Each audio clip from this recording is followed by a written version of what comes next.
Hello! Hello, everybody. Welcome in. How are you? Happy Tuesday! Finally made it. Oh, hello, Tropical. Thank you. Oh, thank you, Martine. Tropical. Hello, Action. Welcome in. Martine, it's actually quite difficult to get first here because Action's always around, and so is Chrono. From what I can see of pre-chat, I do see sometimes you guys just chatting to each other, and I'm like, oh, they're just waiting for me to go live. Get boxed. Oh, okay. Hello, good morning to you, Tropical. But yeah, hello everybody. I hope you've had a good Tuesday. I hope that you're having a good Wednesday so far. How's everyone adjusting to the time change, by the way? It's only 2 a.m. Oh, well, good evening / morning if you woke up at 2. Is it in, I think it's in Germany that it's a little bit later in the morning, right? I never remember. Time zones are hard, you guys. Time zones are math, and math is hard.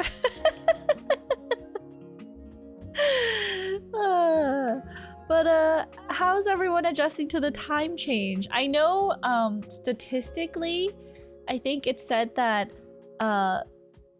the 2 time changes a year in the US account for a large number, like percent increase in heart attacks and also accidents, because people are tired, their bodies are still getting used to the time change, and then maybe they're too tired and they fall asleep, or things like that. So that does happen. Daylight savings now over anyway. Still need to get used to it. Yeah. We haven't had daylight savings yet. Yeah, that's the other thing, which is weird, that I found out. Like, different countries have different days that they move their clocks forward and back. And I'm like, first of all, can we just all agree that moving our clocks is stupid and no one should ever have to do it? But second, if you're gonna do it, why can't everyone just do it on the same day? Like, why does Australia have to do it a different day, than the UK, than the US? Like, it just doesn't make sense. So, there's that too. It's all dumb. It's stupid. I hate it. Those are my real feelings about daylight savings times. Oh yeah, so I did reset my internet. Hopefully it doesn't cause any issues while we're streaming today. But we are continuing on with Great Ace Attorney. And let me see here. I think we are in the trial. No, we wouldn't have these 2 weeks of 7-hour difference. Chick Inu, thank you for the head pat. Welcome in. I appreciate it. Thank you. I get to watch streams an hour earlier. Oh, I mean, I guess that's true. But, I mean, does it really make... What time do you get home from work? I know you work like a weird, like, night shift, right? Let's see here. Yes, so we are definitely going to be 9:30 p.m. Yes, okay. Yeah, I do remember you saying you get home from work late. All right, so we are going to do some more Great Ace Attorney. Let me hop over to here. Gonna be honest, I don't remember the voices I did for the husband and wife duo that appeared on screen.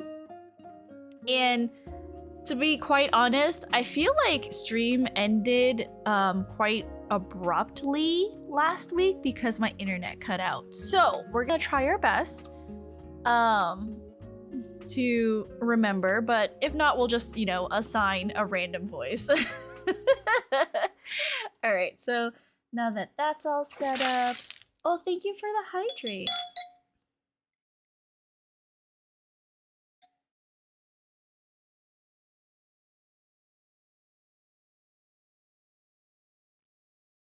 What it do? What it do? Hello, Inside Out. Welcome in. We are continuing on with the husband-wife duo, but really they look like brother-sister, so, you know, sister wives. I don't think I'm using that right. Sister wives, absolutely. I do have to go pick up my glasses tomorrow. Ooh, how exciting. Are you getting new glasses or are you getting glasses for the first time? Hermes is good. He is still adjusting to the time change, I think. Feeding him, well, I'm feeding him at the same time it would be if we, like, same time of day. So I fed him at like 9:30 in the morning, so now I'm feeding him at 10:30 instead. So I don't think there's much of a change for Hermes, but my alarm for his dinner did go off at 6:30, the usual time. It's just like a woof woof, you know, dog bark, and like he got so excited and I got really upset because I was like, no, it's not time yet. It's not time. It's not time. So he just looked at me all big, doe-eyed, like, why aren't you feeding me right now? That's my dinner alarm. And I'm like, I'm sorry, baby. In case you ask, I was away. I'm good. Continuing Xenoblade 3. How exciting. You're at the finale, right? Poor Hermes, princess didn't feed him. New glasses, getting 2 pairs. Ooh, exciting. I I got contacts like when the pandemic started because I was like, oh, I'll get used to it, and then by the time the pandemic is over, you know, I'll just wear contacts everywhere. Guys, I hate putting contacts into my eyes. It is so uncomfortable. It is so scary.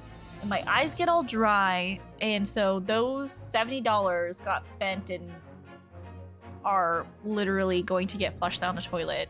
And then today, because I realized my work trip to Germany is coming up real soon, like I'm leaving next week on Friday soon, I was like, I have been taking such good care of my skin. I really want to try like a more like bare-faced, fresh-faced makeup look. And so I went to Target and spent $30 to make it look like I put no makeup on. It's just like the craziest sounding thing I've ever done, but you know. One for home and one for work and outside. I'm used to wearing glasses anyways. I mean, I know I'm used to wearing glasses and I think I prefer seeing myself wearing glasses, but you know, sometimes I want to mix it up, but I can't. But contacts are just so scary. Thank you for all the Toy Bones, Tropical. Chrono says, not me wearing contacts every day.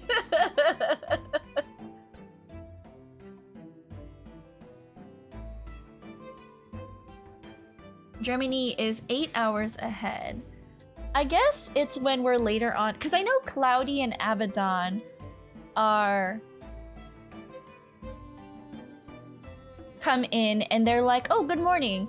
And I know Turrent comes in and it's morning for him, and I think he's in the UK, so I think usually they come in at like 9 or 10 p.m. my time, so I guess that makes sense that it would be like early morning for like school and work. My room is nice this time. What? Oh, for work. I see.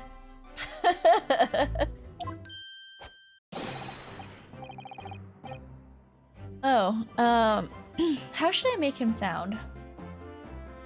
He looks like a stuffed toy.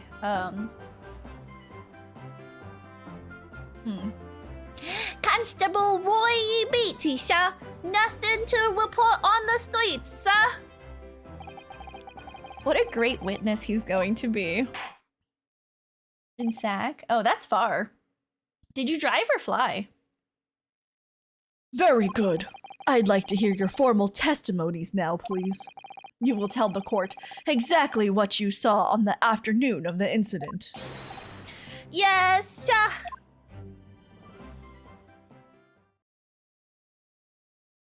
What was that British accent? I wasn't trying to do a British accent. I was just trying to do a voice. I promise. Tropical.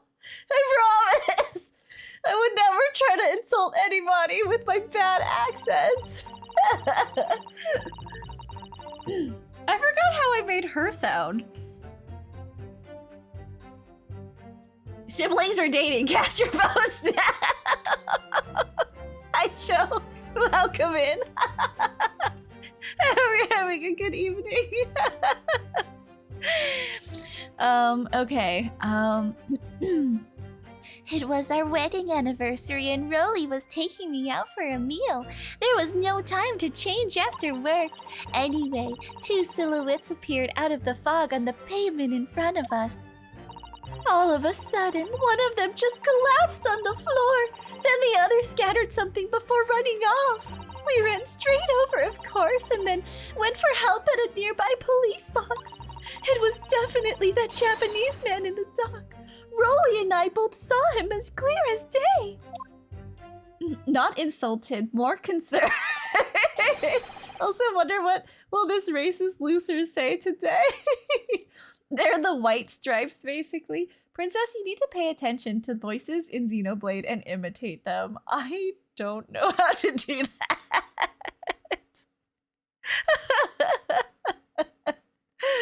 I'll try next time I play. We'll see. We'll see. Well, this is extremely compelling testimony, I must say. Oh dear, this policeman and his wife are claiming to have positively identified Mr. Natsume at the scene. If their testimony is true, the alternative course of events that you established in the summation examination will be quashed. No worries, thank you for the alert, Chrono. I appreciate it. Get those points. It's death knell, in fact, because that alternative was never viable in the first place. What an unfortunate bechancing, and on your wedding anniversary, too. Oh, I know, but I still managed to go out for the evening with my man. I thank the Lord for that. Gosh, the life of a London bobby sounds very hard indeed. Indeed, however, this cross-examination will be over in minutes. You may well have time to rest this afternoon. What do you mean by that? My learned friend, the witnesses saw the face of the man fleeing the scene. They are testifying under oath that it was without doubt the accused, Mr. Soseki Natsume. And one of these witnesses is a policeman, no less, so you appreciate the gravity of the situation, I'm sure. Except that the man's so tired, his wife has to do all the talking. Enough preamble. Counsel for the defense, commence the cross-examination, please. Yes, my lord. I see. So it's her statements that we're gonna be pressing. Press. Hold it! No time to change after work, you say? Are you also a member of the police, Mrs. Beatty? Oh no, sadly not. It's a job for strapping young men only. Women, children, and the elderly can't even apply. Well, I think you can probably see why children and the elderly can't do the job, can't you? I think Rolly looks ever so handsome in his uniform. It suits you down the ground, doesn't it, darling?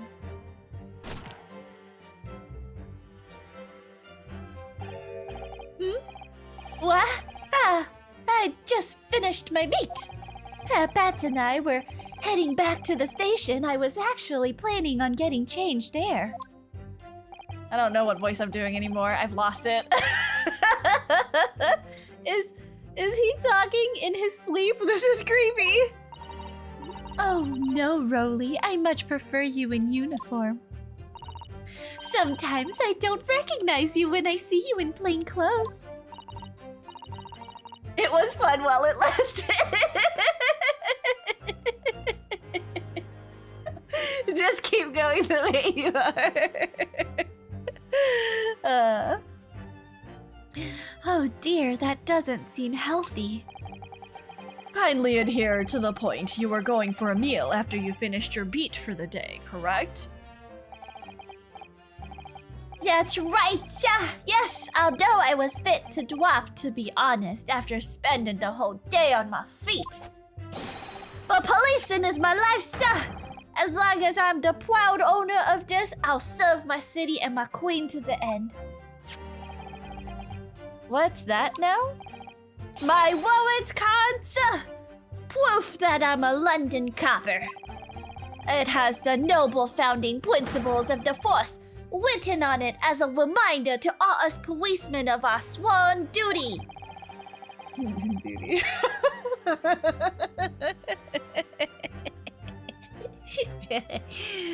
It's a funny joke every time. To patrol the streets of London town and uphold the peace of the common man. And for such a noble cause, I cover 20 miles every single day without fail and without a grumble. Because I know that the prodding of my boots is all one and need to hear to feel safe and secure. He talks like Aiko from FF9. I love it. So, fighting crime doesn't appear to come into it then. But just on that particular day, I was looking forward to celebrating my wedding anniversary. Mrs. Beatty puts up with a lot being married to a Bobby like me.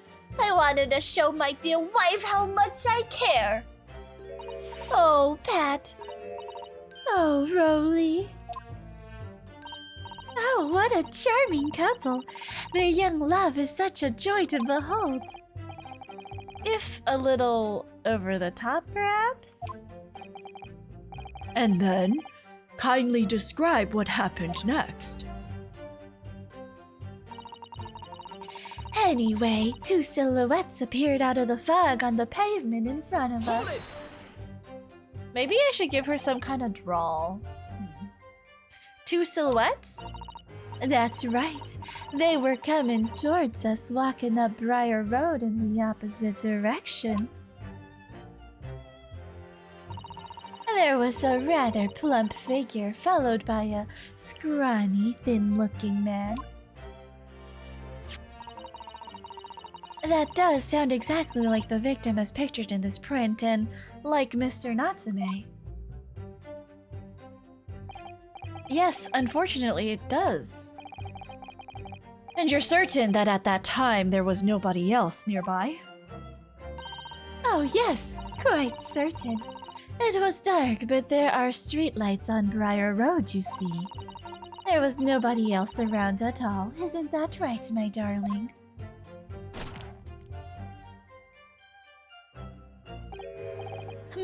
What? Ah, yes, that's right. Of course, there was a white fog on the ground. But Briar Road is a dead straight and you could see a fairly long way down the pavement. And then there's the street lighting as well. I didn't see any other pedestrians. Before sleep takes a firm hold, your answer please, Mr. Beatty. Are you quite sure of what you've just said? Yes, as a copper who spends all day, every day keeping watch on the streets, I'd swear to it, sir. Yeah, I'm as sure as my love for Patricia is true. Oh, Pat. Oh, Rolly. Why does he sound like Monokuma? We're rolling with it, Tropical. This is what's happening. They're still maintaining that there was no one else other than the victim and the attacker. It's starting to seem like that must be how it really happened. It's beginning to seem like there's nowhere to run. Well, that didn't stop Mr. Natsume, did it? He fled the scene all too convincingly. Thank you. I believe we have a reasonably clear idea of the situation just before the incident now. What happened in the crucial moments that followed? All of a sudden, one of them just collapsed on the floor. Then the other scattered something before running off. Hold it! Scattered something? What do you mean by that? Oh, well, I couldn't quite make out what it was at the time. But then when we got closer, we realized what it was. Didn't we, darling? Oh god, she just pulls on his scarf. What? Yes, that's right. It was some old books. I see, old books. Yes, sir. The culprit had dropped a number of them all around the victim lay on the pavement. Oh, Tropical, good night. Let me tuck you in. Good night. Sleep tight. Don't let the bed bugs bite. Thank you for the headbands. I appreciate it. Good night, Tropical. Thank you for stopping by. Bye, bye, bye, bye. Indeed, as clearly pictured in this photographic print. That rotten Japanese man did that when he did the deed. Hold it! Let's not forget that it remains to be established that the defendant was indeed the attacker.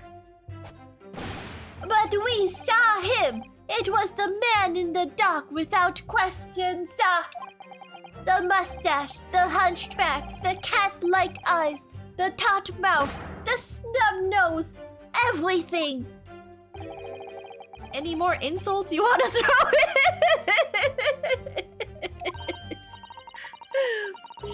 That's right. He looked down at that poor, defenseless woman with those terrifying, intense eyes. And then suddenly threw his books onto the pavement and ran away. I see. This is tough. They seem as though they're telling the truth here. May I remind the court that this unambiguous testimony comes from a policeman and his wife. Now please, continue. Yes, sir.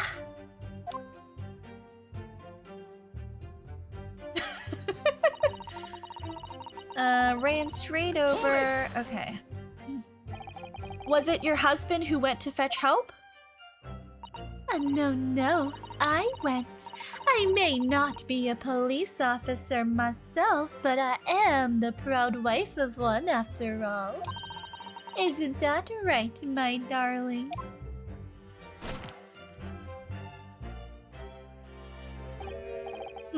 Well, yes, that's right. I asked Mrs. Beatty to go.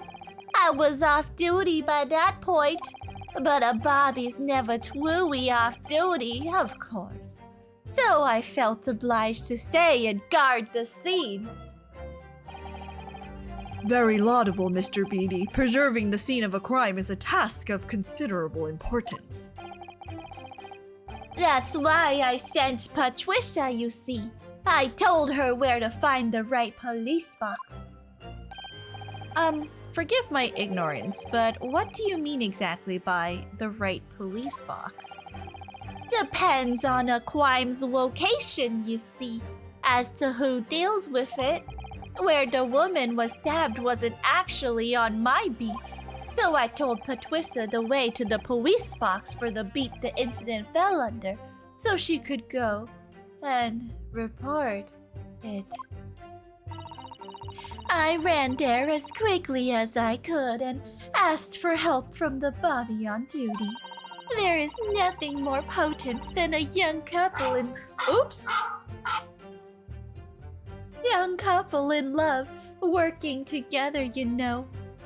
Real quick pause. I do need to, feed Hermes. That was the Hermes alarm. Give me a second. Just like 2 to 3 minutes. I will BRB. So sorry.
Must feed the good boy, absolutely. I also grabbed a blanket while I came back on my way back, so my toes are not freezing anymore. Okay, let's keep going.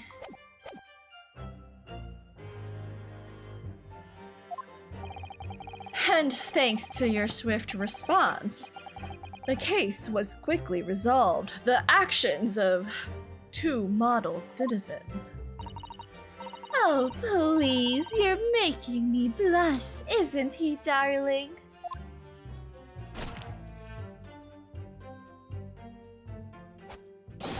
Yes, sir! What Patricia said, sir! Let's move on, shall we? It was definitely that Japanese man in the dock. Saw him clear as day. But surely you wouldn't have been able to see his face by the light of the gas street lamps, would you? We absolutely could! Us Londoners have exceptional eyesight, I'll have you know! Hello, Sleepy Turtle. Welcome in. Thank you for the lurk. I appreciate it. Right. The light from the street lamps was more than enough. And my husband already told you that the fog was only light, didn't he? Yes. And what of the fog? We're famous for it across the globe, I believe. But it's an absolute menace to those of us who have to live with it, of course. Oh, it is. It is when it's thick. You can't even see the hand at the end of your own arm. Yes, all right, I take your point. Now, could you stop shaking your husband about? The constant fog makes our eyes very sharp, you see. That's why we can tell you for sure and certain that it was that little Japanese man we saw. Can't we, darling?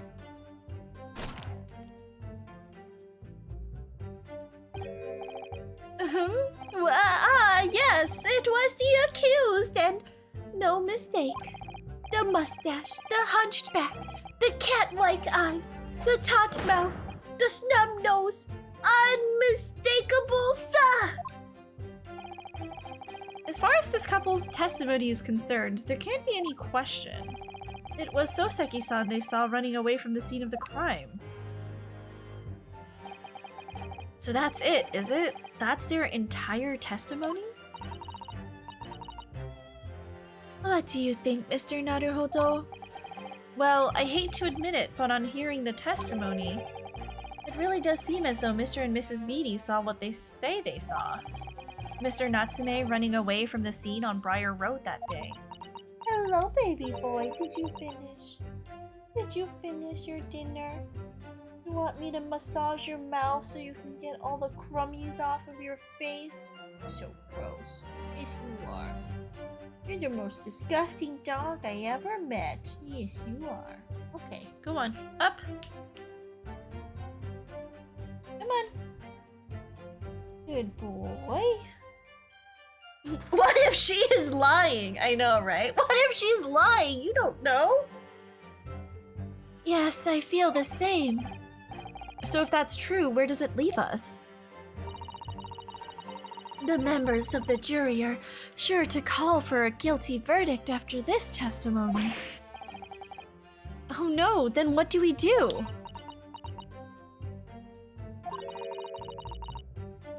If Kazuma were here...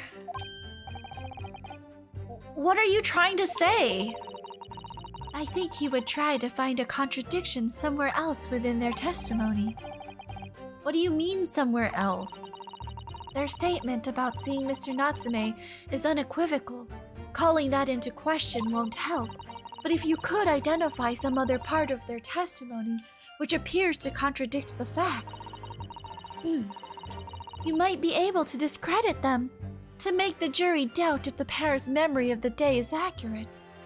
Hello, Oomfies. Hello, son. Welcome in. How are you? Hello, MT. Action says, I got some rice with tikka and a pepper. Yum.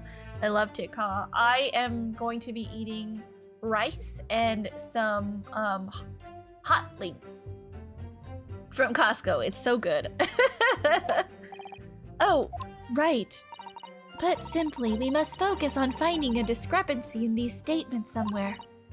If we don't, I'm afraid the trial may reach an early and unfavorable conclusion. Ugh, why do I always seem to be so up against it? Mr. Lawyer, sir, can I ask you something? Oh, yes, of course. What is it? Well, you keep asking us all these questions about everything we've told you, so... It seems like you don't believe our testimony, is that right? Is it? Well, out with it. What? No. Oh, no, it's not. It's really not that at all. My husband's a policeman, remember? And I know what I saw. I remember every last detail. Everything. Like, oh, I know. What about the books the man dropped? I could tell you the names of every single one. I could, every single one. Oh, girl, do that because I have a receipt. You guys, a pepper. And you dare to question how reliable my testimony is. That will do, Mrs. Beatty. No, it won't do at all. That Japanese lawyer has no idea what I'm capable of.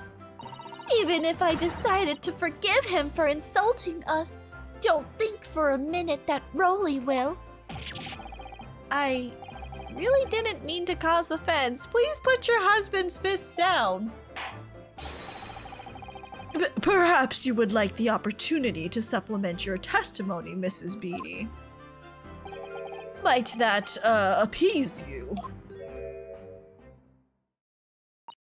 Oh, thank you, my lord. That would settle things nicely. Wouldn't it, darling?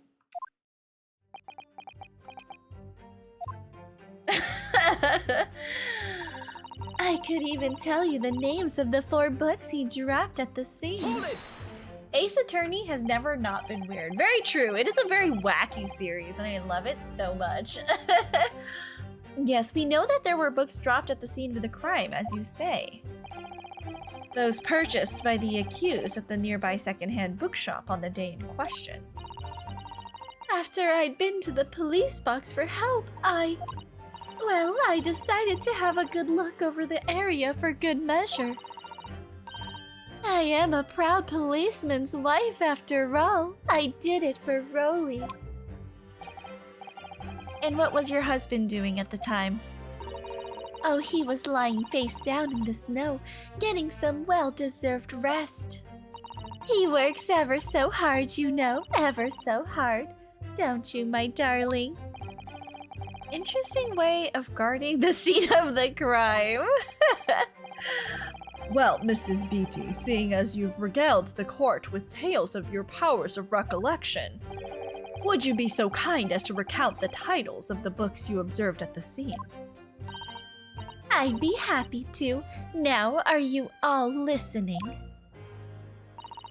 There was the picture of Monsieur Somebody or Other, and What's It Yearnings. Then there was, a meal for someone, and the last one was definitely the thingamy something. You see. Yes, I see. There are 1 or 2 holes in your memory.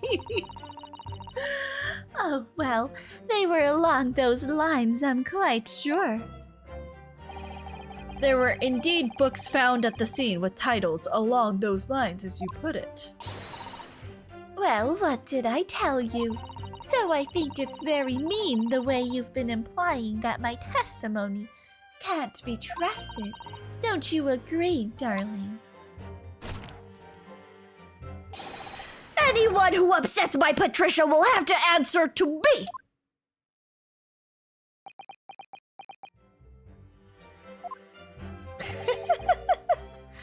Terrifying. Yes, she really is. She has a memory of steel. It's Swiss cheese. So that's it, is it? That's their entire testimony? What do you think, Mr. Naruhodo? Well, I hate to admit it, but on hearing the testimony, it really does seem as though Mr. and Mrs. Beatty saw what they say they saw. Mr. Natsume running away from the scene on Briar Road that day. Okay, so we've been through this. Contradiction.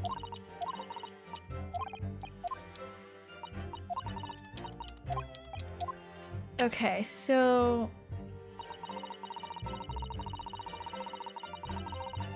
let's take a look at the receipt. Okay.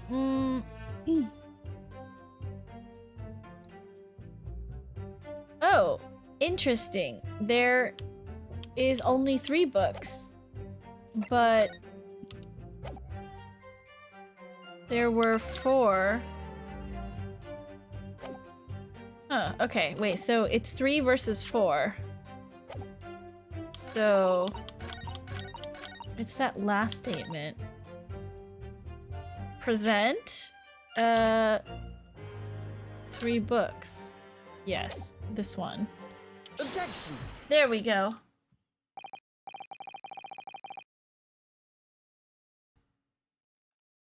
I kind of want Ryunosuke to weigh himself before and after a trial, because the way he sweats, he probably lost at least a few pounds. So, you're saying that there were 4 books? That's right. I remember all of them. Picture of Monsieur Somebody, what's its earnings, a meal for someone, and thingamy something. I'm sorry, Mrs. Beatty. But there is a fundamental flaw in that statement of yours. Oh no, what flaw?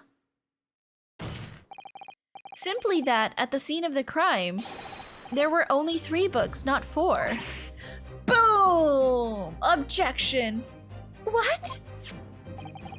This is the receipt from the bookshop where the defendant bought his books. Your books? Yes, and it details Mr. Natsume's purchases that day. But as you can see, only 3 books are listed. Got 'em! Only 3? But no, that can't be. I remember seeing them. There were 4 books, I tell you. 4 dirty old books. Oh, really? Have a good look at this photographic print of the scene of the crime. As you can clearly see from this evidence as well, there are only 3 books. But I just don't believe it. I saw them there, I swear it, I saw them. No, madam, I'm afraid your powers of observation cannot be relied upon. So it cannot be denied that though you say it was the defendant you saw, you could very well be mistaken. Oh no, oh no, oh no, oh no! Objection.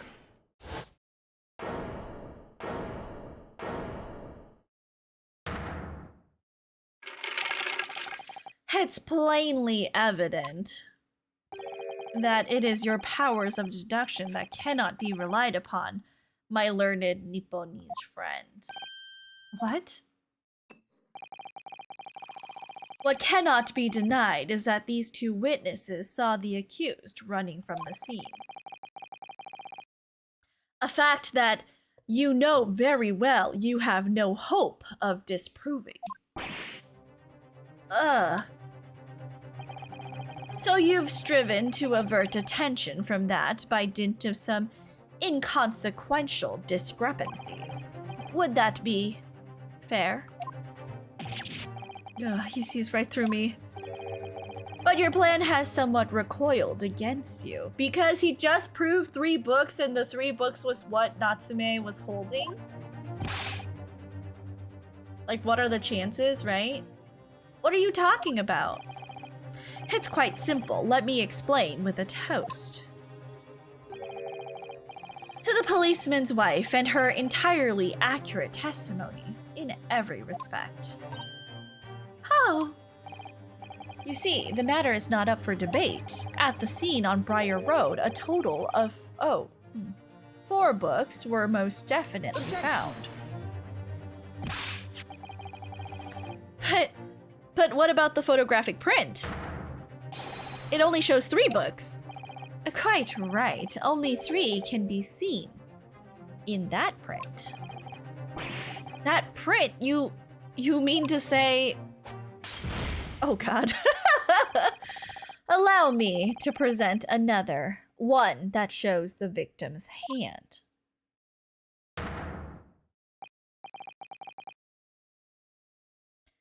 This is the thingamings something? The Lion's Pride. I don't believe it. It's the 4th book. As you will observe, the 4th book was hidden from view in the original print by the victim's torso. No!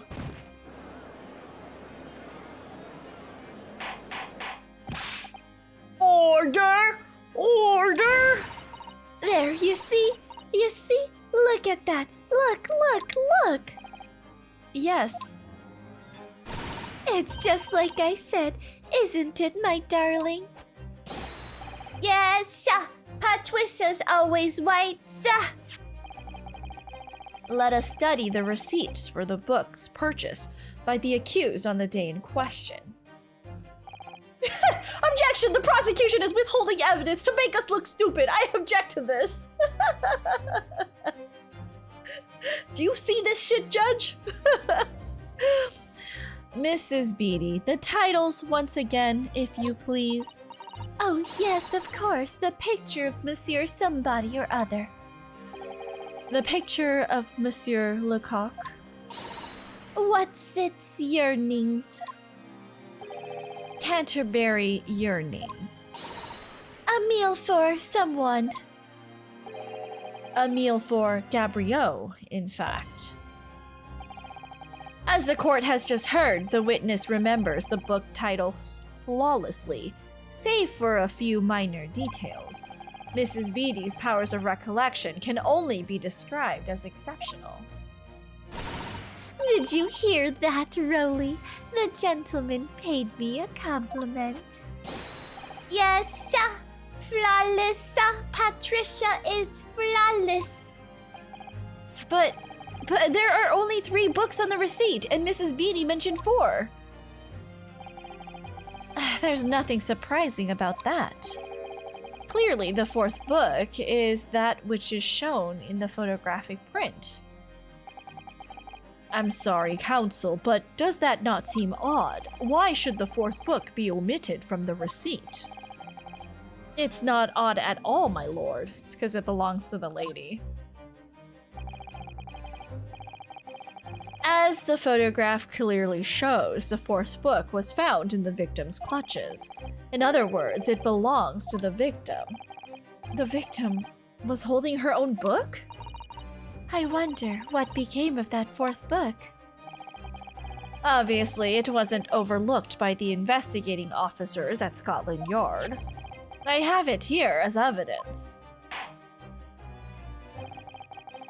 You will submit that and the aforementioned photographic print to the court, please, counsel.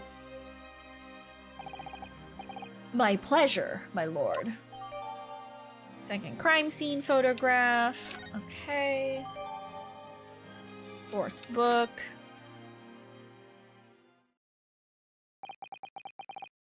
Okay, so let's take this chance to save.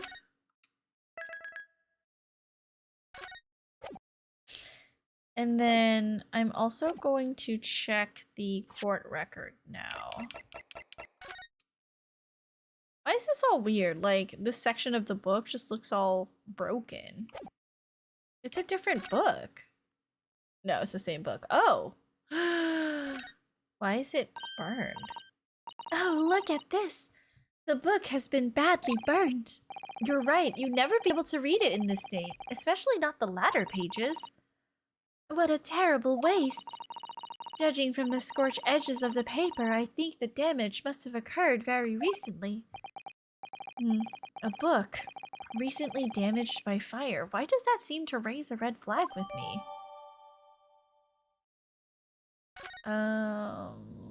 Is that everything? Okay, so that's why the book looks all weird in the picture. Like something like that, I think.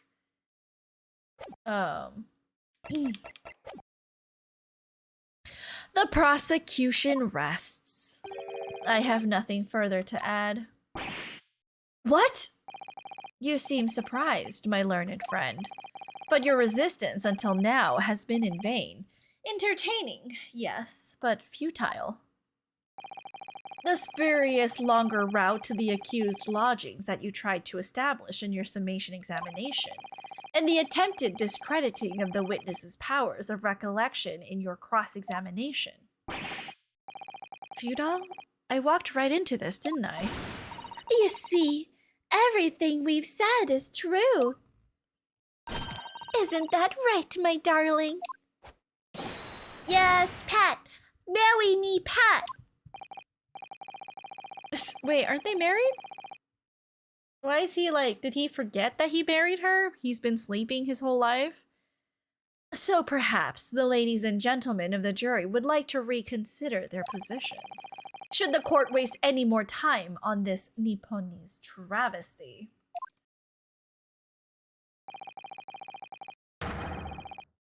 Or is the decision you have to make all too apparent already? You have heard all the witnesses and seen all of the evidence. This trial has run its course. Mr. Naruhodo, I'm afraid we are in a terribly precarious position. I know, but if I fight back in the wrong way now, I could very well just make matters worse. Think, Ryunosuke, think. What do you do now? Raise an objection. We gotta raise an objection. We gotta, right? We gotta. Objection. I'm not done yet. No, my learned friend, it's over. That last cross-examination was your final chance to establish a credible defense, and you failed. The die has been cast. There is no more room for debate. Well, it might be over as far as you're concerned, but I can't think of what to say! If I may, Lord Van Zeeks, it seems somewhat boorish to close down the debate at this point. Your insignificant little Eastern Isle must be a lawless hole indeed. For a lowly judicial assistant to have the audacity to intervene at a moment like this, how fucking dare you? You may be hot, but you can't say that stuff like that. Oh. Why is my phone ringing? I silenced you. I am, to my shame, still a very inexperienced lawyer. So you will have to forgive me, but I consider my assistant's advice essential and her opinions invaluable. Fucking yeah, Ryunosuke. Preach it. Mr. Naruhodo! One of this land's great guiding principles is tolerance, so the court will hear you, madame. Go ahead, Miss Susato, please. Very well. Pray, what insight can you give us? What have we all overlooked in this matter that you see fit to pursue further? Well, the court has been presented with new evidence, but only after the last cross-examination finished. I see. And you believe that this new evidence warrants further examination, do you? Mr. Naruhodo, what do you think? It's just possible that this new evidence might be the decisive proof we've been waiting for. The judge is sure to ask the members of the jury to announce their leanings in a moment. And of course, he's sure to ask you to explain what that crucial piece of evidence is and why. So we must take this opportunity to examine the newly presented evidence as thoroughly as possible. Yes, I understand, and thank you, Miss Susato. This is it. Susato-san has managed to win us one last chance here. Okay, gotta save this because a choice is coming up soon. I just know it. Cloudy, hello! Good morning, welcome in, how are you? Hello, hello.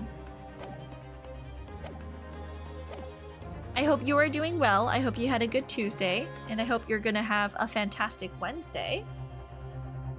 I can't let it go to waste! The defense wishes to present evidence, my lord. Very well. The defense may present one further piece of evidence. Evidence that apparently offers a profound insight into the case and has hitherto been overlooked. Definitely gotta be this, right? Hi, 2 days to exam. You can do it, Cloudy. I believe in you. Take that! The evidence in question is what we can see from the newly presented photographic print of the crime scene. The fourth book found in the victim's hand. Objection! We have already discussed the fourth book at length. Other than it being in the victim's grasp at the time of the incident, no significance has been attached to it. Pursuing the matter further would be a flagrant waste of the court's time, as well you know. Yes, I'm afraid, counsel, I must concur with the prosecution in this matter. When I afforded you this opportunity, you led the court to believe that the evidence in question contained a hitherto undiscovered clue. Must insist you elaborate, counsel. You will identify this clue at once. Let me make myself clear. Yes, my lord. It's, Mr. Naruhodo. I believe the prosecution is trying to avoid a thorough examination of the evidence, which means you may very well be on the right track. Yes, I think you may be right. So, counsel, precisely where is the vital clue to this case, which this fourth book conceals? Oh, okay. Okay, it's the back section. Got it! I would ask the court to observe the back of the book in question. The back? What do you— Good gracious! It's been burnt to a crisp! So we have to ask ourselves, why was the victim clutching what is clearly an unreadable book? It is undeniably an extremely unnatural thing for her to have been doing. Objection! Isn't that right, Herbie? So unnatural. So unnatural. Unnatural, you say, and what of it, my Nipponese friend? Oh. Were I to concede the point, if it bears no relation to the case, there is nothing to discuss. So should you wish to assert that this fire damage is some veiled clue as to what happened that day? Pray, do enlighten us all. What truth does this charred book hide? A charred book. I'm also gonna save here. Because what dumb. How come someone holds a book without looking at the back of the book? Holy. I mean, it's kind of easy. Like, you notice it right away. Especially if it's like a 3D object, right? There's just one possibility here, which I can't bring myself to rule out. It's an outside chance, certainly, but worth a try. Alright, I'll explain my theory. Don't keep us waiting any longer then, counsel. Explain this theory of yours. Excessive saving! Woo! What are you suggesting that you can ascertain from the fire damage this sorry tome has suffered? Its owner. My lord, the burn on the back of this book reveals a startling truth about the book's owner. I beg your pardon. But we already know who the book belongs to. The victim was gripping it in her hand as she fell to the floor after all. It's obviously hers. The question of how this book came to be in the victim's hand has yet to be answered. However, as to the questions of who the book really belongs to and where it originated, the defense has a very credible answers. Good gracious, how can you possibly? Very well, I'll play along with this futile attempt to delay your inevitable demise. But do remember, the members of the jury may well burn you if your little gamble goes awry. Counsel, the defense's response here is very likely to influence the final outcome of this trial. So tell the court, who do you claim is the owner of this burnt book? It's gotta be, either the wife or the husband, right?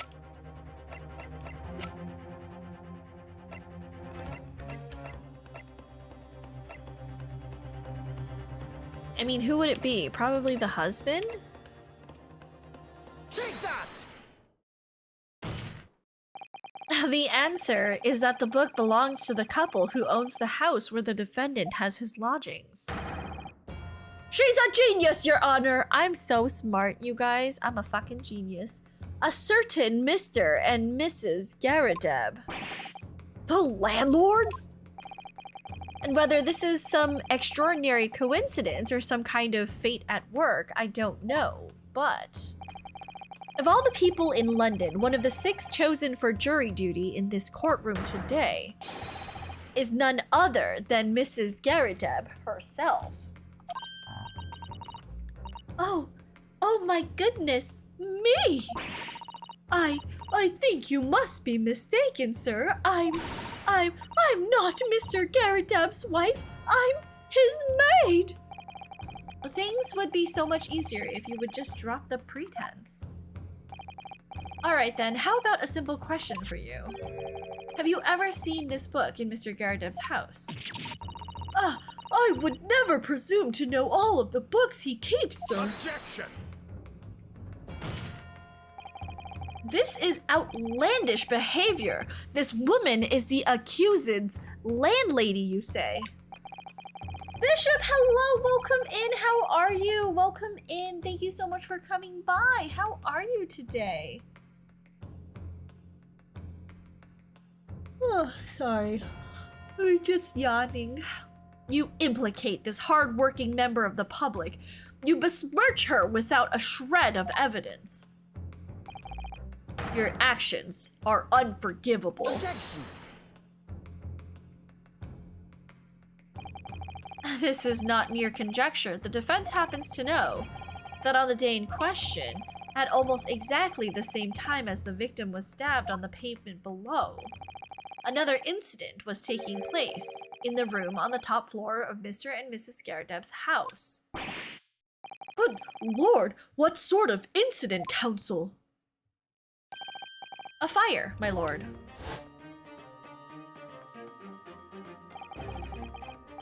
Afraid to say it happened in the blink of an eye, you know. The whole place filled with smoke. Couldn't see a bally thing. Didn't take long for the fire to spread, of course. The bally furniture started going up as well. Worst of it is I lost my favorite book called The Lion's Pride. The Lion's Pride. By Jove, the very same title that's the subject of this debate! Oh dear me! Objection! This is risible! All you've told the court is that a book by the same name was involved in a fire, in which case it would be reasonable to assume that it was burnt to ashes. And entirely unreasonable to infer that it magically removed itself to the scene of the crime.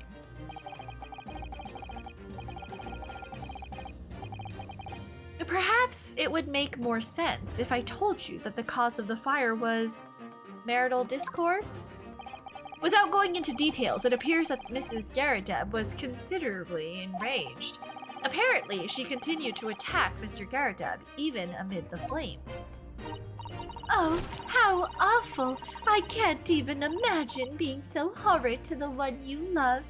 Can you, Rolly? Absolutely not, sir! My Patricia would never raise a finger against me, sir!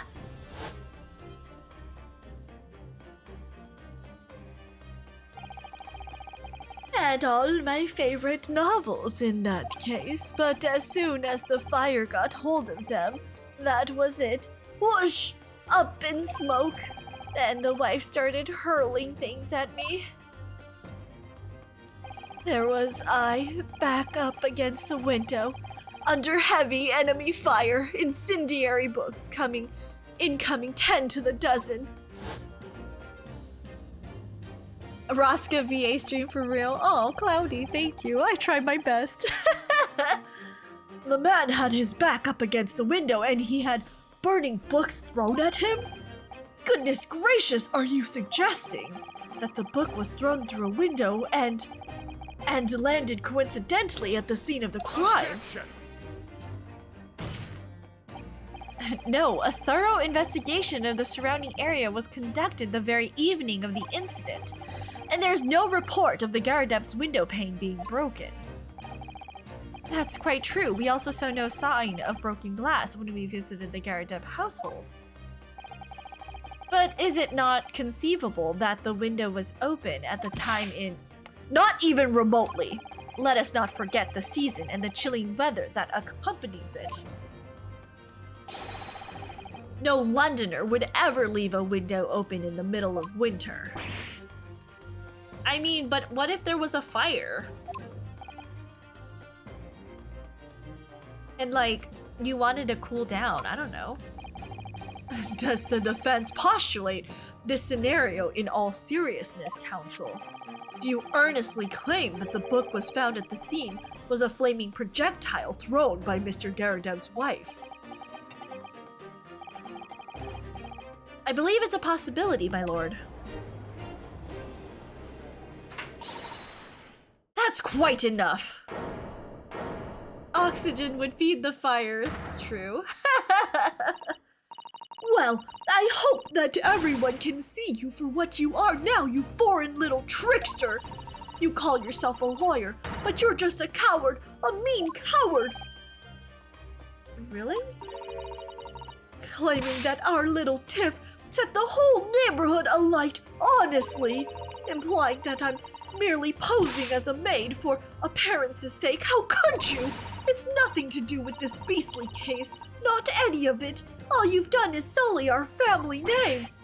No, I assure you, that was never my intention. Dragging an upstanding citizen's name through the mud simply to divert attention from your failing defense. I should box your ears, that's what I should do. It's utterly unforgivable. Too right.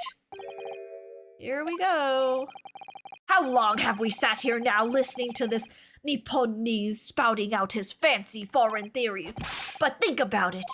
At the end of the day, the only person who could possibly have stabbed the victim is that little hunchback with the mustache. And he ran away from the scene too. I do declare you're right. It's true. Yes, what did I tell you? Makes sense to me. Oh, sorry. What's that? Well, it would appear that the ladies and gentlemen of the jury are once again in full agreement.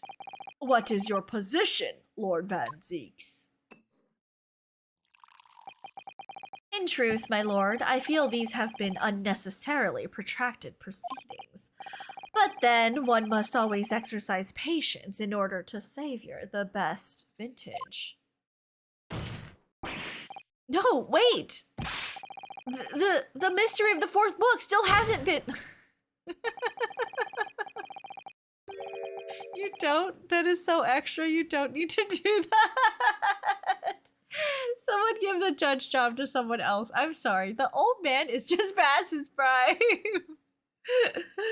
Excessive legs. There's too much body here on screen. You like it, don't lie. I do like it. Only a little bit. How is Van Zeke's doing that? He's very flexible action, you know? Yeah. If books are your predilection, my learned friend, study them on your own time.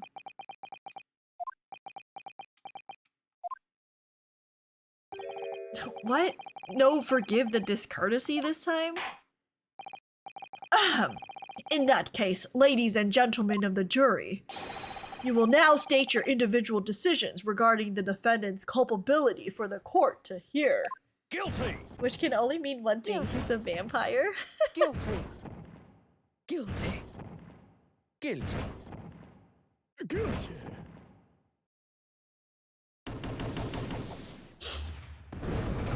That's already twice that this has happened. What the heck? Thank you for that unambiguous response. That's twice now. It's over. Mr. Naruhodo, don't give up. Miss Susato? Have you forgotten?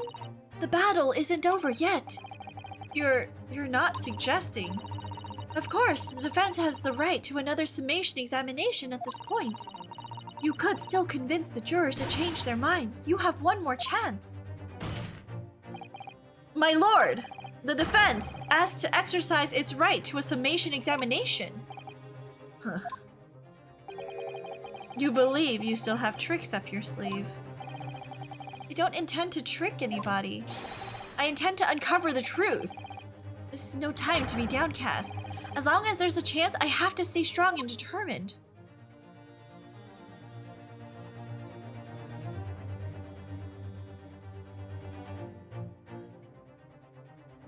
This is probably why they don't use summation examinations anymore. Court trials would never end. It's true.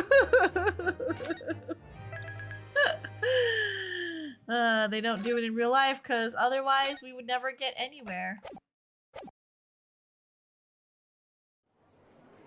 Okay, so real quick, pause because I'm gonna go grab some dinner real quick.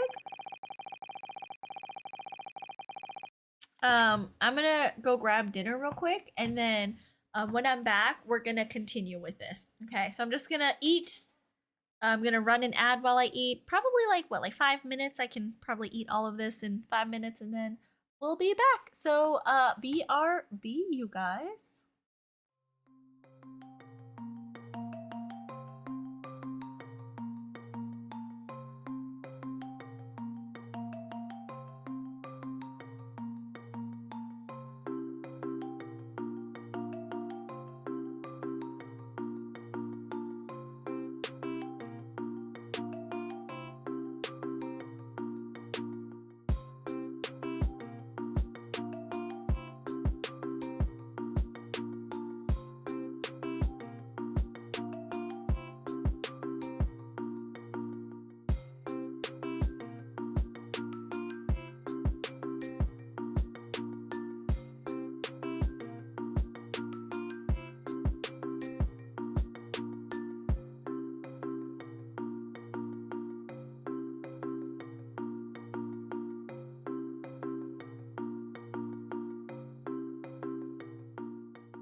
Okay, I'm back.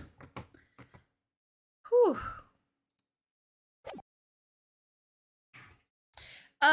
This is the first time I've ever seen a case in Ace Attorney game have two parts for the case. I feel like two-part trials are quite common. I think the last trial too, trial 3 with McGilded,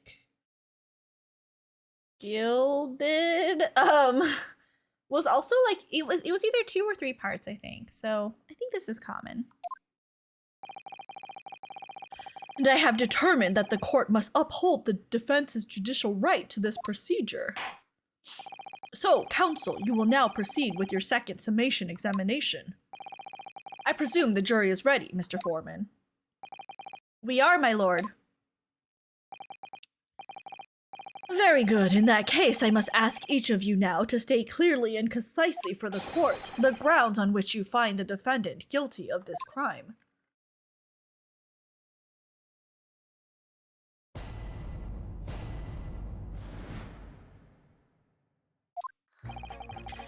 The accused left behind evidence at the scene, didn't he? Those 3 books of his.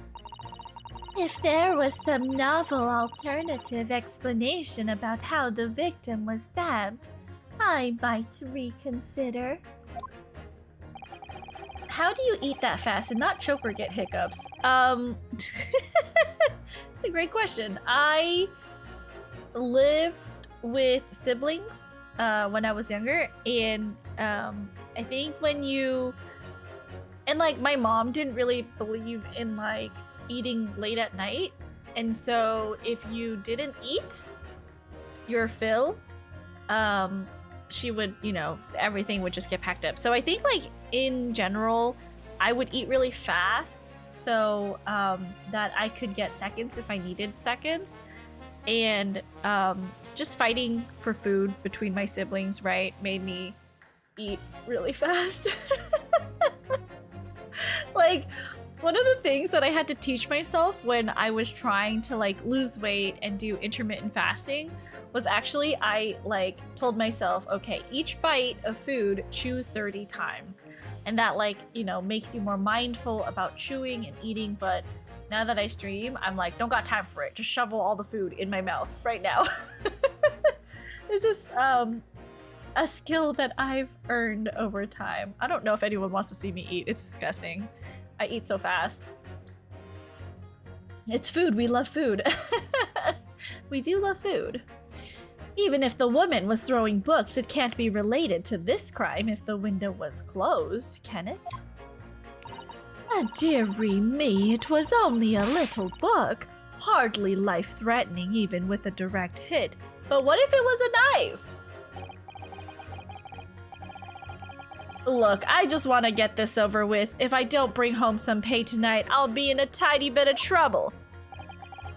Come to think of it, we had a fire at home a while ago. It gave me the sneezes. Yes, considerably more tangible arguments from all members of the jury, this time around, it seems. With one notable exception, of course. My learned friend was unable to find fault in the previous witness's testimony. So the court must accept the fact that it was indeed the accused seen fleeing from the scene. And moreover, no one else was even at the scene to commit the crime. Well, if the eyewitnesses are correct, it would seem as if the conclusion is somewhat set in stone. I fail to see how it can be argued any other way. That means I'm afraid that during the summation examination, it's essential that you establish some other tangible explanation for the facts. But how? What would that even constitute? What would even constitute a tangible explanation here? Isn't it obvious? Who stabbed the woman and how? Those 2 details are all you need provide. Simply give us a name and a method by which the attack was conducted. And there I was thinking this might be hard. But Mr. Naruhodo, you have it. Otherwise, this really will be where the trial ends. Ugh, no pressure then. That's quite enough preamble. Proceed with the summation examination, please. Thank you for the head pat, Chick Inu. I appreciate you. Hello. Hello. Apple, hello. Welcome in. How are you? Good evening. Hello, hello. What are you up to tonight? How's the night, ya cutie? The night is going well. I just shoveled a whole plate of food into my mouth, but you know what? It was good food, so it wasn't like it was a hardship for me. I do want to heat up the soup that I've been eating. I love soup so much, you guys. Soup is like the best. I don't know. Soup is just like the best meal. Don't you? Wouldn't you agree? I'm enjoying vacation. Where are you going again? Or where are you right now for your vacation? Oh, thank you for shouting Apple out. I don't know who did that, but to whichever mod that did that, thank you. I appreciate it. Guys, everyone, go follow Apple. He's a good bean. Oh, Gunny! Thank you for shouting him out. Happy 1-year anniversary! Gunny, thank you for the resubscribe. I really appreciate it. Happy 1 year. Thank you. I mean, pho noodle soup is my fave food. Oh my god, I love pho so much. Another rainbow paw. Let's go. I'm so happy that there are more and more of the rainbow paws in chat. I may have achieved freedom, so here I am. Well, welcome in, Gunny. Enjoy your freedom while it lasts. Thank you. I presume you are prepared, counsel. Oh, yes, my lord. All right, Ryunosuke, focus your mind now. I thought Apple was a good boy too. Then I saw him stream. My sister would not agree with you on the soup stance. Wait, what? Soup is so good, especially because it's been so cold recently. No? You don't think so?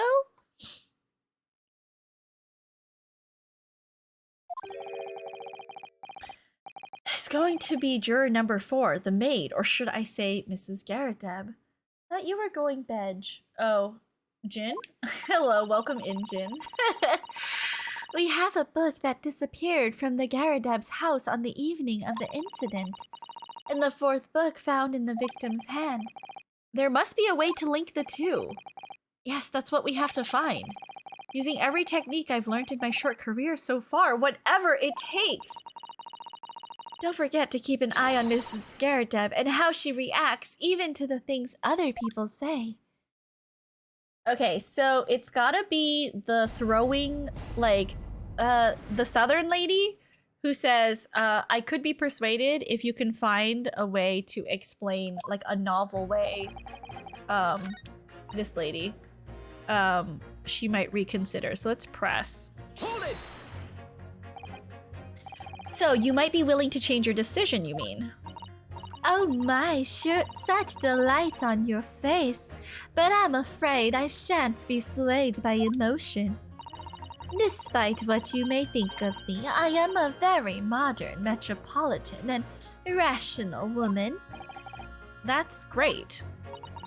If one reads the morning papers, it's all forgotten by tea time, isn't it? So why read them in the first place? You see, modern, metropolitan, and rational thinking, wouldn't you say? And not at all extreme. As I see it, an overwhelmingly suspicious Japanese man has been implicated by overwhelmingly strong testimony. So despite 1 or 2 minor puzzlements, I do declare that the man is overwhelmingly guilty. Modern, metropolitan, and rational logic, wouldn't you say? Overwhelmingly. But us modern gals are always delighted to embrace new fads, you know. So I'd only be too happy to consider an exciting new theory if you could come up with one. Those those are not adjectives I would have used to describe someone who doesn't read a newspaper. Modern, metropolitan, and rational.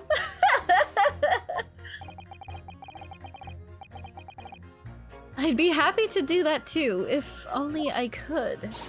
Let's do our very best not to disappoint the modern and metropolitan young lady. Right. I'm glad you omitted rational there. In other words, a valley girl. Oh, okay, so let's press this one. It could be related. But what about the possibility that the window was open? What about it? I mean, there's just no way it could have been. How can you be so sure? The prosecutor fellow over there said it earlier, didn't he? Winters in London are no joke. You don't want to invite that sort of cold indoors. So no, that window wasn't open. Us Londoners like sitting by the fire and staying warm, see? But you couldn't categorically state that the window wasn't open, could you? It just wasn't. They wouldn't have opened it. Then what's the point in even having windows, huh? Counsel, you will kindly refrain from this childish bickering. Oh, sorry. Somehow, I need to show there's an undeniable possibility that the window was open. Because this young man isn't going to budge otherwise.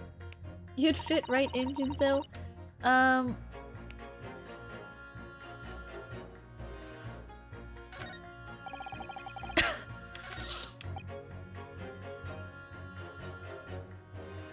Oh, sneezes. Does that have anything to do with your decision about the defendant's culpability in this case? Sorry, what's that? You'll have to speak up, lad. Could you tell us more about that fire? It was last winter. My grandchildren baked me a lovely cake on my birthday. It had 75 candles on the top, it did. What a sight to behold. You put candles on a cake? Was it some kind of devil worship? Of course not. It was an angel cake to celebrate my birthday, obviously. It seems that's a common custom here in Great Britain, Mr. Naruhodo. Anyway, I mustered all my puff to blow them out. Only I must have blown wrong somehow. The flames didn't go out, but the candles went flying all over the room. The furniture caught and everything went up, the whole place filled with smoke. Definitely sounds like devil worship to me. And by the sneezes, I presume you mean a cold. But how did you catch a cold from a fire?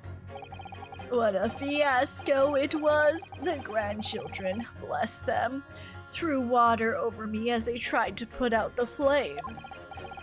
And then, because the whole room had filled up with smoke, of course, we had to open all the windows to clear it. The windows? The biting winter air rushed over me like the devil dancing on my grave, it did. I caught a terrible cold from it. It put me in hospital for a while. I won't forget that birthday in a hurry. I knew it was devil worship all along, but something about this old man's story is playing on my mind for some reason. We need to demonstrate who, apart from Mr. Natsume, could have attacked the young woman on the street, as well as how he or she could have done it. Yes, but once again, the juror statements are full of personal prejudice. A lot of them seem convinced they're right, even in the face of logical arguments to the contrary. I think you're going to need to pit them against each other to force them to accept an alternative explanation. Yes. You don't necessarily need to find contradictions between their assertions. Assertions. Every time I see that word, I want to go assertion, but that's not a word. Just a connection might do the trick. Alright, I'll see what I can do. If anything stands out, I'll go in for a strike. That's the spirit. Okay, so Related, the window was closed. Oh, okay. Winter house fires are dire. You have to open windows to clear the smoke. Objection! These two juror statements clearly contradict one another. They do? How exactly, counsel? Don't point at me again! I told you it wasn't me! Oh, what's that you say? Speak up, lad. Speak up! Juror number 3, do you see? Oh, me? You see? See what, sir? Did you hear juror number 6's account of his birthday celebrations last year? It seems, despite being a Londoner, he once opened his windows in the middle of winter. Well, yes, of course, because it was an emergency. I mean, obviously, if the room was filled with smoke from a fire, then you'd be mad not to open the... Oh! Exactly.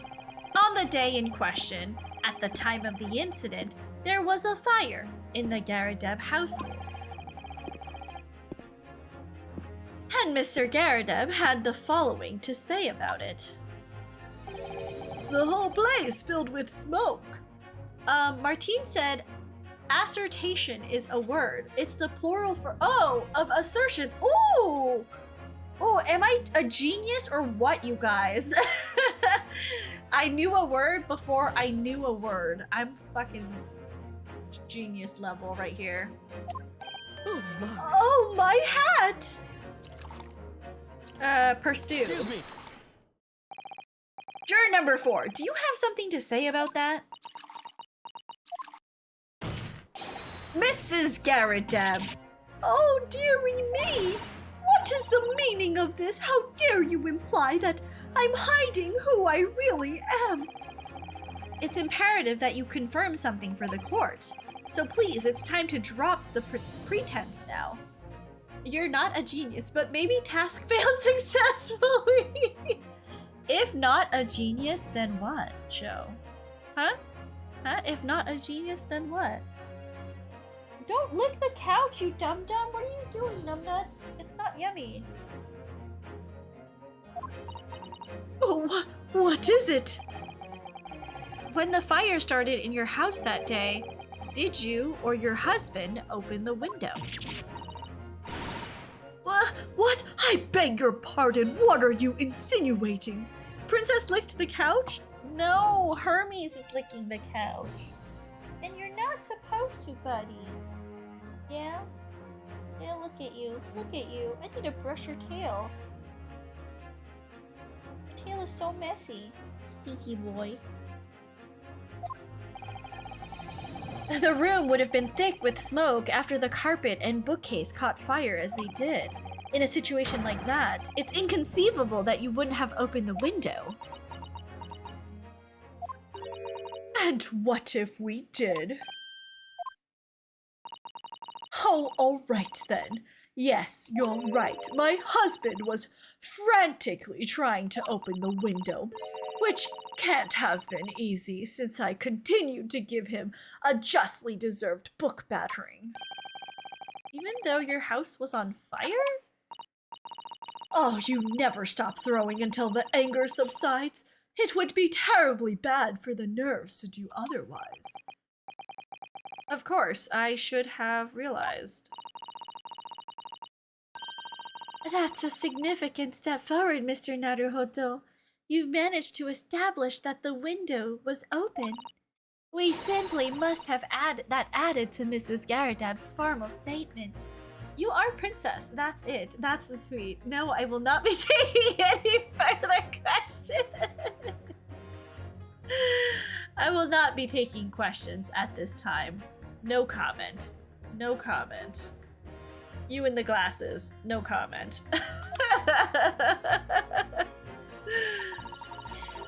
And now you mention it, yes, the window was open at the time I'd clean forgotten, but it's true. Okay, wait, so could have been open when the woman was throwing books. I mean, it's definitely a possibility. There was some novel alternative explanation about how the victim was stabbed.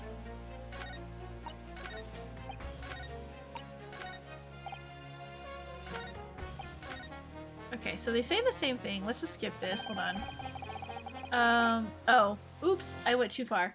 So the window was open when the Garadebs were arguing that day. Yes, Mrs. Garadeb has finally admitted to it, which is a very significant victory for the defense. I feel like the fog's starting to clear and an alternative explanation to this case is starting to show itself. Okay, so I do think we need to press maybe these two. I'll press her first. Hold it! The fourth book found at the scene of the crime shows very obvious signs of fire damage. And the title of the book is The Lion's Pride. The same title, in fact, is the book that Mr. Garadeb told us he had been reading. Well, I really couldn't say. On the day in question, did you or did you not throw at your husband the copy of The Lion's Pride that he had been reading? Looks at Judge 4 face. I did. It was the first thing I could lay my hands on, so I hurled it straight at him. And now you come to mention it, yes. He was rather enjoying reading it, you're right. Why did you not reveal this information to the court from the outset? Because I couldn't, you insolent little man, I didn't remember. At times like that, you pick up and throw whatever you can lay your hands on, as well you know. I really don't. I barely noticed I was throwing a book, much less the title of it. What is this? Why is he pursuing? Excuse me. Okay, what is this? What is it, juror number 5? You know something? I've remembered what it was. That memory I've blocked out. It was listening to what this granny was saying. Brought it all flooding back. Who are you calling a granny, you cheeky devil? I'm Mrs. Garadeb, or the maid, I'll have you know. The man doesn't even flinch. Please tell me that's not because he's so used to being hit all the time. It was about 2 weeks ago now. I just got back home after work, like. I put my hand in my pocket for the wages I just earned that day, and I nearly died. There was a hole. Every last penny had dropped out. Oh dear, what a disaster. You haven't heard the half of it, boy. Oh? The wife was cutting up some chicken at the time. I could hardly get the words out, but I told her straight, I've lost the day's wages, love. Next thing I knew, the blade was whistling past my ear, stuck into the wall next to me it did, about an inch deep. No words, just terror. If anyone happens to ask about licking the couch, I invoke the 5th Amendment of silence as to not incriminate myself. Oh, did you lick your own couch, Martine? I could smell it then, you know, that god-awful stench of the Thames. I was sure I was going to end up face down in the muddy banks that night, I can tell you. Now, that's a real disaster, isn't it?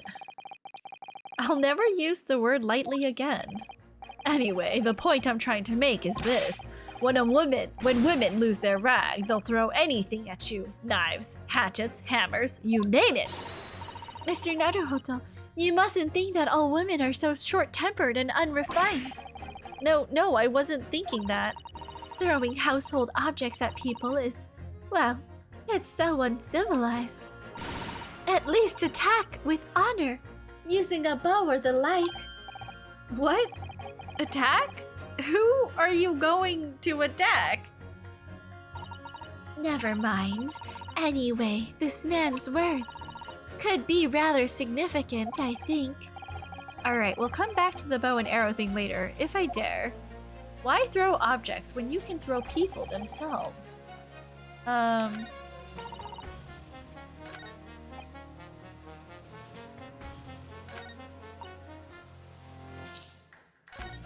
What if we pit the statement of the window was open, throwing books? And a woman in rage will hurl almost anything at you. Hold on. Can I? Can I save first before I pit them against each other?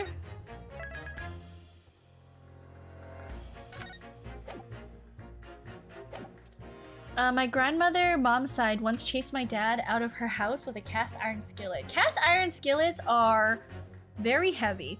Ooh, also, guys, tomorrow, if you are looking to go to FanFest, tickets are going on sale. Is it tomorrow? It is tomorrow, right? Tomorrow in the morning, so make sure you have all your information ready. If you do manage to score a ticket, I'll see you guys there. Any idea why my Jump King restart hotkey isn't working? Oh, so for the does that mean you have Jump King Plus, Sleepy Turtle?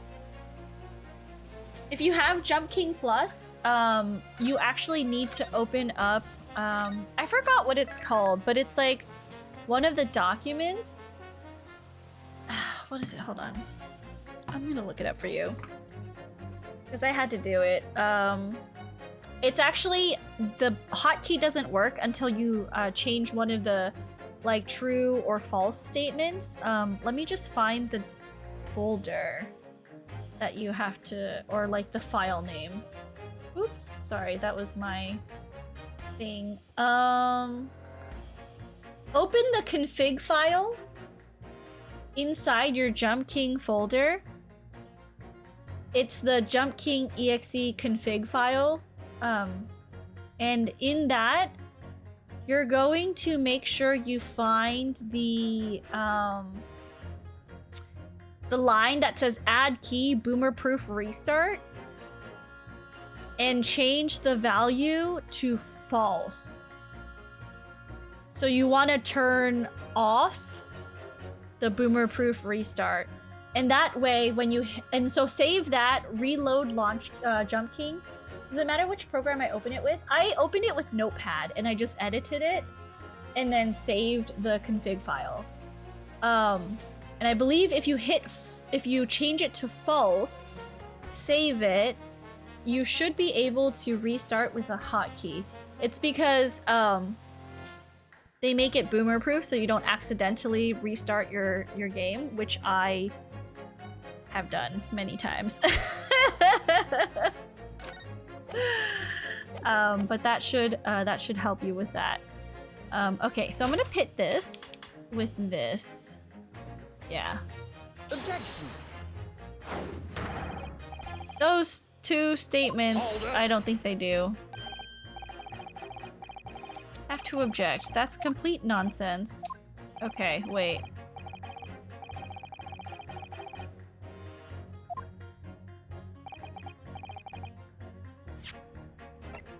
Okay, wait. Load.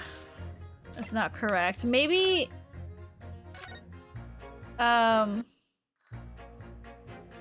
Maybe I need to press a little bit?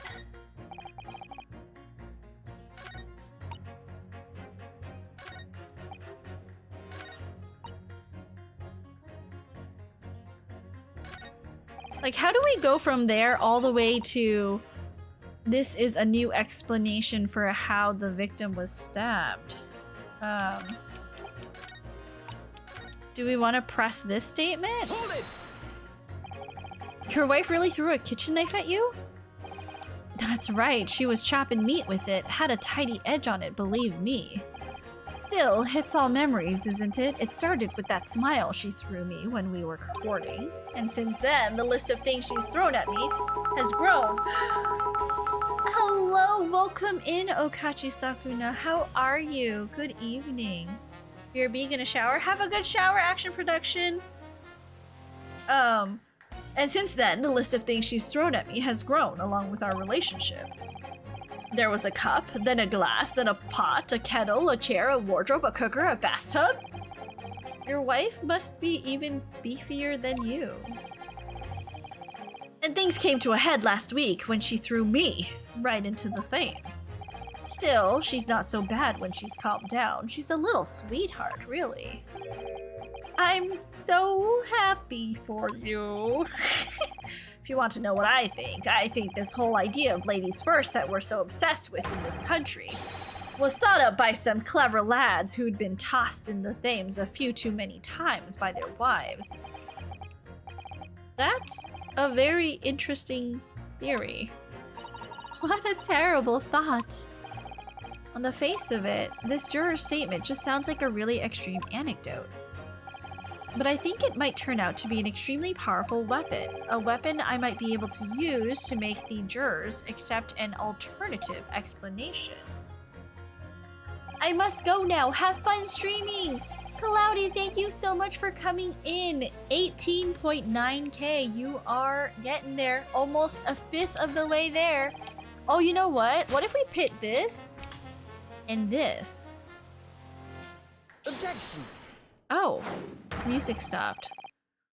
Deeply significant connection. Good grief, you mean they don't contradict each other? Explain, counsel, at once.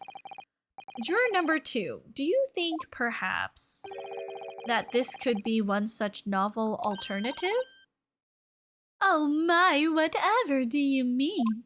The music stopping is always a good sign, very true. An alternative explanation as to how the victim was stabbed in the back. What are you talking about? We've demonstrated that the 4th book, The Lion's Pride, that was found at the scene of the crime, originated in Mr. Garadab's room on the top floor of his house. Therefore, it's equally possible that some other object besides the book could have found its way from the Garadab household to the street below. Oh, what's that now? After all, Mrs. Garadab could have thrown any number of different objects at her husband. Isn't that right, juror number 4? What are you insinuating now, you little beanpole? I'm beginning to think that ever since the true origins of this book came to light, perhaps she had a feeling this might be what happened. Now you listen here, you Eastern Gala. As the foreman of this jury, I demand a straight answer. You give us this yarn about some other object making its way out of the house, but what? What was it? Really taking a big gamble here. That was a bold accusation to make. But I haven't any real evidence to back it up. I mean, your evidence is the fact that the book was found on the street, which means other things in the house could have made it out onto the street. But I'm certain that at the very least, this warrants further investigation. Alright, Mr. Foreman, I'll try to explain the defense's theory. The other object that found its way from the Garadib household to the scene of the crime was... Take that! Juror number 4, Mrs. Garadab. Oh, what now? I must apologize in advance for this. But I need you to confirm something else for the court. This knife. Have you ever seen this knife before? Good Lord, counsel, what on earth are you doing? That's the weapon that was lodged in the victim's back, man!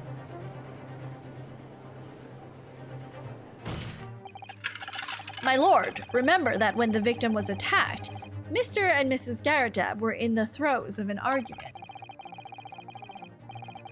Mrs. Garadab was hurling anything she could at her husband, who'd been backed up against the window. A window that had been opened to clear the smoke, and through which a book sailed to land at the crime scene. You can't seriously believe that the book was found in the victim's grasp. Are you saying that it flew out of the window and across the street to land neatly in her hand? No, she picked it up, you dumbasses. Huh. Even my missus hasn't got an aim like that. Yes, I admit there are many details we don't yet understand. But that's the point. That's precisely why. We must not allow this trial to end. Not right now. Oh my. Oh. Mrs. Garadab, your answer, please. Have you seen this knife before or not?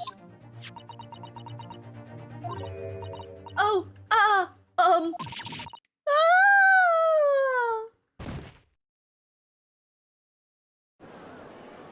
She's definitely seen it.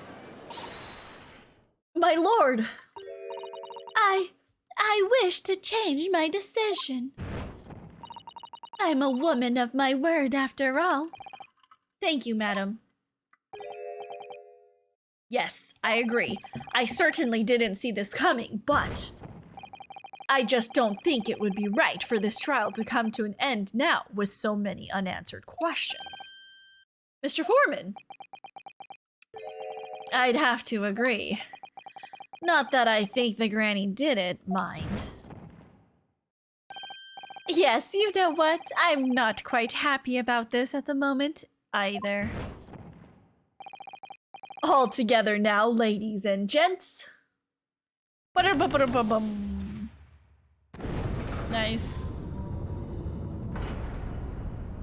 We've bought ourselves some time. We did it. Oh, congratulations, Mr. Naruhodo. So, as a result of the defense's... Oh, hold on.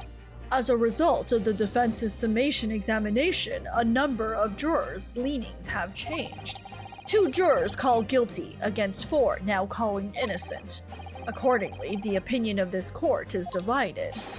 And this trial will continue.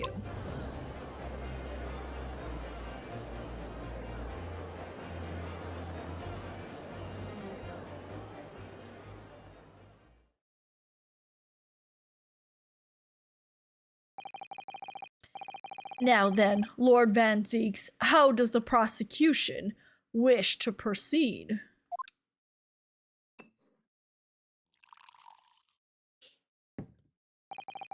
This trial is rapidly descending into a farce.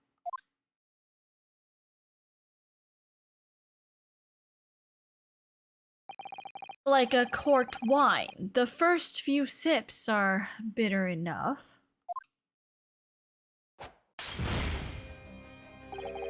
But what follows is so repugnant, it's good for nothing save the gutter. If I may, Lord Van Zeeks. The defense has just put forward a credible alternative explanation for what happened. Credible? Is that your considered opinion, Mr. Foreman? The defense's argument is a joke to which I barely know how to respond, but let me start by insisting that you must all familiarize yourselves better with the relative positions of those places being discussed. What do you mean by that? What's his angle this time? It should already be more than apparent that between the crime scene and the Garadeb household runs a rather wide street, Briar Road. Which means that the distance from the Garadeb's house to the scene is some, 15 yards. Let me see, 15 yards. That's around 14 meters. 14 meters? Oh, that's a little farther than I'd imagined. And as you ladies and gentlemen of the jury rightly noted as having portentous significance, the 4th book was found in the victim's clutches.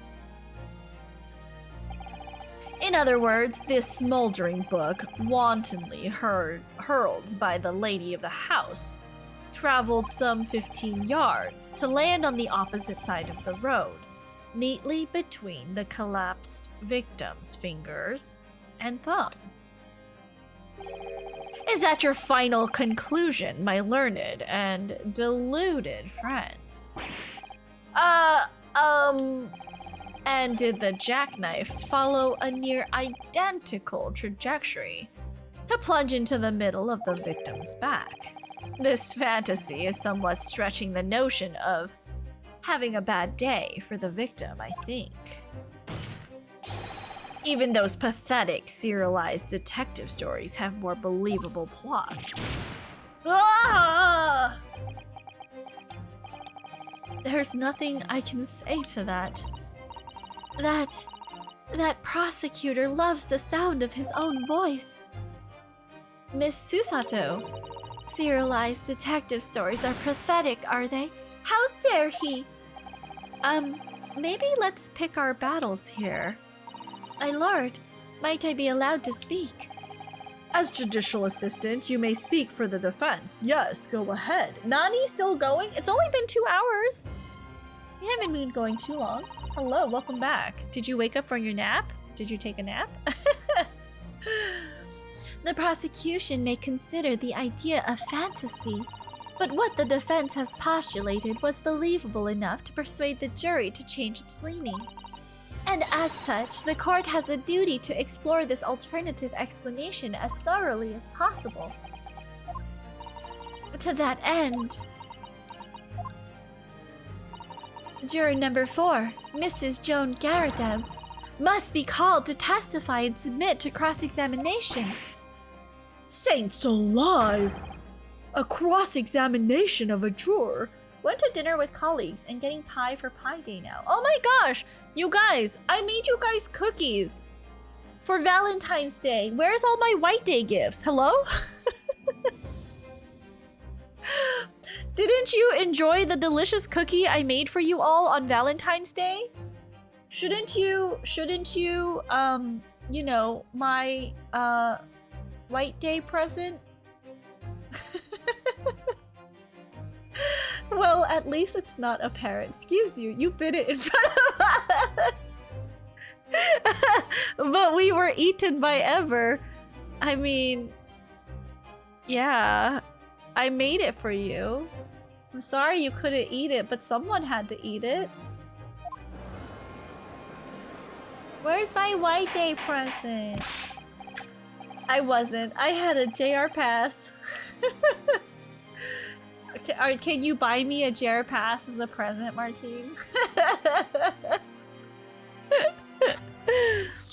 Order! Order! Order! Well, this is highly irregular. It is unprecedented for a member of the jury to be summoned to the witness stand. Your logic is astounding. This game is a terrible influence. Chrono says, your White Day present was a dog drool. No. No. Lord Van Zeeks! There are already witnesses in the stand whose testimony the defense may further cross-examine. If my learned friend's farcical theory has any truth in it, then both a burning book and a jackknife must have flown through the sky before this couple's eyes. And we must assume that they would be able to testify accordingly. What say you, witnesses?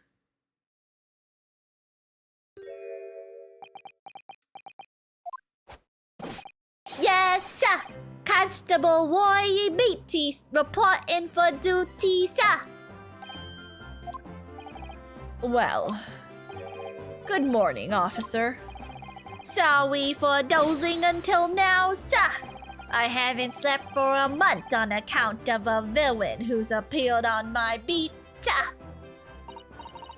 Oh, they are so heroic, these London bobbies. Patricia, my darling, I've been neglecting you, but no more. Oh, Rolly, my hero, you make me swoon. Very well, I hereby reject the defense's request. Oh. And order the witnesses in the stand to testify again. Your voice for Rolly almost sounds like a JFK impersonation. Wait, did JFK have a really, high-pitched voice? Because it sounds kind of high, no? I think that's silly.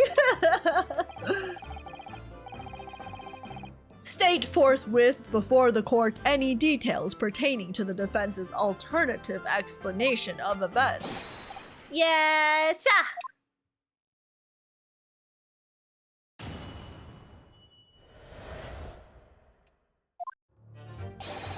This case has nothing to do with Mr. and Mrs. Garrett.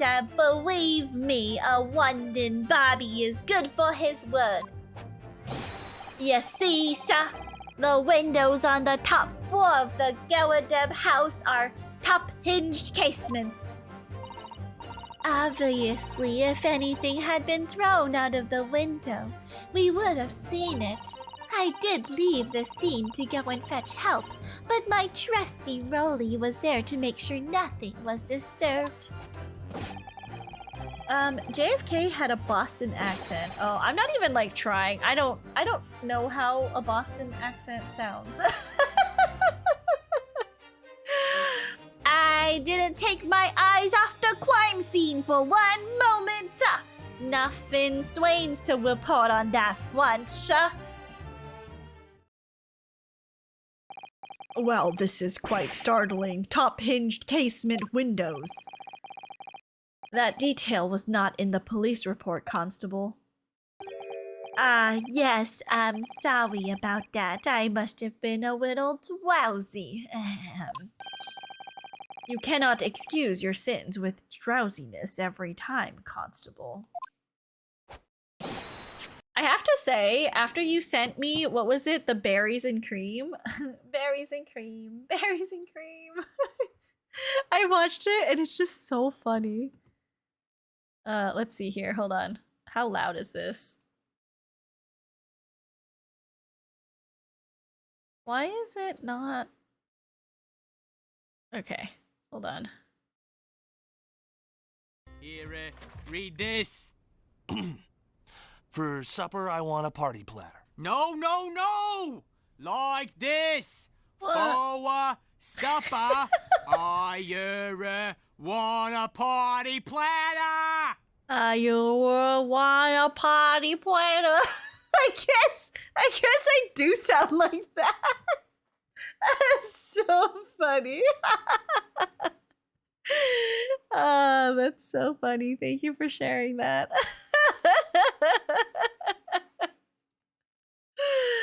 Let's take this chance to save also.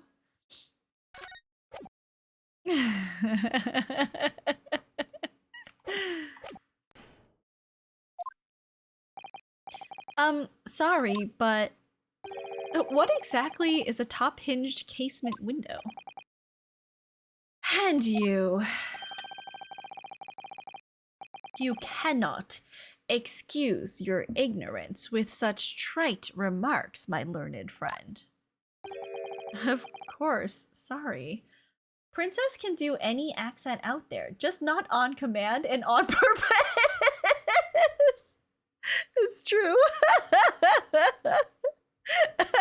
It just comes out of my mouth and then I'm like, I don't know where this is coming from. I even tried to do Southern for that lady and I'm like, man, I hear Southern accents on TV all the time. And by like the second sentence, I was totally losing the accent.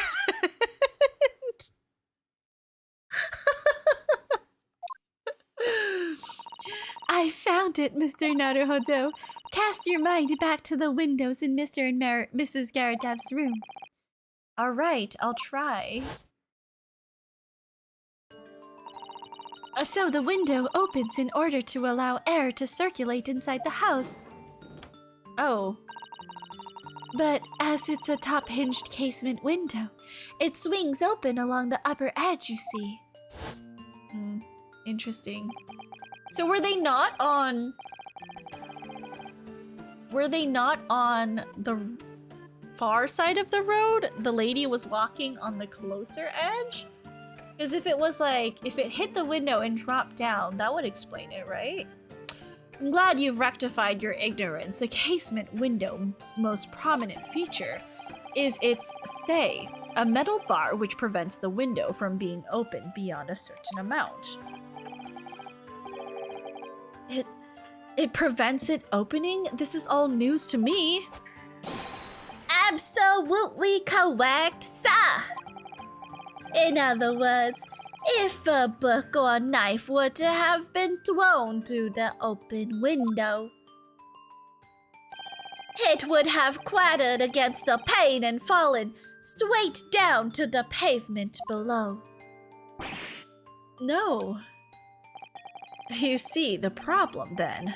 Good, your education in Windows is complete. I don't know, maybe play the game, fuck around and find out, as the kids say. That's true.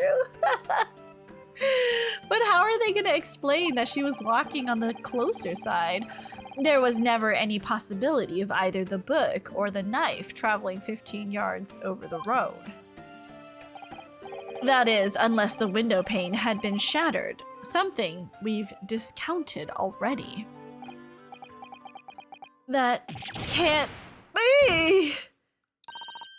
Did you see that, Roly? That young Japanese man just collapsed in agony. Welcome back for your shower action production. Oh yes, my darling. I saw it. I saw how he crumbled before me. Oh, Roly, you're so strong. How is this happening? I haven't even started the cross-examination yet, and already my argument's been destroyed. Counsel, if you could drag yourself upright again, the court awaits your cross-examination. She needs a boyfriend? I'm pretty sure that is her husband. My lord. Oh good, another desperate situation.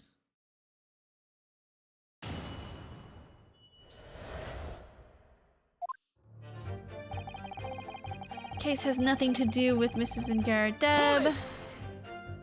I'm taking girlfriend applications. I had a Charlie horse in the middle of the night yesterday, and I had no idea how painful they were. The name is so whimsical, I was unprepared. Wait, did someone punch your leg inside out?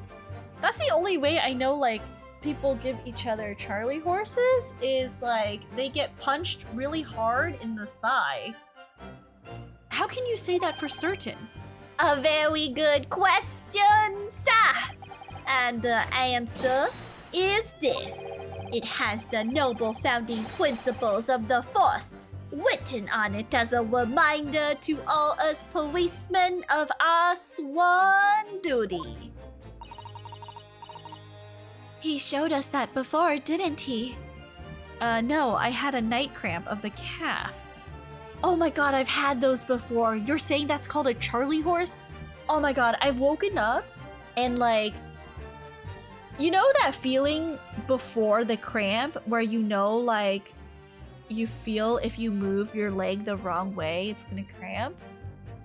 I've woken up to that feeling, and if I react fast enough by like straightening out my leg or something, or like, you know, pointing my toes to like stretch it out, I catch it in time.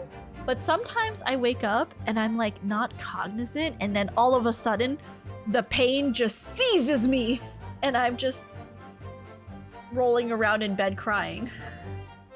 It's coming and nothing's gonna stop it otherwise. It's such a terrible, scary feeling. It's excruciating. God, and sometimes when that happens, when you're just getting out of like waking up, I like might as well just fucking die. Like it hurts so bad. Oh my, I've not had one of those in like 3 years. Pretty sure I had one like 2 weeks ago. It was bad. Did he? I can't say I remember. To patrol the streets of London town and uphold the peace of the common man. It's what the job's all about. And that is why I can stand here today besides my long-suffering wife and tell you a Bobby's good for his word while rubbing my tired eyes admittedly, sir. Welp, today is already cursed. Hello, Jess. How are you? Welcome in. How are you doing? Let me give you a little shout out here. Guys, check out Jess if you can. She is such a comfy streamer, very chatty. I absolutely love the vibes. And then you can't walk properly all morning because of it. Yeah, like you can feel the pain like forever in your leg. It hurts so bad. Oh, Roly, you're so manly. Of course I am, my darling Patricia. Oh, Pat. Oh, Roly. Of course, Jess. No, none of this is what I meant. I meant, how can you say for certain that this case has nothing to do with Mr. and Mrs. Garadab? I see, sir. You should have said so earlier, sir. Yes, well, so could you answer the question? That was a waste of time then. Absolutely, sir. I will answer it to the fullest of my abilities, sir. There's a surprising reason why Mr. and Mrs. Garadab's domestic dispute can't be related to this case. But before I get into that, sir, just one thing. Yes? I'd very much like you and your countrymen to understand the great British institution of Scotland Yard. So I hope you'll take back some tales of us London bobbies and how we uphold our guiding principles. I wasn't planning on going back just yet. I've only just arrived here. So to that end, sir, I'd be happy to lend you my warrant card for your perusal. But I must warn you, you won't be able to get through it without shedding a few tears. Thank you. I will try. Constable Beatty's warrant card has been entered into court record. Contains the rules of conduct to which they must adhere. Okay, hold on. Let me check. Can we open it to see the rules? Policeman will strive to preserve the peace within his allotted beat.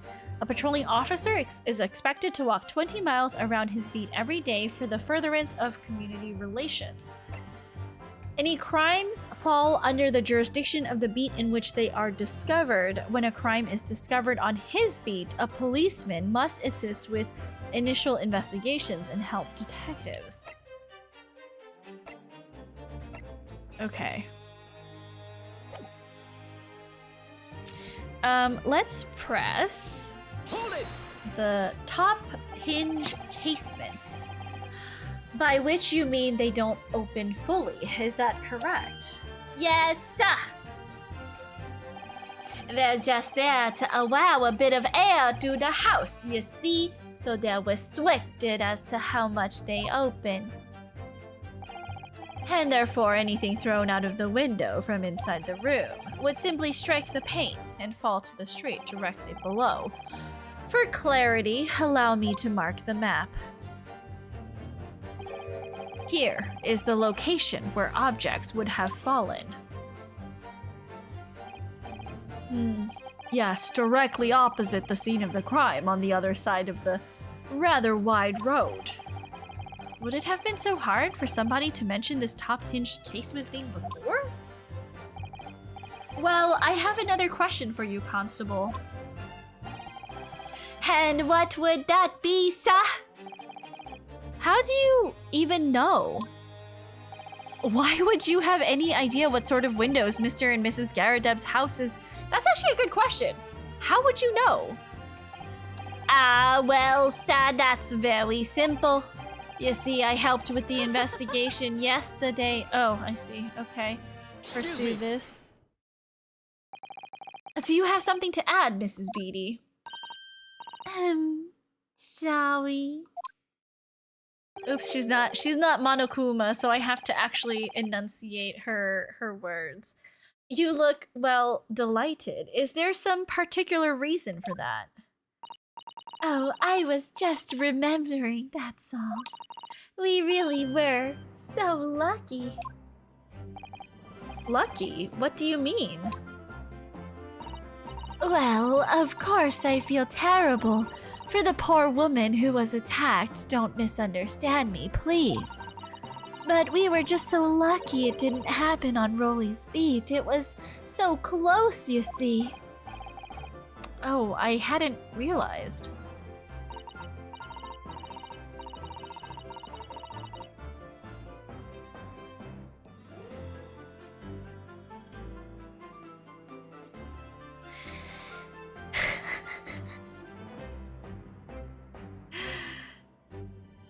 Are you saying... Am I understanding it correctly that they probably moved the body? Because if it was on the side of the house, it would have fallen in Rolly's beat. And he would have had to do more work. Oh, yes, that street, Briar Road. That's the boundary between Rolly's beat and the next one. Isn't that right, my love?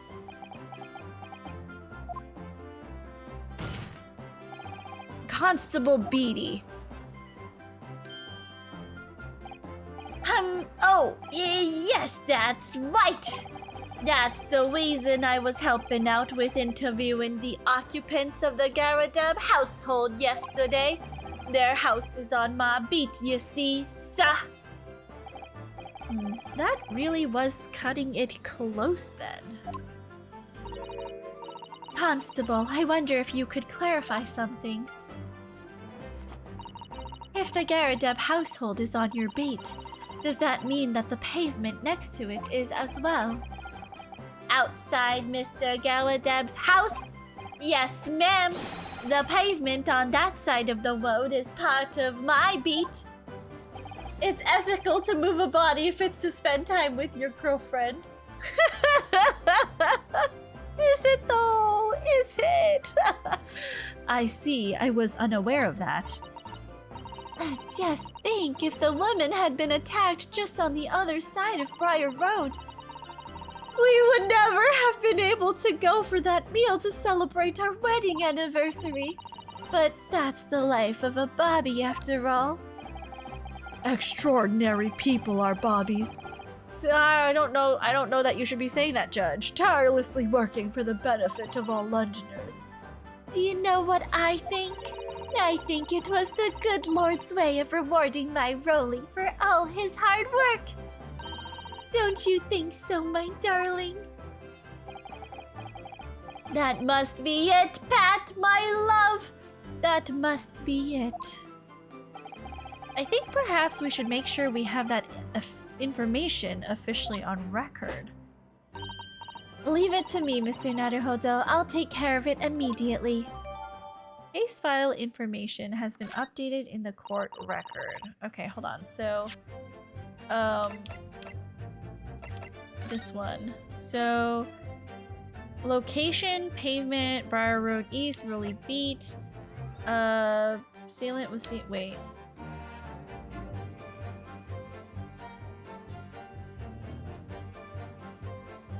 Is it the east side that got? Oh, I see. The pavement where the victim was found lies just outside Constable Beatty's beat, the border of which runs down the middle of Briar Road. Okay. And now it's my turn, I think. Obviously, if anything had been thrown out of the window, we would have seen it. Hold it! But according to my notes here, the sun had gone down already and it was dark. Oh, but Rolly and I were strolling along, gazing at the night sky and looking for our lucky star. Sorry? The star that will guide us to eternal happiness. Can't it guide you to answer the question? If a flaming book had cut across the sky in front of us, it would have lit up like a shooting star. And if I'd seen a shooting star, I would have made a wish upon it. Let Rolly be an inspector, I would have said, 3 times at least. Of course, what with the smog and everything, we couldn't actually see any stars. In short, are you trying to say that neither a book nor a knife crossed the sky before you? Yes, sir. That is correct, sir. As sure as the night sky in London is starless, sir. It certainly seems like they're telling the truth. And then we saw the poor woman fall to the ground, so we ran straight over to help her.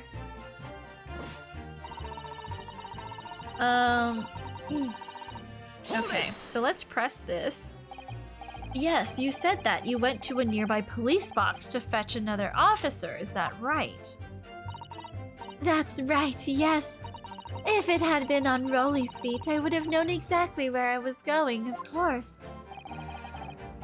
Don't feel bad, my love. You can't be expected to know the location of every police box on every beat. So Rolly told me the way, only I sort of got a little lost on the way. Patricia, my darling, that's why I love you. Your terrible sense of direction is bewitching to me. Oh, Pat. Oh, Rolly. Oh, please! So I suppose I was gone for about 15 minutes. But like I said, my Rolly was at the scene the whole time, making sure nothing was disturbed. But he was also found face down when officers came to the scene of the crime. So was he really watching over? Oh, debatable.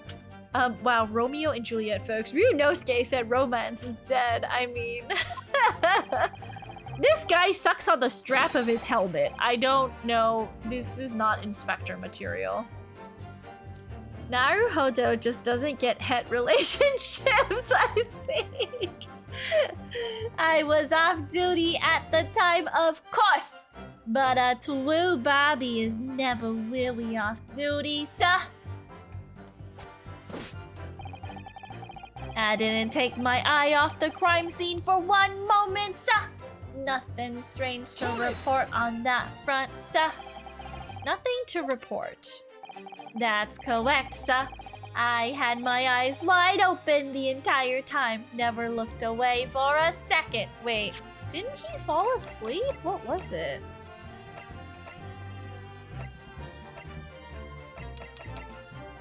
I thought someone said he fell asleep. No one else approached the scene and nothing was removed from it. I can swear to that on the yard's honor, sir. Really? That seems a little strange. Beg your pardon, sir. Strange, sir? Seems altogether regular to me. This burnt copy of the Lion's Pride was originally in the Garadeb household. So the question remains, how did it find its way into the hands of the victim? Can you shed any light on that, seeing as you were at the scene of the crime the entire time? Aha! Could it be a different copy, sir? One that just happened to be burnt as well? Very low chance. I don't think this guy's a puppet anymore. Thought I'd share this. Had pho before stream, like in the afternoon. Oh my god, that sounds so good. And then you had to caw in the afternoon or the evening. That sounds delicious. To Naruhodo, the most romantic thing is when your partner helps you get cleared of a murder charge, and also when he gives you his sword. You can't see me, but I am eyebrow waggling real hard. Pho, yum. Even if that were possible, why would the victim have been gripping a book like that in her hand? As we can see from this photographic print, she had a bag over her shoulder. Wow, what are... I don't know why you're wowing. It's just two men sharing a sword together. Nothing wrong with that. Well, sir, that book was in the lady's hand from the moment we arrived at the scene. Is that so? There's something about this statement that's not sitting right with me. The two mysteries of how that knife ended up in her back and how that book ended up in her hand. There must be some common thread between them. Can I ask you something, please, Mr. Lawyer, sir? Oh, yes, of course. What is it? You're doubting us, aren't you? I can tell. What? I wasn't really. I mean, what's she doing? Please, just because I'm a woman, it doesn't make my testimony any less valuable. You might just see me as the wife of a policeman, but I'm a woman of my word, I am. I really don't ever remember suggesting that I doubted you. No excuses, I don't want to hear it. My voice will be heard. My lord, you'll let me speak, won't you? Yes, Mrs. Beatty, I will allow you to supplement your testimony if you so desire. Sometimes the path of least resistance is the sage one. That was a very loud mutter. I heard that. That Japanese man thinks a policeman's wife's word counts for nothing, does he? Well, watch out, sir. I might let you get away with something like that, but my Roly won't. Duly noted, Mrs. Beatty. Please, I humbly ask you to continue. This poor man will never get proper sleep with this lady around. Just tugging on him and using his body to do punches. All of it. What could she possibly be about to say, I wonder?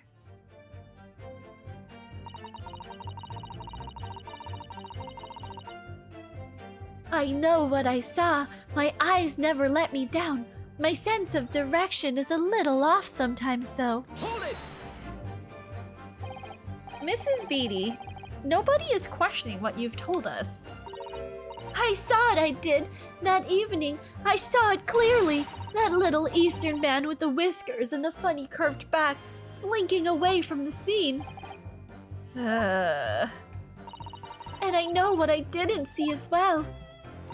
I didn't see any flaming books or knives flying through the sky. All very clear. You also mentioned something about having a poor sense of direction. Oh, yes, well, that's a little embarrassing, really. I'm always ending up at the wrong place when I've made arrangements to meet Roly. He gets ever so cross. Excuse me. Constable Beatty, is there a problem?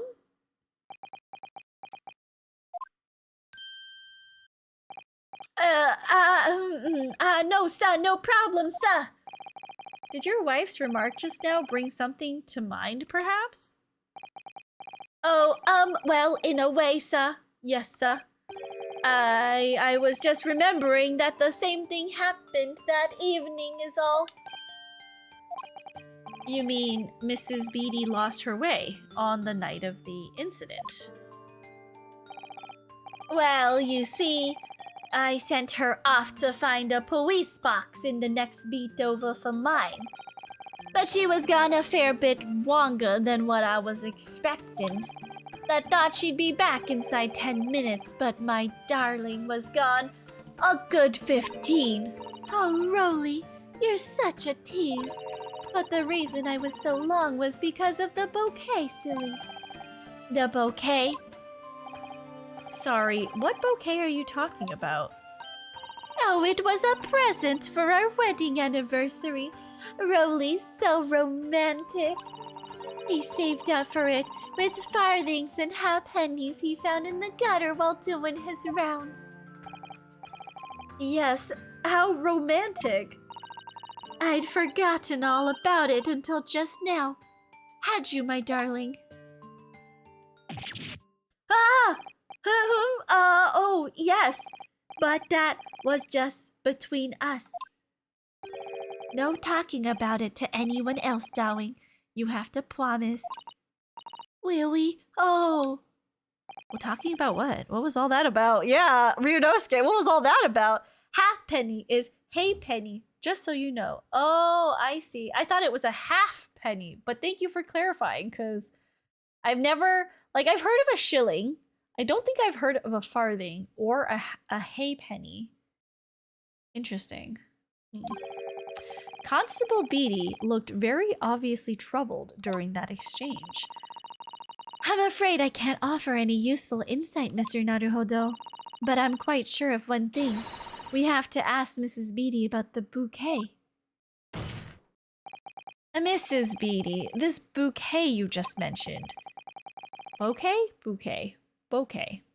I'd like you to add details about it to your testimony, please. Oh, really? Yes, I'd love to.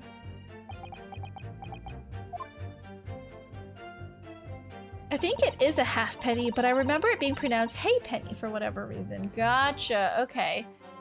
What happened was I dropped my bouquet and ended up losing my way for a while.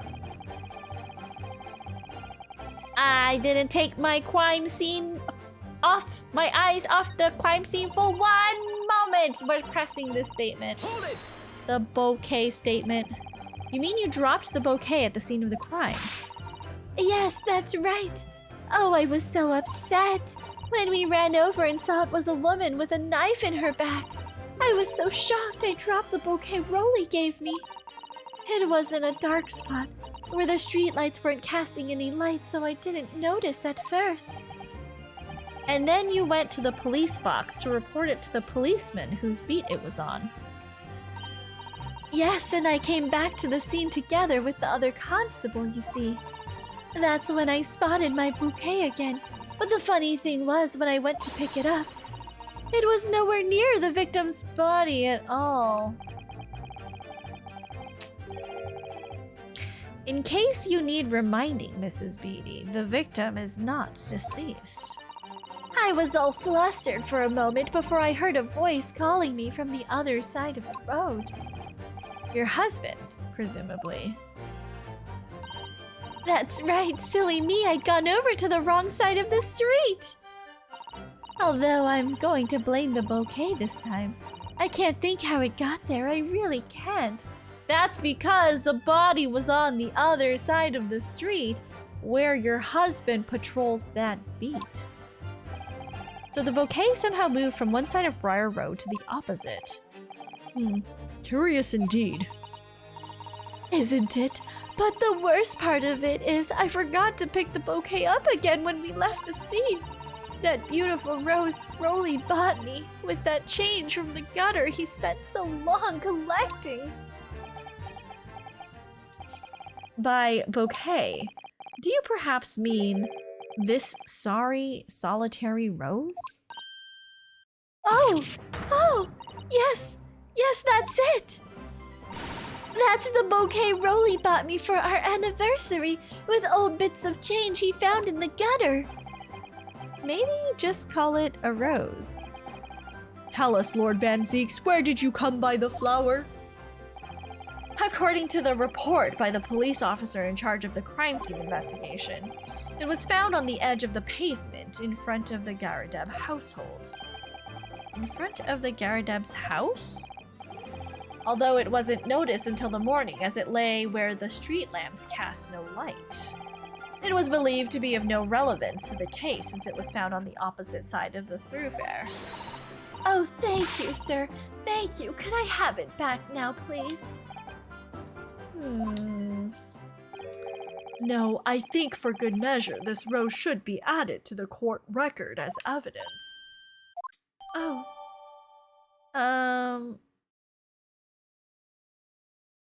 Yeah, okay, so...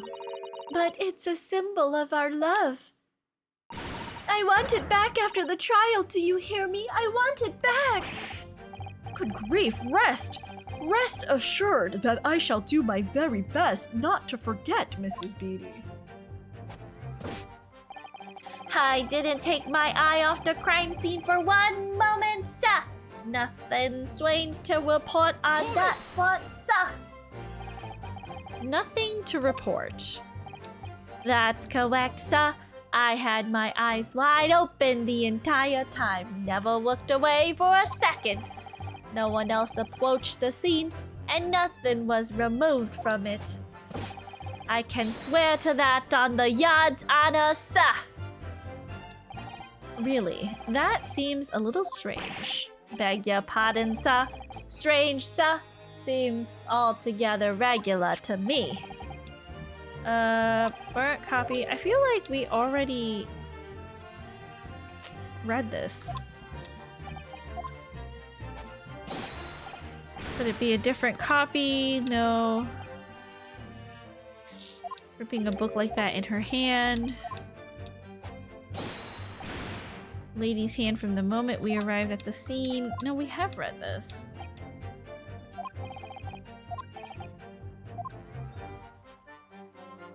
Okay, so, well, Mr. Naruhodo, what do you make of all of this? Yes. The whole idea of an invisible attacker has been troubling me all along, but I believe I'm starting to get a picture of what really happened here now. The fourth book, that had no business being at the scene of the crime, made me sure that Mrs. Daradab was hiding something from us. But it's becoming increasingly clear that someone else has been hiding something from us as well. I think I may already be armed with everything I need to strike a decisive blow here, which means it's time to save! Because I don't know what this decisive blow is. Okay, hold on. This time, it's going to expose the whole truth about this mysterious affair. Hold on. So we have a new piece of evidence. What does talking about it do? An English rose, it's such a beautiful flower. This is a rose, is it? I've never seen one before. Do you not take an interest in flowers, Mr. Naruhodo? I wouldn't say that exactly, but I do know 3 types at least. Gosh, 3? Yes, plum blossom, peach blossom, and cherry blossom. Those are not roses. Perhaps you should consider branching out, learning some that aren't fruit-based, for example. Oh, flowers. So, is that what he said? Flowers? Okay, so if he needed to pick up drop change for a single rose, how awful is his pay? True, or how expensive is the single rose? It could be. It's a huge luxury, you know? Rules of conduct, Lion's Pride, outside of Constable B. Okay, hold on. So, top floor, hinged casements, thrown out the window. We would have seen it. Trusty Roy was there to make sure nothing was disturbed. I dropped my bouquet and ended up losing my way for a while. So, hold on. Okay, hold on. I shouldn't have clicked right. Okay, so this one. Didn't take my eye off the crime scene. Nothing strange to report.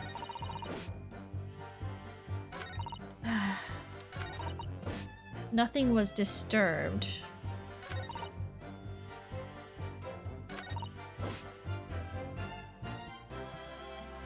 Would it be the flower?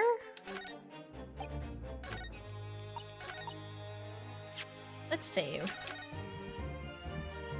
A half penny is a year's salary. What? That's so expensive! Hello, Nutmeg and Bees. Welcome in. Welcome back. I hope you're having a good evening. I will chug the rest of my tea. Thank you.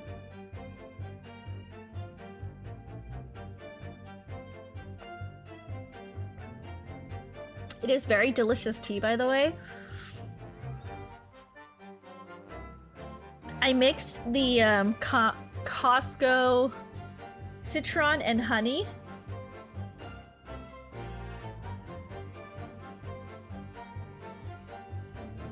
And also brewed some black tea together with that.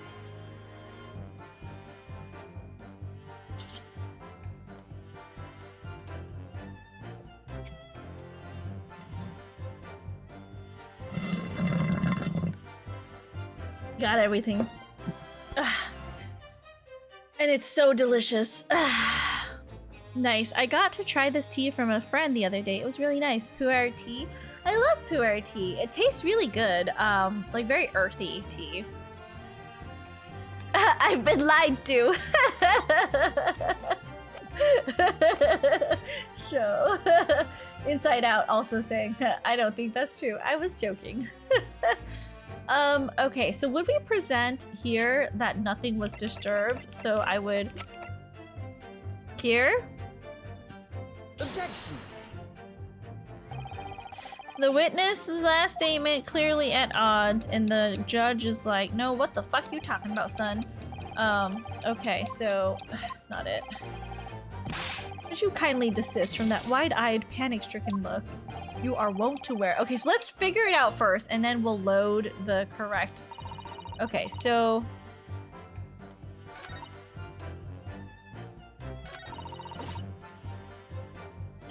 How do I prove...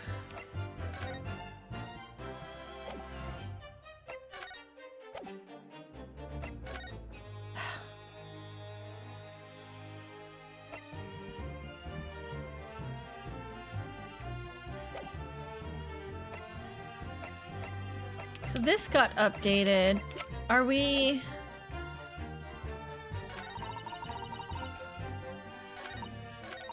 Is it here? Would I present this one? Objection. No, that's not it. Oh my god, I don't know. I'm stupid. Hold on. I don't know. I don't know how to disprove this.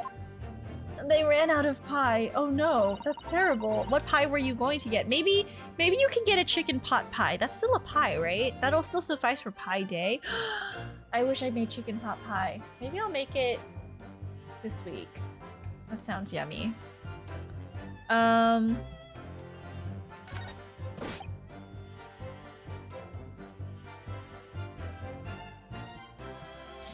don't understand.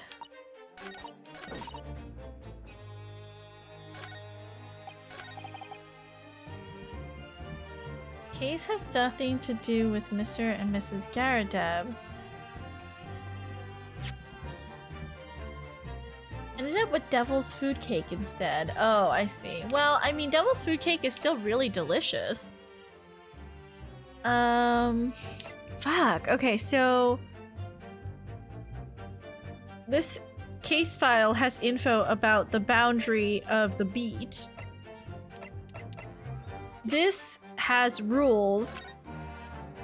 This one here. When a crime is discovered on his beat, a policeman must assist with initial investigations and help detectives. So that's like, he would have to do that, but he didn't want to.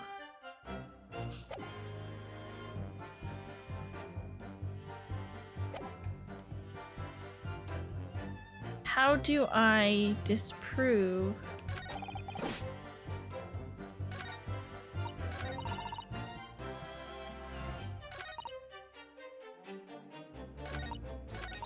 What happened was I dropped my bouquet and ended up losing my way for a while.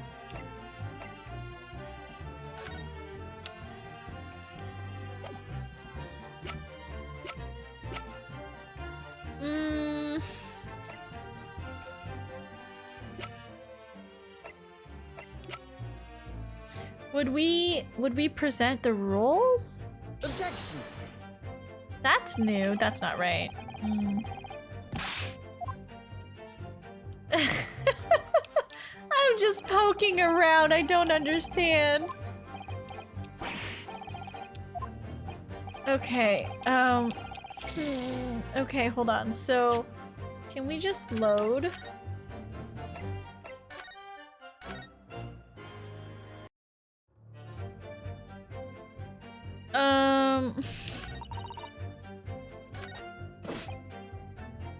Can't take my eyes off the crime scene. What about this? And how did it move? Objection. Trusty saving. Okay, so it was that all along. Okay. That took forever and a lifetime. You claim, Constable Beatty, there was nothing to report in the 15 or so minutes you were guarding the scene. But that cannot be. Right evidence and thinking. Just the wrong statement. True. Time to load. What do you mean to say? In your testimony just now, Mrs. Beatty, you explained to the court that when you arrived back at the scene of the crime with the policeman assigned to that beat, the bouquet you had dropped at the victim's side was no longer anywhere nearby. Objection. Yes, on the opposite side of Briar Road to where the victim was attacked. But considering the size of that meager bouquet, if a single sorry bloom can be so described, no doubt it was blown in the wind across the street, back into the gutter, where it belongs. That is just rude as hell. Meager? Objection. But if that were the case, why did Constable Beatty not testify to the fact?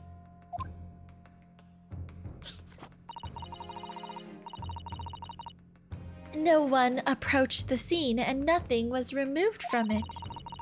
Constable Beatty swore to that on Scotland Yard's honor.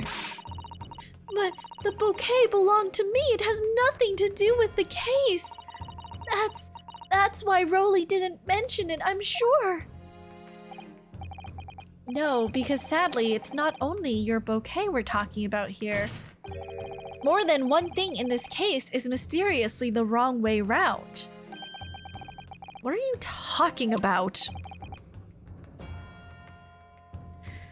Think about it. Besides Mrs. Beatty's bouquet, there's Mr. Garadab's book. Mr. Garadab's copy of The Lion's Pride, which was thrown out of the window by his wife, would have struck the pane of the casement window and landed here, on the west side of the street. And yet, it was actually found here, on the opposite side of the road in the victim's hand.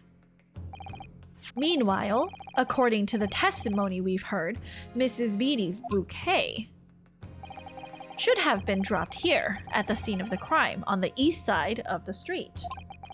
But in fact,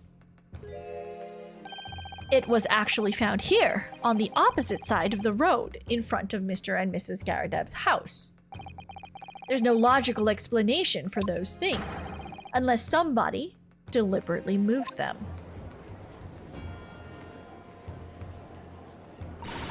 What are you trying to say? The way you're talking, it sounds like you think my Rowley's done something wrong. Don't you listen to a word that scrawny lawyer says, wittering on about books and bouquets. Why should we care? It's nitpicking, that's what it is. Oh good, Mrs. Garadab's come round. You might call it nitpicking, Mrs. Garadab, but deliberately meddling with the scene of a crime is a criminal offense. It's called, evidence tampering. Tampering, Mr. Naruhodo. But the person responsible for this tampering cannot admit to it, for a very subtle but compelling reason. Objection. Tampering? You've barely heard the term before. Tell us, my learned friend, who would possibly have had cause to carry out such an elaborate deception? Tampering is okay when you're in love. Definitely, many crimes are forgiven when you're in love, I guess. Yes, there is someone who tampered with the scene of the crime that evening. All the evidence and all the testimony points to that one particular person. Counsel, I must demand that you substantiate this conjecture. Who are you saying is responsible for tampering with the scene of the crime? It is definitely Rowley. Take that! Obviously, there's only one person it could have been. Constable Rowley Beat. It was you! Rowley Beatty! Rowley Beatty. Rowley... Is that supposed to be a pun? Rowley Beatty. Rowley Beat? Rowley Beatty. Nope, I don't know. What? A policeman? A member of Scotland Yard? What nonsense! Why would my Rowley do something like that? There's no one straighter than my husband. No Bobby works as tirelessly for the people of London. Mrs. Beatty, You said in your testimony that your husband asked you to go to a nearby police box to fetch the officer on duty. The 15 minutes that you were absent from the scene is the only opportunity anyone had to tamper with it. You're making it up. It's all nonsense. It's all lies. What about that Japanese man with the whiskers? I bet it was him. He did it. If that was true, Constable Beatty would have seen him do it. Oh, And forgive me for pointing it out, but when you dropped your bouquet, Mrs. Beatty, it was after the defendant had fled the scene. oh, well. Objection! First, you make accusations about the landlord and his wife. And now you incriminate a policeman as well. But your accusations lack one very important thing. You claim the crime scene was tampered with, but there's only one reason anyone would commit such a reckless crime: to hide something. That's right. He's right. But my husband and I just happened to be there. That's all. So why would we have anything to hide? It doesn't make sense. You've offered no motive for this alleged tampering, and until you do, your accusations are nothing but empty threats. Constable Beatty had a very good reason for wanting to tamper with the scene of the crime. That's the key to this entire affair. Mr. Naruhodo, have you managed to solve this mystery? Counsel, you have made a very serious accusation against a London police officer. If you are mistaken, I'm sure I need not point out that your reputation as a lawyer will be irrevocably damaged. With that stark warning in mind, you will now explain to the court the motive for this alleged tampering. Yes, my lord.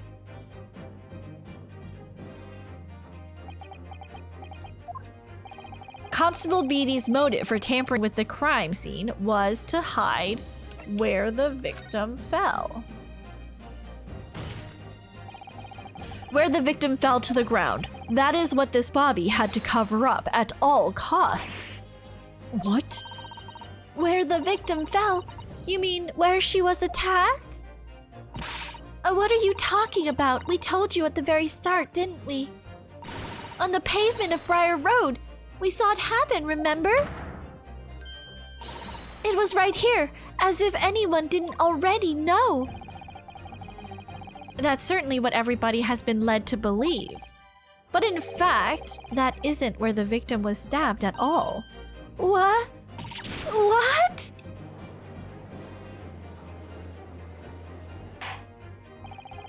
I'm beginning to wonder where this tumultuous trial will end, counsel. If that's your assertion, then the court is dying to know, my Nipponi's friend. Where are you proposing that the crime actually took place that evening? Definitely on this side. Take that! But that's on the opposite side of the road? I don't understand. On the evening in question, Mr. Garadab's book fell directly down from the open window above. And your bouquet, Mrs. Beatty, never moved at all. What did move was the scene of the crime itself. Good gracious! Objection! Perhaps you haven't been listening to the ample testimony the court has heard. But these witnesses both saw the moment the attack took place. That's right. I saw it with my own eyes. It was 5 o'clock in the evening and already dark.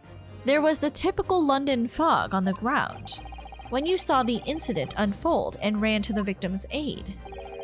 That was actually on the west side of Briar Road. No, that's not true. It can't have been. Constable Beatty then arranged for you to be absent for a while by sending you for help. And during the 15 minutes you were away, he transplanted the crime scene. He moved all the things shown in this print, the victim herself, the 4 books. He moved everything, in fact, to the pavement on the east side of Briar Road. Extraordinary. But the constable overlooked one thing. What? What did he overlook? The bouquet, I presume. Exactly. The prosecution told the court just a few minutes ago about the discovery of the rose bouquet.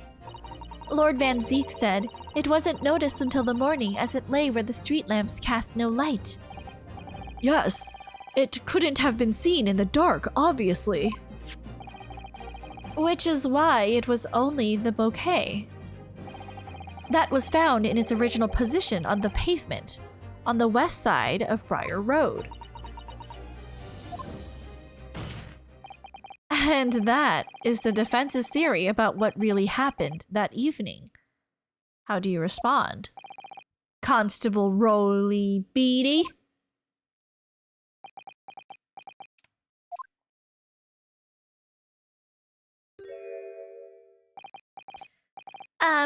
Well, I'm very sorry. I didn't mean to nod off again, but I haven't swept properly in a month.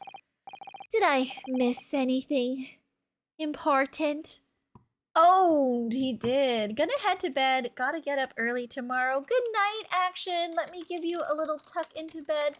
Thank you for coming in. Thank you for hanging out and chatting and telling me about your day and your lunch and dinner. I hope you have a good night, and I hope that you are able to wake up early for whatever you need to do tomorrow morning. Good night. Sleep tight. Don't let the bed bugs bite. Bye, action. Oh, Rowley, it isn't true, is it? What that lawyer said is all lies, isn't it? I know it is because you're the most upstanding, righteous man I know. I had a dream. A terrible dream.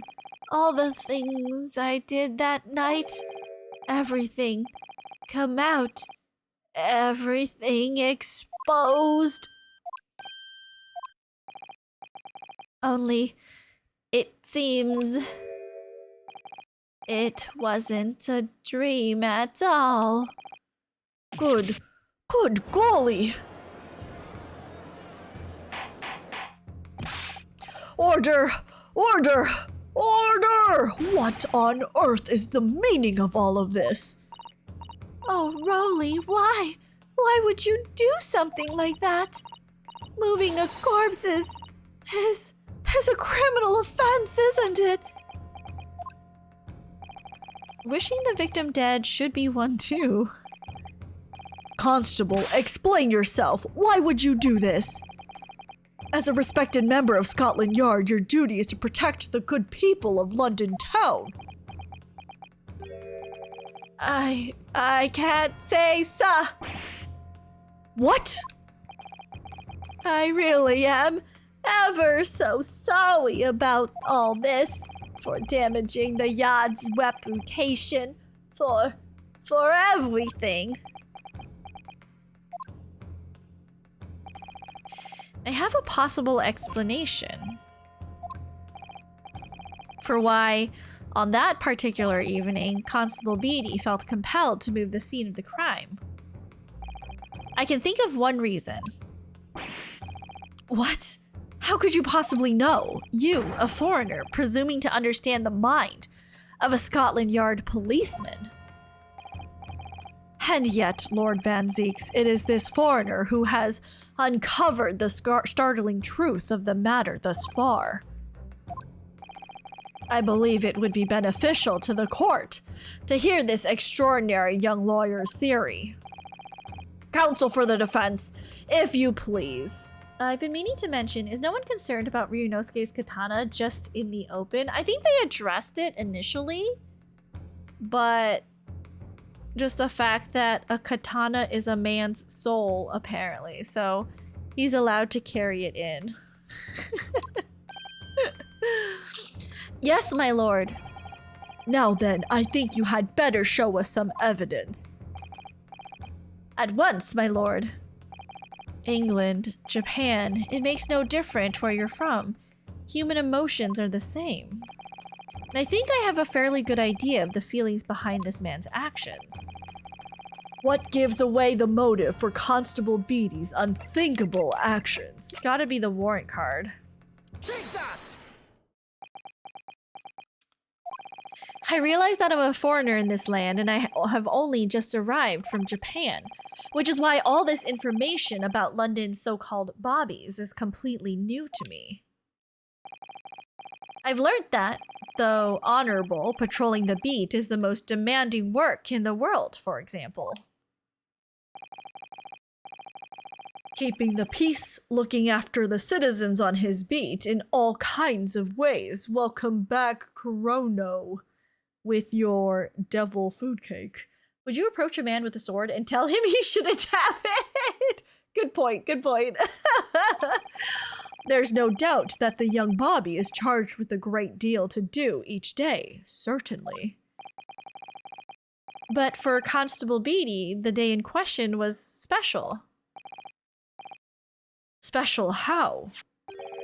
On account of this bouquet, my lord. Oh, yes. It was our very first wedding anniversary. Constable Beatty had worked so hard to be able to afford this simple gift for his wife, and was so looking forward to taking her out for a celebratory meal. When he and Mrs. Beatty stumbled upon a crime along Briar Road.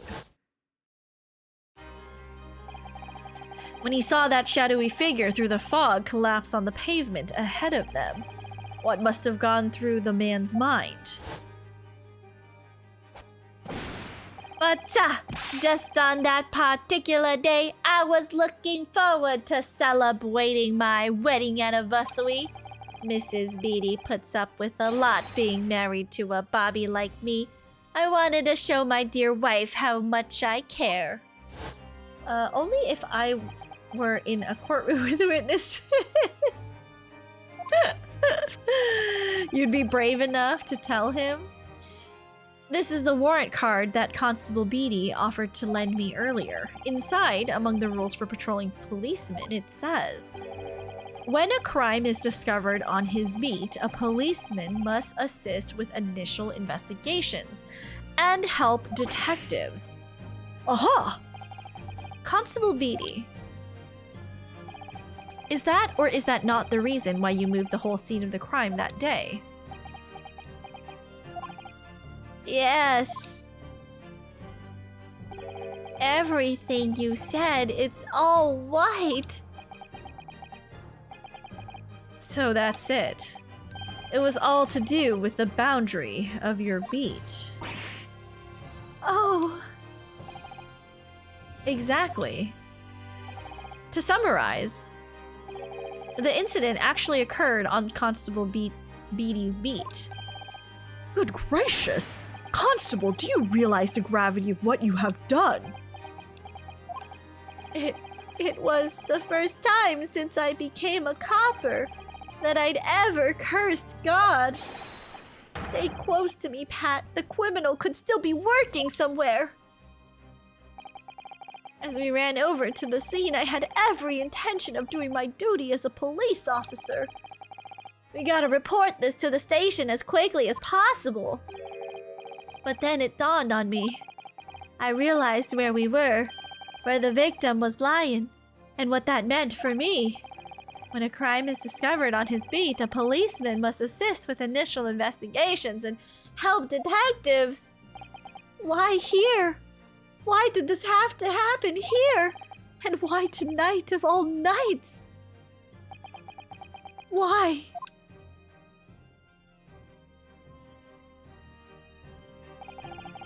It's a copper's job to guard the scene of the crime, so I told Pat she'd have to go to the nearest police box and fetch whoever was on duty there. It was then, when I opened my mouth to speak, it just came out. I couldn't believe the words that were coming out of my own mouth. This is the next beat to mine, Pat. So you'll have to go to the police box that covers it, turn right along Mearsham Street, and then...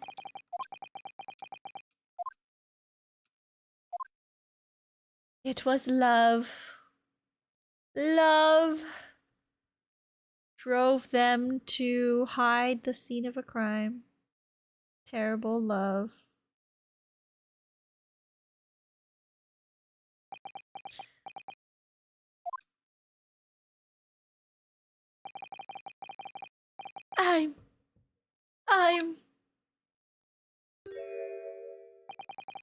I'm sorry. I'm so sorry. Oh, Constable. I just wanted just that one night to take Patricia out to dinner. Oh, Rowley. Just that one night.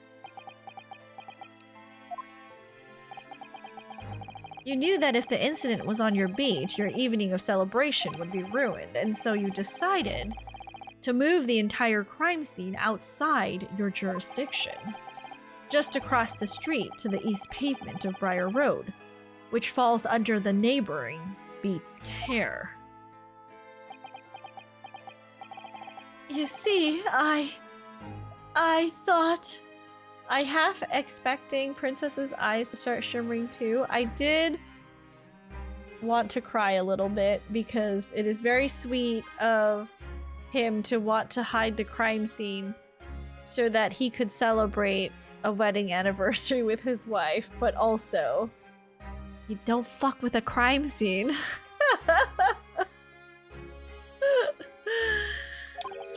Well, I was sure the victim was dead, you see. I beg your pardon? Oh, of course he did.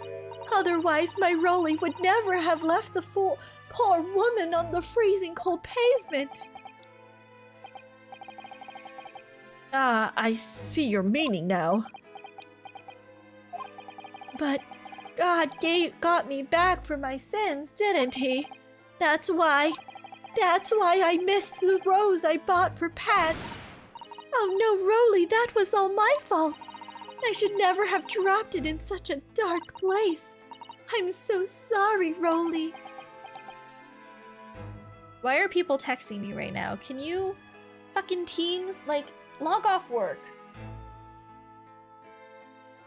Honestly, I'm surprised the guy remembered his anniversary. And you can tell us, Constable. How many books did you move from the one side of the road to the other in total? 4 it was. Yes, sir, definitely. 4. Respond with, go to bed. I should. Fucking go to bed, everyone. What are you doing? Hello, Hermes. Yes? Yeah? Is it bedtime for you? It is.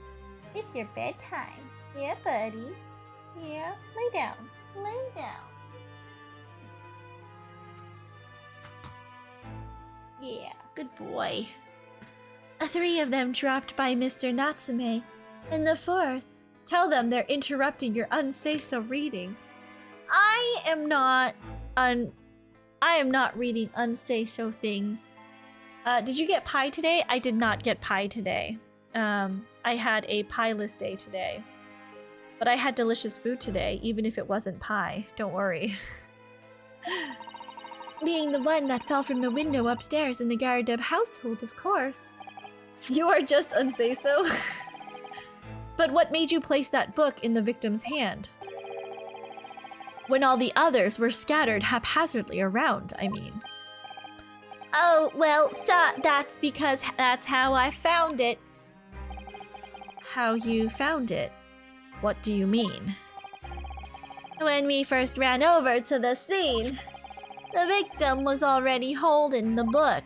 So when I moved everything, I made sure it was still in her hand. You're sure it was this book, The Lion's Pride, that the victim was holding? Oh, yes, sir. No doubt about it, sir. So she bent down to pick up the book, and also in the process got stabbed in the back from a falling knife.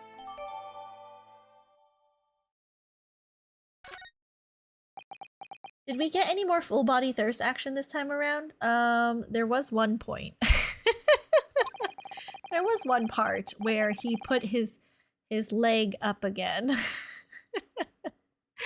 I thought it was an open and shut case at the time, you see. There were only 2 people at the scene, and Pat and me both saw it happen. However, which way you looked at it, it had to be the fellow who'd ran off who'd done it, I thought. I couldn't see the harm, really. I didn't think moving it all over the road would make a jot of difference. I suppose this is it for me now. I've had it. My lord. Yes, Lord Van Zeeks. Moral of the story, don't ever pick up books on the ground. But show free books! I love free books! I'll pick up every free book I see on the ground. It's such a weirdly fabulous animation of him putting his foot up. It's so funny. Among other things. I believe that concludes the cross-examination of the witnesses. Constable, you may withdraw. Yes, sir. Mr. Prosecutor, sir. What will become of my Rolly? What will happen to him? For now, you are free to go home. The police will contact you in due course. Please don't punish my husband. This was all my fault. It's because I'm always moaning at him for coming home late. Leave it now, Pat. Let's go home. I'm tired. All right then, my love. One last thing, Constable. Sir. Let this be a lesson to you. In a criminal investigation, every detail matters, however insignificant it may seem to you. Yes, sir. Carve that lesson in your mind. And never again make the mistake of tampering with the scene of a crime. Never again, sir, you mean to say? Leave, now. This trial is not yet over. Sir!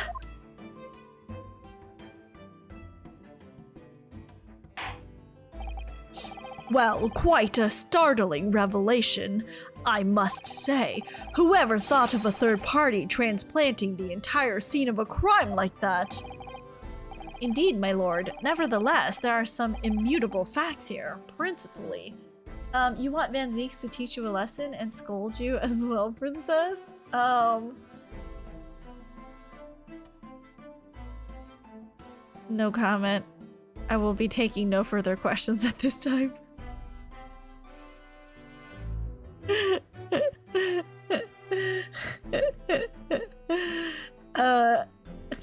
Indeed, my lord. Nevertheless, there are some immutable facts here, principally. That the accused, Mr. Soseki Natsume, is the only person who could possibly have committed this crime. No, I disagree. Now that we know the true scene of the incident, there is someone else. Another person who could be responsible for the knife in the victim's back. Forgive me for being presumptuous, but I believe the prosecution is probably well aware of this possibility already. Lord Van Zeeks, is this true? Very well. Name the person if you will, and if further investigation is warranted. The prosecution has no objection to the trial continuing. 1 second, let's just save so that we don't pick the wrong person. It's probably the wife, is what I'm thinking. You will name this other person who could have perpetrated the crime. Take that! Excuse me, I burped. Sorry. The defense would once again like to request the cross-examination of a new witness, my lord. Once again? My assistant made the same request earlier. In order to finally reveal the truth about this case. It's imperative that we cross-examine juror number 4, Mrs. Joan Garadeb. Me? Me? Oh, dearie me! Objection! That request has already been denied. Objection! That was before, but the situation is different now. Mrs. Garadeb, answer me this. What do you want now, you little toad? At the time of the incident, you were engaged in a violent argument with your husband, Mr. John Garadeb. In the course of the argument, a minor house fire was ignited. What an interesting life the wife leads. One day she's attacking her husband, the next day she's accused of murder. True. And to clear the smoke from the room, your husband opened a window that looks out over Briar Road. Well, what of it? You threw this book at your husband when he was cornered with his back against the window. Upon striking the pane of the open-top hinged casement window, the book plummeted directly down, finding its way to what we now know to be the true scene of the incident. Yes, and as I said, what of it? During the argument, you were beside yourself with rage. As such, you threw not just books, but anything you could lay your hands on. So, let me ask you one more time, Mrs. Garadeb. This knife, the one removed from the victim's back, have you really never laid eyes on it before?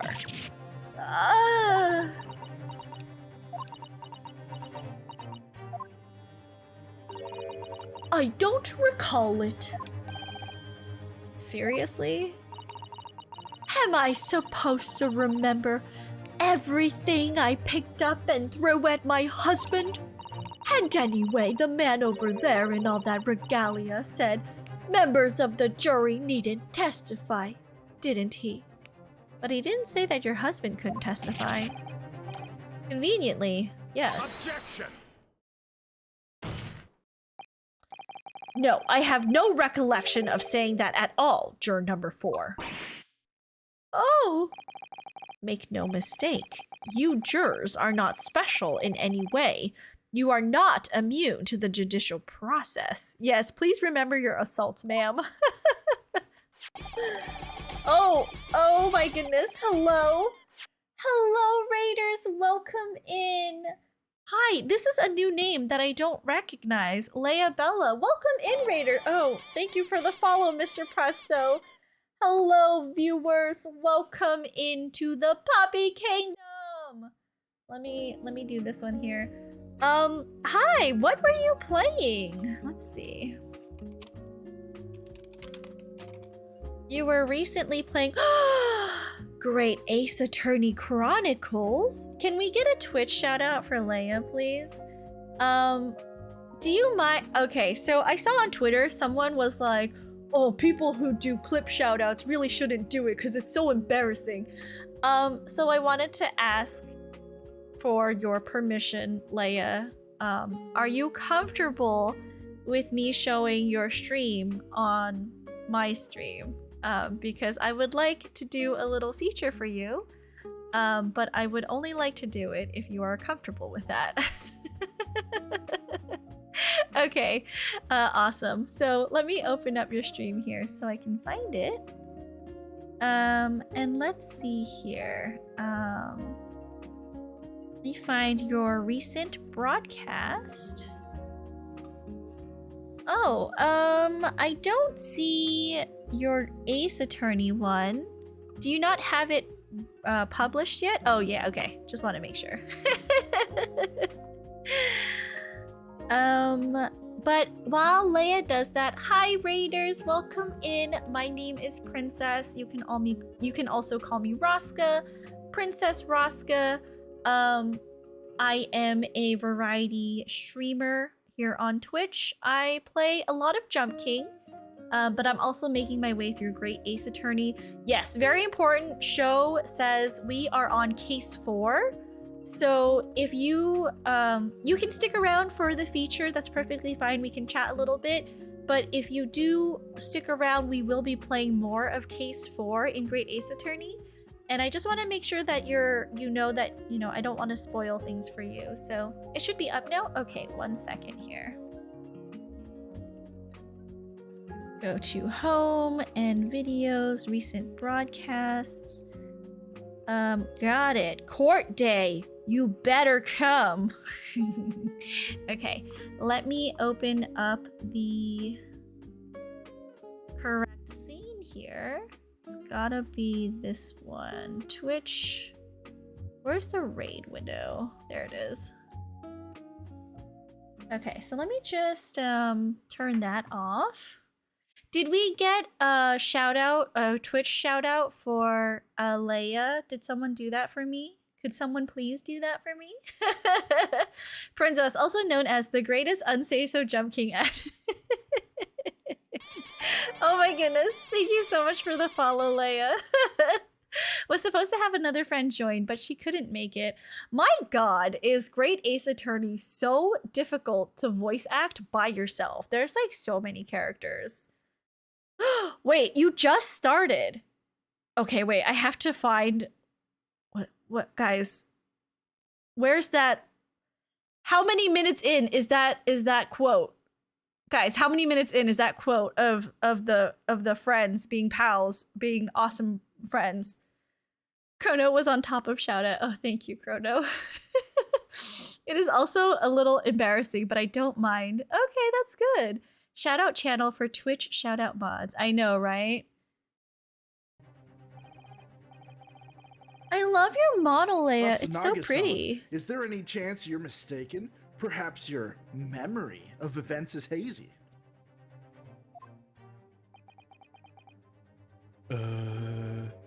No. The deceased gentleman came to dine in alone. I don't know, but it should be at the start of the trial when Ryunosuke says to defend himself. Couldn't say for sure, but shortly after they enter the courtroom. Wait. Okay, hold on. We have to find, because I laughed so hard. Is it here? Hold on. Also, is how crazy, to be honest, your reaction makes it so much better. How crazy is it that his hair, like, band is always just flipping in the wind? Okay, wait, so this is the court. Judicature. No court in the land has more power. Forms in there. Have demanded that this be a secret trial. Military and government officials may concentrate, Ryunosuke. There's one point of Your Excellency. Usual circumstance. That's the... As I'm standing here beside the defendant, I hope it's clear who will advocate for his defense.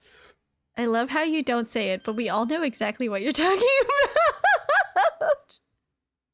This unruly outburst. Think I won't be able to get you off.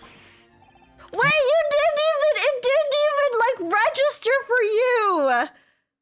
You read it so fast. You did what? You said that your dreams of studying abroad would be dashed if you were to lose. Tell me. Wait. What? Wait, hold on. Hold on. What are you playing at, Ryunosuke? Professor Mikotoba told me everything, just now before the trial. You did what? You said that your dreams of studying abroad would be dashed if you were to lose. This How one, sad. right? The next one? It means you don't have faith in me.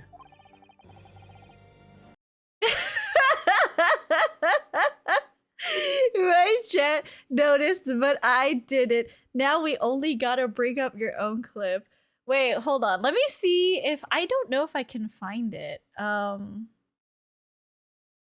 Is it I don't know if do I have okay, wait, so let me go to my videos. It has to be under like what was it like? I'm gonna do all because I don't know. I don't know where it is. Wait, can I search? How do I search my clips? It was also probably because I was alone here and my mental capacity was used up doing voices.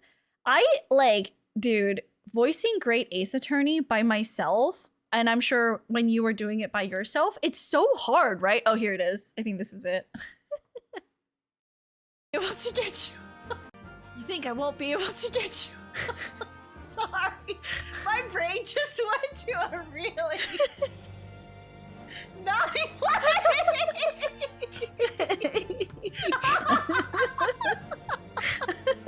It's still really funny. Your virtual brain's activated. I won't be able to get you up. It's so funny. How far did you get in the court case? Let me see. You played this for 8 hours long? Holy crap! You finished? Wait, oh, that means you saw this bit. Wait, which bit? Which bit? This bit? This bit. Is it this bit?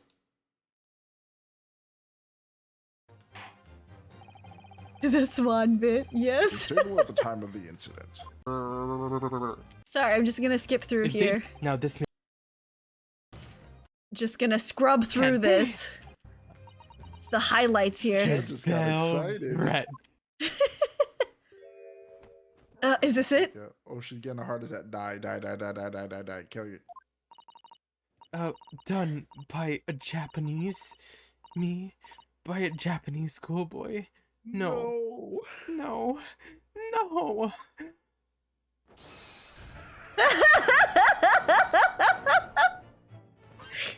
It's so funny. Wait. Yeah. Yes, this is it. Okay, never mind. Here's a freak out. This is so stupid. That's a live fucking animal. Oh. No, you're going straight to hell, bitch. The fuck is happening? What did I just see? I don't know. Same reaction. What did I just see? I don't know. Emma is so funny. Well, thank you so much, Leia, for the raid in. I really appreciate it. I'm glad I got to relive 2 of my favorite moments in the first trial. I had my mouth open that whole time. I hope you enjoy your stay here. If you haven't played Great Ace Attorney before, I do recommend that maybe, you know, I'd appreciate it if you lurked, but I understand if you don't want to get spoilered. So either mute my stream or quit out of this. I'm sure you can catch me another day live. I'll try to catch you live as well. But thank you so much for reading your community here. For those of you who came in through the raid, thank you for supporting Leia. And I hope you guys enjoy. It's because Ace Attorney games always have a freak out, which is super absurd. It's true. All right. Okay, so without further ado, you've been warned. I'm going back to the case now. So either, you know, click out or, you know, thank you for the lurk. I really appreciate it, Leia. Let's go back to the game. We're almost done with court case 4, so just heads up to not watch. Let me just make sure I hit follow for you. There we go. Okay, cool. That is all taken care of. All right, back to the game. If you know something about this knife, madame, let the truth come out. But that's just a common or garden knife. It could have come from anywhere. We have several like that at home. If one went missing, how would you expect me to know? What's that? Are you joking? What are you saying, please, Mrs. Garadeb? Now you listen to me. I refuse to believe all this nonsense. I couldn't bear the thought that I'd injure someone. Do you hear? I couldn't bear it. Oh, the poor woman. So, yes, I want evidence. I want to see hard evidence if you're going to insist on this being my fault. You're going to have to prove to me that I threw that knife if that's what you think. Come along now. Chop, chop. Do your worst. Well, Mr. Naruhodo? If I had evidence like that, believe me, I would have thrown it at her already. And then take the stand, juror. Oh! The prosecution does not object to the defense's request to cross-examine this woman. Thank you, Lord Van Zeeks. I'm going to have to testify? Juror number 4. As I'm sure you will appreciate, having observed it with your own eyes today, witness testimony can lead to the most extraordinary truths being unearthed. Truths of which the witnesses themselves may not even have been aware. Oh, dearie me! So I demand your full and unadulterated testimony, Mrs. Garadeb. And mark my words, in this court of law today, we shall extract the truth. Do you concur, counsels? Certainly, my lord. Oh, that's what I'm hoping for, my lord.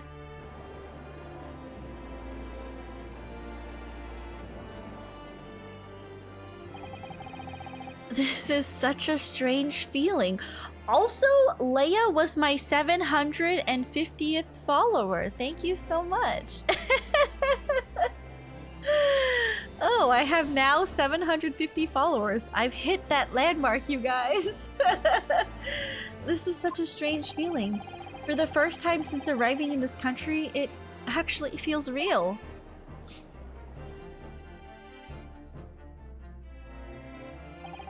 I'm here, in the Old Bailey, and I'm a lawyer.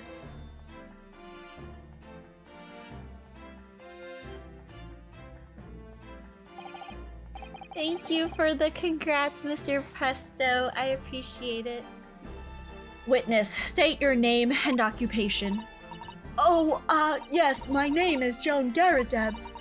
And I'm, well, I'm a drawer and such like. It sounds like even she doesn't know if she's a housewife or a maid or what anymore. The court has decided your testimony is required in order to clarify matters in this case. Do you understand, madame? Yes, my lord! You will tell the court everything that took place in your household on the evening in question. And I warn you, do not attempt to hide the truth.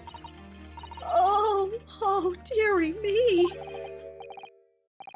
Chin up, Joni. Nothing to worry about. Oh, I didn't know you were here, John. Wasn't only you in the room that day, old thing, was it? Rather think I ought to testify as well, don't you? But what about your knee, dear? Don't you worry about that. Hardly notice it. I'm not the sort of chap to leave a comrade to face disciplinary action alone. Oh, John. I presume you are Mr. John Garadeb. Yes, sir. Former 2nd Lieutenant of the 3rd Regiment of the 4th Northumberland Fusiliers, sir. Seen my fair share of action and now living the quiet life, as it were. The quiet life? Were you not engaged in an incendiary battle with your spouse on the day in question? Well, yes, quite. I believe this may represent a first in the proud history of the British court. Calling a juror to the witness stand is unprecedented, However, the court will hear your testimony now, juror number 4, and that of your husband. You will recount clearly and concisely the events in your home at the time of the incident in question. Sir, at once!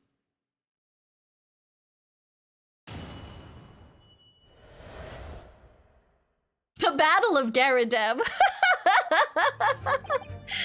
Yes, on the day you're referring to, the wife and I did have a bit of a skirmish, can't recall the reason now. Knocked a candlestick over and set fire to the carpet. Soon had it out though and got the window open. Meanwhile, I was picking up whatever I could find to throw at him. Plenty of knives around our place. Can't say I did notice if one or two went missing, I'm afraid. He was fighting for his life. Wife got hands. If that bally thing in the victim's back really was one of ours, you'll have a job proving it, I think. Oh, it couldn't have been some super special knife? God damn. It sounds as though it was quite the battlefield in your household that evening. Although an entirely one-sided assault, it seems. The enemy caught us on the hop, sir. Had no choice but to dig in and take defensive measures. To be honest, if the enemy had kept shelling us for another minute, we'd have been toast. Course, a veteran such as myself is only too aware that on every battlefield, you're just a gnat's whisker from death at any moment. Are we still talking about a marital quarrel here? Well, I must say I'm dubious that this testimony will shed any light on the origins of this jackknife. In combat, one's focus narrows such that surroundings are barely noticed. These witnesses may not be able to offer anything more than they have testified already. This may be a dead end.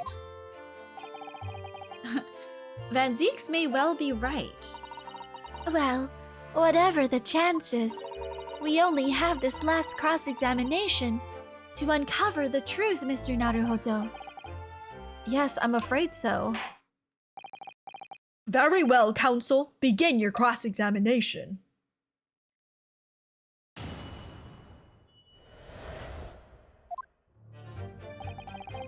Okay, so have a bit of a skirmish. Let's press. It was because she thought you were cheating on her. The reason is what you told us yesterday, I believe. Yes, that's right. If I remember correctly, it all started because of a note that was tucked into the pages of a book belonging to Mr. Garadeb. A rather passionate note, in fact. But Mrs. Garadeb found the note discovering her husband's little secret. And she gave him a mighty number of slaps across the face for it, too. What a sordid state of affairs! Hell on earth. I say, when a chap says he can't recall such things, it's common decency not to drag it all up. And besides, half of it was a wide of the mark anyway. A likely story. These waters run very deep. And what transpired next after these multiple blows to the face? Knocked a candlestick over and set fire to the carpet. And the fire also spread to some items of furniture, didn't it? The bookcase, my armchair, anything of mine, really. Just so happens there was some bath water around that evening, so I sloshed that about to put it out. A most precarious situation you've put yourself in. Ours is a 3-story townhouse on the west side of the street where the water main isn't connected yet. Have to draw water from a public water pump during the day if you need any, you see. The lodgers are always moaning that they can't get any water at night. Although that little mustache Japanese man buys Water in bottles, I believe. The defendant, Mr. Natsume, you mean? Yes, he receives a stipend for his studies, you know, from his home country. Can you imagine being able to brew a pot of tea at all hours? He's obviously very well off. Have you actually seen the state of the man? I believe he uses all his income to buy books. Well, anyway, the point is I was able to douse the fire with water, fortunately enough. Meanwhile, I was picking up whatever I could to throw at him. Even though the room was on fire? As far as I was concerned at the time, it was more important to extinguish my anger than the flames. When a woman wants to throw, she must throw! That is most certainly not true of a Susato takedown, Mr. Naruhodo. How did she know I was thinking that? So, please cast your mind back and try to remember. Was a knife among the items that you threw at your husband that day? In all honesty, I don't recall. But I feel I must point out that I'm no monster. Let me see. Some bread, a cabbage, garlic, a towel, a sponge, a napkin. Excuse me. Do you have something to add, sir? Mr. Garadeb. Don't shoot! Sorry, I beg your pardon. Did your wife's remark just now bring something to mind? Nothing of any significance, no. Hello, British! Long time no see! Welcome! Thank you so much for the hydrate! How have you been? Hello, hello! Just that the barrage of projectiles the old thing launched in my direction was somewhat more solid than she implies. Books, bricks, and the fire poker I seem to recall. Ouch. And the woman's aim is uncanny. She landed a direct hit with good grief, woman, we're not at home now. This is a court of law. Oh, dearie me, ever so sorry, dear. Boy, British has been busy and tired. Oh, I hope you're resting, British. Training students and also training to get my multi-engine instructor rating. Oh, do you have to take a test? Like later this month or something? Good luck on your training. That sounds like a lot of work. What's she even doing with a teapot in here? Honestly, John, I would never have thrown such things at you, obviously. Well, take a look at this then. How do you suppose that happened? Next Wednesday, 6 a.m. That's so early. I hope you're able to like be fresh and ready. Dang, British. I always knew Mr. Garadeb had a moon-shaped head, but I'm just realizing together they have a sun and moon motif. Yes, someone pointed it out, I think when we initially were investigating, and I was like, oh yeah, because of her head and the shape of the headdress and his hair. Yeah, sun and moon. Your pipe, sir. It will be rough, especially since I work nights. Oh, British, I'm sorry. Good luck. Good luck, good luck. You should come back on Wednesday or Thursday next week and tell us how the test went. Had this thing in my hand as usual at the time of the onslaught. Knocked it clean out with one of her soft projectiles, she did, yes. And when I went to pick up the thing, it was broken in two. I'd like to see a sponge do that sort of damage. I see, your pipe was broken. It would never have been sent flying unless it was hit by something pretty solid. Anyway, I've managed to bandage the thing up for now. You are one to exaggerate, aren't you, dear? I wonder what we should make of this account. It could be important. Let's just do it could be important. The defense believes Mr. Garadab's remarks just now to be of great significance. This war veteran's words only tell us one thing. Betray a fiery wife, and pipes as well as hearts may be broken. Sentimental wisdom, perhaps, but hardly worthy of adding to the formal testimony. Indeed, common sense, one might say. Might one?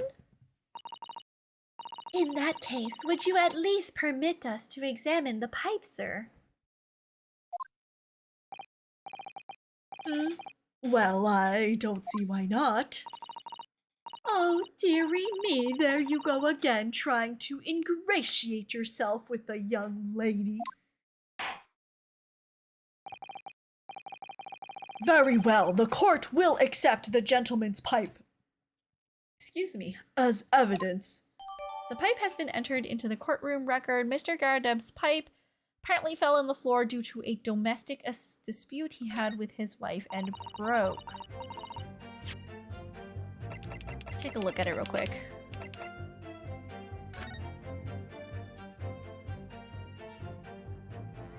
Oh, what's this? Oh, something just twinkled inside the chamber of the pipe there. Yes, I saw it. Something stuck in there, I think. Let's turn it over and give it a shake. What's this? A tiny fragment of metal. It looks like the tip of a blade or something. Uh-oh. What is missing the tip of a blade in our evidence? The tip of a blade? Surely it couldn't be. Fragment of metal has been entered into the court record. This small piece of metal looks like it might be the tip of a knife blade, stuck inside the bowl of Mr. Garadeb's pipe. I think that's all that we needed. I hope I didn't speak out of turn, Mr. Naruhodo. I was just feeling rather disappointed for you that your request was turned down. Oh no, it's fine. Thanks to Susato-san, we have some new evidence to work with. We should examine it carefully. Well, thank you for that rebuttal, Mr. Garadeb. Now, if you could return to the crux of the matter. What can you tell the court about the knife used to attack the victim? Plenty of knives around our place. Can't say I'd notice if one or two went missing, I'm afraid. Sorry, would you care to elaborate? Nothing to say, really. Rather partial to a spot of carving, you see, pipes and whatnot, fishing tackle. You know the sort of thing. It's a passion we both share. I like to carve little wooden trinkets too, and then there's my leather work. Sorry to say, we're always losing knives about the place, and we have dozens of the things. They sell them at the market sometimes, 20 for the price of 19. Needless to say, I snap them up. John prefers to use 2 knives at mealtimes too, instead of a knife and fork. Are you a savage? What the fuck? Here we go again with the scaldings. Why are they being so evasive? I imagine it's because they don't want to believe it. They can't bear the thought that it might have been one of their knives that injured the victim. Which is entirely understandable, of course, but still. Go on with your testimony, witness. Sir! That Bali thing in the victim's back really was one of ours. You'll have a job proving it. So you have no intention of admitting it was your knife unless we can produce proof.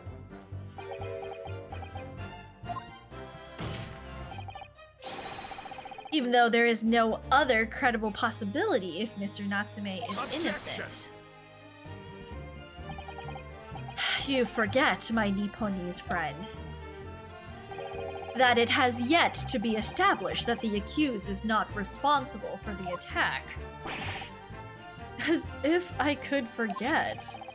If only there was some way to know who had handled the knife. But I suppose wizardry like that is just a dream. Perhaps you're thinking of fingerprinting, Mr. Naruhodo.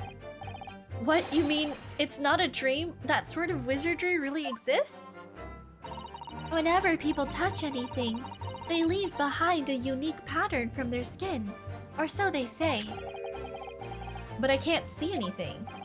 There are already countries in the world where these so-called fingerprints can be used as evidence. Lord Strongheart is currently discussing the matter at the Ministry of Justice. Yes, I believe we are rapidly approaching an era of scientific methods of investigations.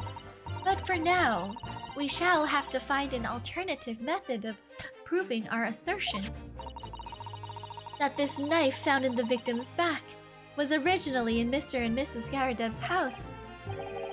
If only I could transplant this whole incident to several years in the future. That's the extent of their testimony, is it?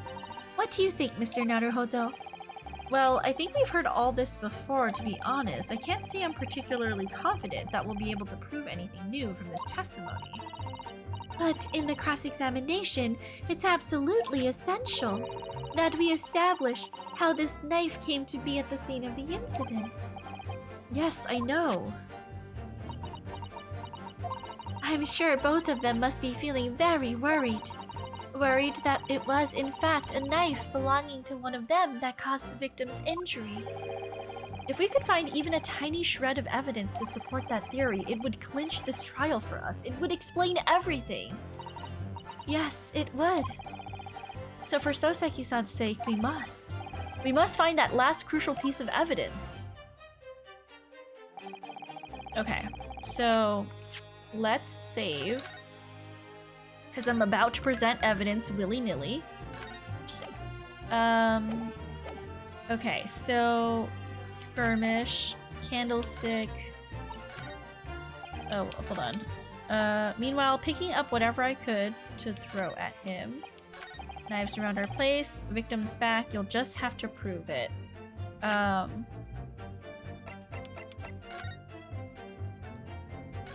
think it's missing a tip, right? It is. Okay, so large but commonplace folding knife.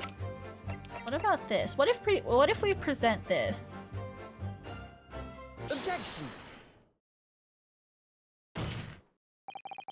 Mr. Garadeb, could I ask you to take a good look at this, please?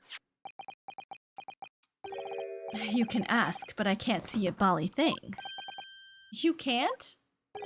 You used to call me Dead-Eye Deb back in the regiment, of course, but that was some time ago now.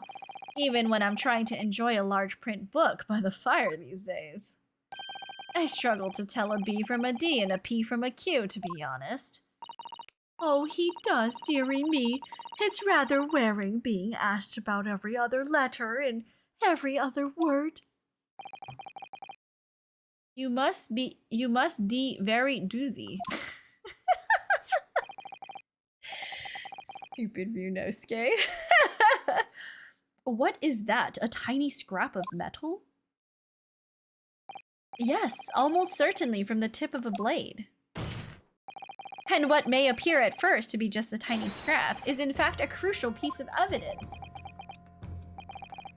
Interesting. And where did the defense come by this evidence? It was lodged in the chamber of Mr. Garadeb's pipe. My pipe, you say? By Jove! I wonder how that got there. And what precisely does this fragment of metal signify, Counsel? Are you suggesting that it is some way related to the matter of the stabbing on Briar Road?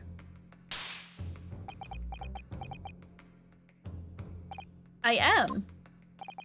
What? When put together with another piece of evidence already in the court record, I believe this tiny fragment of metal will unravel the whole truth of the case, my lord.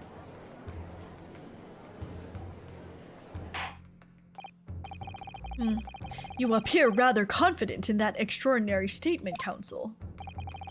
Very well then, present the pertinent evidence to the court. What evidence, when paired with this fragment of metal, allegedly reveals the truth of the entire case? Take that! This is the knife that was found in the victim's back. If you look closely, you will see that there is a small piece at the tip of the blade that is missing. The wife is so short she's standing on a crate and is still shorter. I didn't didn't notice that when they zoomed out. I gotta look for that. Thanks for pointing that out. A common issue with the inferior blades sold at the unsavory street markets. Criminals who use them regularly leave the tips lodged in their victims' bones. And what of this particular knife? No doubt its tip has suffered a similar fate, now languishing somewhere near the spine of the victim. Objection. No, that's not the case. The tip of this particular knife's blade is the very fragment of metal we discovered in the chamber of Mr. Garadeb's pipe. Ugh! Ugh! Good grief, Lord Van Zeeks! I don't believe it. The knife from the crime scene and this fragment of metal are a perfect match. Good golly gosh! Oh, she is standing on top of a crate! That's so funny. Order! Is this some sort of Eastern sorcery? This is no magic, my lord. This is a miracle. A miracle? So Van Zeeks has figured it out, has he? Counsel, explain this extraordinary coincidence at once! Yes, my lord, the crucial point we have to ask ourselves here is when did the fragment of metal find its way inside Mr. Garadeb's pipe? Something that was clarified for us in the most recent witness testimony. Had this thing in my hand as usual at the time of the onslaught. Knocked it clean out with her soft projectile, she did, yes. Would have never have been sent flying unless it was hit by something pretty solid. Oh, dearie me. During the argument between these two that occurred just as the victim was on the pavement below, Mrs. Garadeb flung the knife at her husband.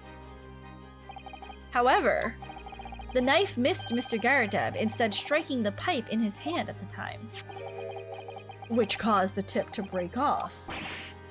Good lord! Yes, and that is when the tiny tip of the blade found its way inside Mr. Garadeb's pipe. The chances of that are 1,000,000 to 1! And yet, there's no other credible explanation for how the tip of the blade ended up in your pipe. Then, after losing its tip, the knife ricocheted off the pipe and flew out the open window. Ugh. In short, this knife, which fell from the window of the Garadeb's house, is the very same knife that struck the victim in the middle of the back on the street below. Oh gosh, oh dear, oh no! Objection! How can you object when it's so clear?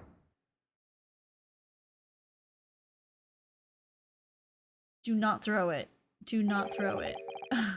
A full-bodied theory, I'll give you that. A complex bouquet of seemingly trivial points, plausibly arranged to create an almost passable vintage. Allow me to toast my learned friend's characteristically Nipponese approach to bottling his argument. Sorry? But after all, it is just a theory. The bottle, I fear, is corked. Because you see...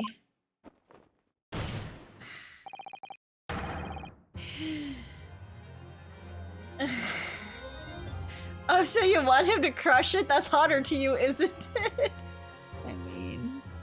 I mean, Joe, come on. It's spoilt by an insurmountable inconsistency. An insurmountable what? Oh my goodness. Hello, everybody. Welcome in, Raiders. Hello. So sorry. Wow, I cannot believe we got raided twice in one night, you guys. Raiders, welcome in. How are you doing tonight? Sky, thank you so much for the raid. Let me take it back to here for a second. Welcome in, Raiders. Let me say hello to everyone coming in. Hello, Sky.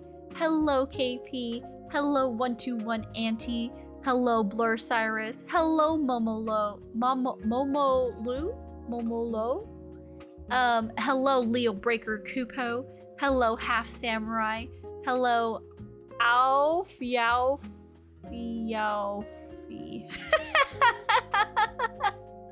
Hello. Welcome in. Did I get it right? I just see a dot. Princess, hi my friend. Hope you are doing so well tonight. Guys, if you haven't already, please check out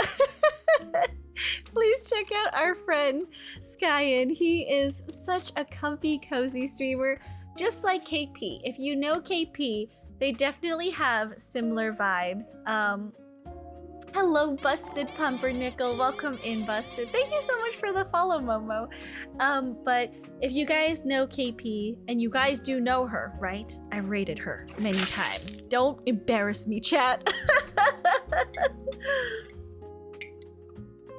Sky definitely has a similar vibe. Oh my goodness. Thank you for the follow, Slamakausa, and welcome in. Thank you for the head pat, KP. So I'm probably gonna ask people from now on, Sky, would you be comfortable with me showing... Thank you for the box. Would you be comfortable with me showing bits of your stream on my stream? Because I just read on Twitch today, some people were like, yeah, it's really uncomfortable when people, you know, show my clips on stream, and I just want to make sure that you're comfortable with me showing your stream. Okay, cool. Of course, my friend, thank you for the love and asking. Of course, I would, you know, I want to show you off, but only if it's something that you're comfortable with. I also love Skyen's like starting soon screen. Today was Outlast 2. Wait, is that a scary game? Oh, that looks kind of scary. What's happening here? Is this a scary game? Hold on. What does Twitch say? Sequel to acclaimed survival horror game. Okay, wait. Can we... What's a safe spot? Oh, Sky's just chatting. What if it's my clip? I don't do clips. I do, like, actual stream. So, I just, you know, kind of scrub through someone's VOD to show my chat how it is. Play it! I was singing while we played. Very clumsy. Cry. Oh, that's such a cute face. I like that. Cry, how are you? Show I'm ready for peak content. gameplay? It's gonna be a time tonight. But what if it's scary? Actually, he was singing all day today, so it should be okay. Are you sure? Are you sure? Are you gonna look at today's stream? Warning, XXX content. Oh, spicy. Wait, no, it looks like you actually play. I might have a heart attack. Are you sure? Somewhere at the end. Okay. Oh god. Oh god. Wait. Do the smut. Do the smut. Wait, where's the smut? Tell me, where's the smut? No, where is it? Where? Tell me. Guide me. It's wholesome here, twin. No, it's not. Tell me. Show me. Where is it? Where is it? Is it here? I'm scared. Hold on. Hold on. Boys. Wait, what's the other one sound like? This one, I think. Oh, this one. This one's good. Okay. Yeah. Effector, I'm here singing with Oh, singing. Okay. I don't know who you're with. Yeah. This is a random stranger. Yeah. No, it's family. It's family. It's family. A family singing a whole new world. A whole new world. No, I love. You're right. I'm just teasing. I think it's funny. Okay, we'll do. Where's the old one? This one. This is the old one, right? Here, I'm gonna try to make this not bad. My god. Sorry, I mean the trying to make it. Oh. Can you see that? Is Little that better? Kitty Glock, thank you for the follow. that Now same it's in size? your screen. Yeah, I can see it. Okay, I hope your day's I been well, want friend. the singing. Where is it? What color? Okay. Oh, here we go. Let's I listen. can show you the world. Shining. Oh god, no, you're playing too? Oh god, I'm splendid. scared. Tell me, Prince. Why is this I'm doing not me? looking. Now, when did you last let your heart decide? I'm not looking. I can open your eyes. take you wonder by wonder. Oh god, it's so scary. I'm not looking. Over, sideways, and under on a magic carpet ride. I'm not looking. A whole new world. A new fantastic. What's going on? point I'm of scared. view. No one to tell us no, or where to go, or say we're only dreaming. This is you? No, not opening my eyes. A dazzling place I Oh, it's definitely delayed. Oh. New world with you. Oh, new world with you. We should.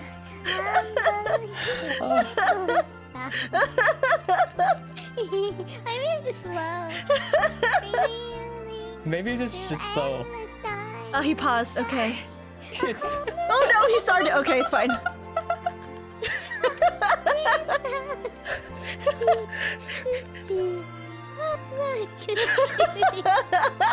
I'm gonna clip this just to hear how off it is. Every turn is a New horizon. every to pursue. moment red letter. Anywhere. There's time to spare. Let me share. share this whole new world with you. You see what I mean? You see what I mean by how scuffed?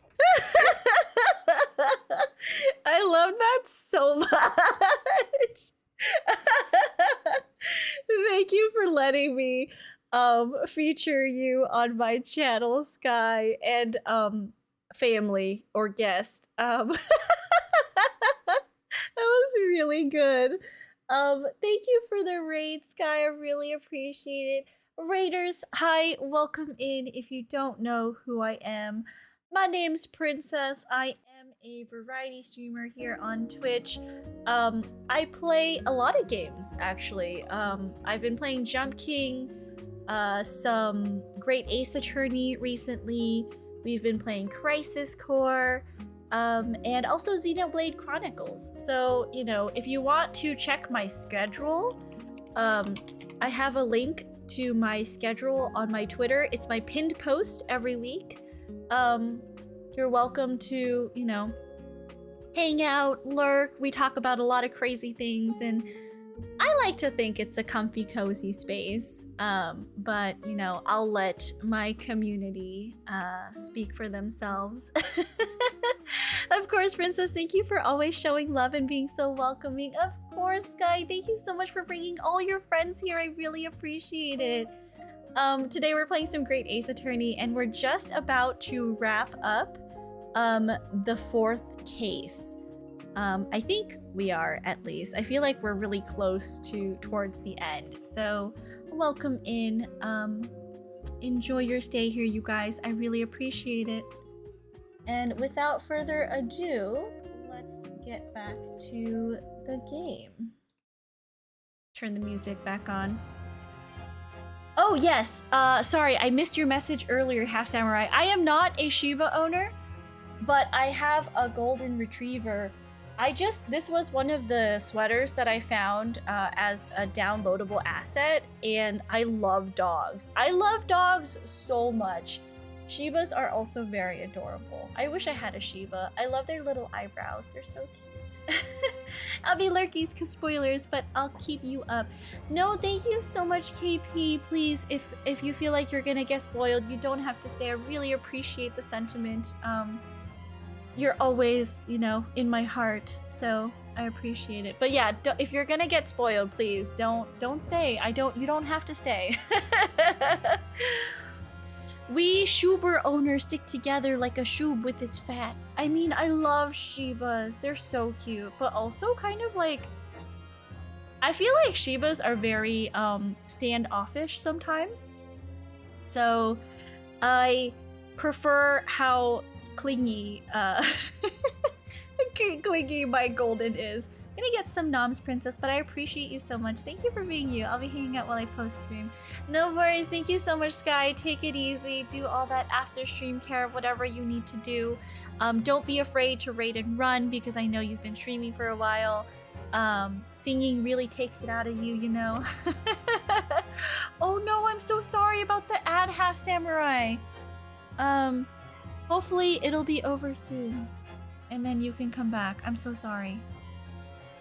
Well, we'll see when Half Samurai gets back, I'm sure. Lord Van Zeeks, explain yourself. No worries, I just got out. Oh, okay, cool. Yeah, I'm so sorry about the ad. But I do love Shibas. I love looking at them. But the thing about Shibas is they're just so, like, independent, I guess. And, like, I'm clingy. I'm like level 5 clinger, and I think my golden is the same. And, you know, we just got each other. Like, there's separation anxiety there when we're apart. But I think if I did get a second dog, a Shiba would be okay, because then, you know, I already have the one dog, and then the Shiba could come when it wants attention, and then it could leave when it wants space. Momo says, I gotta go to bed now. Y'all have a great rest of your night. Nighty night. Good night, Momo. Thank you so much for coming through on Sky's raid. Thank you for supporting Sky. I really appreciate it. I hope you enjoyed your 300 channel points, and thank you so much for sticking around to say hi. I really appreciated the company for all the time that we had together. I heard that a lot, but my shroom definitely isn't independent. Oh, really? You have a clingy... She always climbs into my legs. Oh, my love. I would either really like a Shiba, or I think like a Corgi. I think something about just short, fat dogs, like round dogs, really does it for me. What is this inconsistency you have claimed to have identified? An inconsistency of the simplest nature, my lord. The victim was found with a knife planted in the middle of her back. Yes, in her... Ah! That's right, you silly little man! This is easily explained. She picked up the book that fell, and her back was exposed to the top of the window. Duh. Now, Joan, old thing, what are you getting so excited about? I've always wanted a Corgi, but I'm actually allergic to most dogs. I somehow happen to not be allergic to Shrubies. Is there... Clayton, thank you for the resubscribe. I really appreciate it. 13 months! Are Shibas hypoallergenic? Short, fat dogs. I just think fat dogs does it for me. Huh. Well, that's where I would put it if I could. Thank you for the 13 months, Clayton. Welcome back. Let us consider the basic facts of the case once more. The victim was walking along the pavement before being stabbed in the back and falling to the ground. If the knife that struck her had fallen from above, there's no possible way it could have planted itself onto the victim's back. Avendior, hello, welcome in. How are you? I hope you're having a good evening. Princess, you need 7 TV, homie. That's your next step in streamer arc. I've been so lazy to set stuff up. I need a link. Someone link me. I also need to upload the emotes to the Discord. Order! Order! Actually, I do have some allergies to hypoallergenic dogs. Guess I'm just weird. Oh, interesting. Okay, because I know hypoallergenic means that most people don't have allergies. I got you. Give me a sec. Thanks, Clayton. I appreciate it. Quite right, you see. That's exactly right. If the knife had fallen on her from above, I use Chrome, it would have struck her on top of her head. Well, Saikin totemo One Piece mite imashita. Oh, you've been watching One Piece a lot recently? What episode are you on? He's lost for words. Look, I knew it. I never liked his theory in the first place. Actually, never mind. The main site should have the plugin specifically for your browser on its front page. Wait, so I have to download a plugin? But why can't... Do I need it? Or does it add emotes to my channel? I'm confused. I don't know what that does. You speak Japanese too? What? I do! I've studied Japanese for, I took Japanese for 3 years in university, and then I also lived in Japan for a while, so Nihongo hanasemasu. 1000 episode mite imashita. Oh, okay, okay. You watched episode 1000 yesterday? I see. That is, I think I went up to episode 600 and then I stopped. It would appear the defense has made rather a spectacular blunder. If a theory has even one inconsistency, it cannot stand. Do it after your stream, but you download the plugin and enable emotes on your channel. Oh, I see, okay. You're better than me. I'm half Japanese, so I can speak it like a 3rd grader, but I can't read in the slightest. I can only, like, barely read some kanji. Kanji is really difficult. But yeah, when I play Jump King, which is usually on Mondays, I will have some viewers who come in who only watch me for Jump King, by the way, and they speak Japanese. So I speak Japanese to them. I think it's just like a fun way to like practice and stay in touch with like that side of my language learning journey. So it's nice. Your theory, my learned friend, is history. It's really simple, Ryunosuke. You can definitely do this. We were so close, I could see the truth. I was so sure we were on the right track. But now the way has been blocked completely by just one simple inconsistency. Or, in other words, we simply need to eliminate that one consistency, and the theory will stand. Miss Susato. You mustn't worry, Mr. Naruhodo. You were just caught off guard, that's all. And your mind went blank. But if the path you were on is indeed correct, then a way will present itself. Thank you so much for the follow, Half Samurai. I'll have to drop a follow then to exercise my 3rd grader Japanese. You're welcome to come practice your Japanese anytime. Anytime at all. The best episode was 1015. It was OP. I'm sure there are a lot of cool fight scenes in One Piece, yeah. I mean, most shonen animes have really exciting fight scenes, so... The key to this is in the court record, I'm sure. All the information you need is there. It seems you have nothing to say, my Nipponese friend. Well, your silence speaks volumes. A tacit acceptance that your theory is fatally flawed.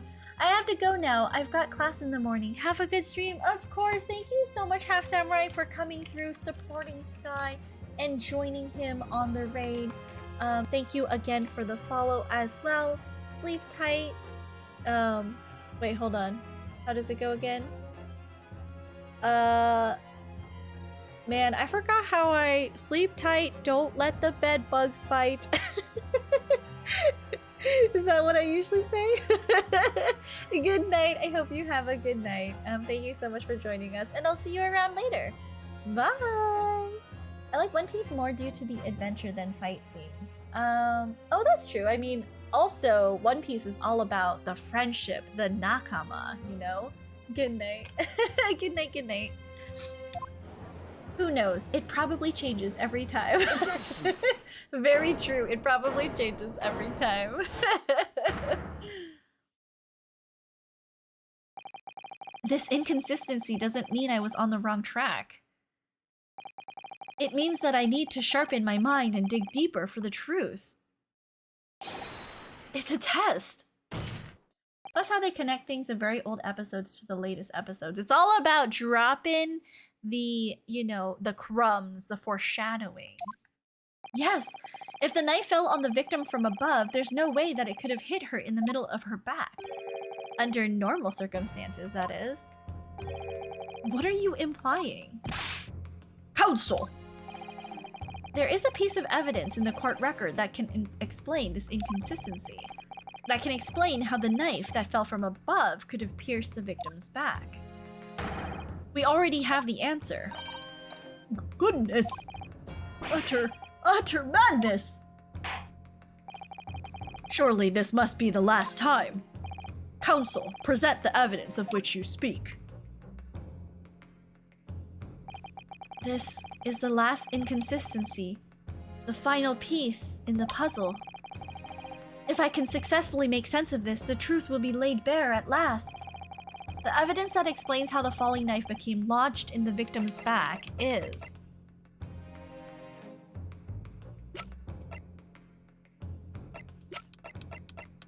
Is it this? Her name was unknown. No signs were discovered. Was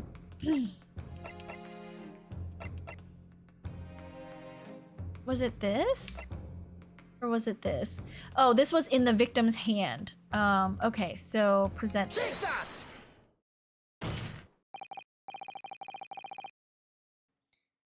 This, the fourth book, found at the scene. I feel bad for those who are caught because they are delaying episodes. They're not even a single episode since February 26th last month.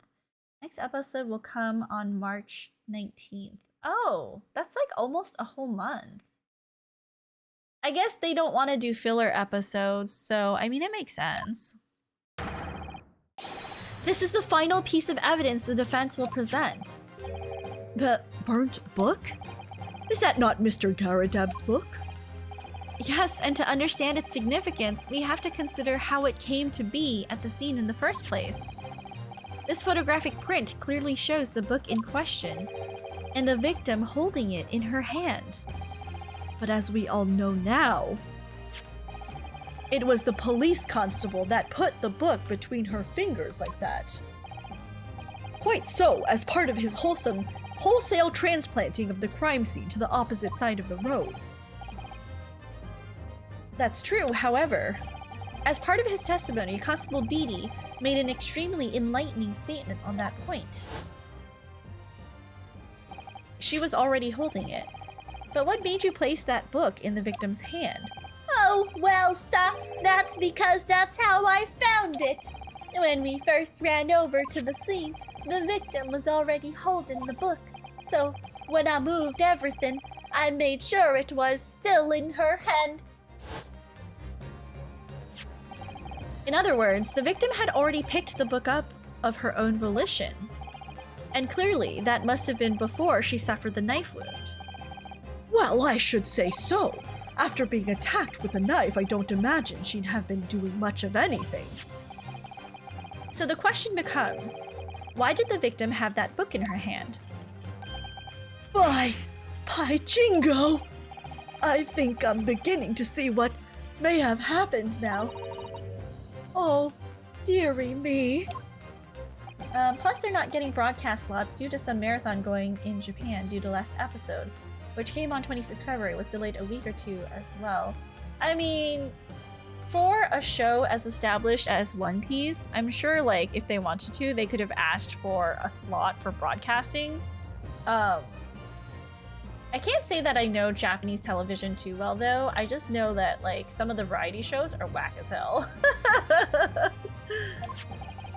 I didn't watch Japanese TV when I lived there, so couldn't tell you, like, what's going on. We know that the book fell from the top floor of the Garadeb household onto the pavement below, at precisely the moment that the victim was walking past. Yes, at exactly that moment, the young woman was walking along the street in the light fog, when all of a sudden, a book fell right in front of her. The book I threw! Yes, Mrs. Garadeb, and what do you think the woman did? What would you do if you were walking along and suddenly a book landed in front of you on the pavement? Well, I really can't imagine it, but I suppose she might have reached down and picked the book up. Yes, that is exactly what the woman in fact did. She picked up the book. Oh heavens! And when the woman reached down to pick the fallen book up, what position would her back have been in? That's right, facing the sky, completely and utterly defenseless. Then, in the very next moment, while the woman was still bent over picking up the book, the next object fell from the room above, the jackknife, straight into the middle of her back. And at that same time, walking by chance directly behind Miss Green, was the defendant, Mr. Soseki Natsume. Well, I never. It's appeared to Mr. Natsume that the woman simply collapsed on the floor. In the dark and the fog, he didn't see the knife falling on her from above. Ah! And from the other direction, the constable and his wife saw no one but the victim and her apparent attacker. So there never was a real culprit to run from the scene in the first place. What an absurd way to unalive. Untrue, she is not unalive. She is in critical condition, but she is alive. Just left you a note for 7TV in Monkey Discord. Homie gonna lurk for now. And rip doink. What happened? Why rip doink? Hello, welcome back, Sleepy Turtle. But thank you for letting me know about that, Clayton. Avendior says, my friend tells me maybe the real reason is one of the One Piece scenes were getting leaked. Oh, I see. Okay. Just barely missed sub 15 minutes on main bay for the achievement. 15 minutes, 49 seconds. Bit off topic. No worries, Sleepy Turtle. Congratulations. If you can do 15 minutes and 49 seconds, you can definitely clean up your jumping and do under 15. You're gonna definitely get it. Don't worry.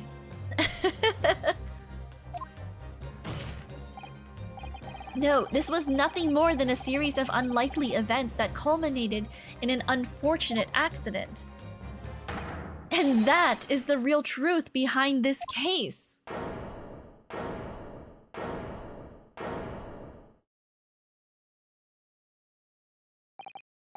Well, Mr. and Mrs. Garadeb?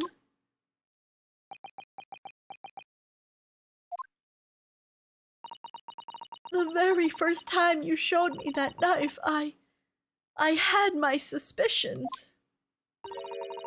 I wondered if perhaps it might be something like that. There, old bean. Poor Mrs. Garadeb. Goddamn last pole jump of Frontier. It is a very difficult jump.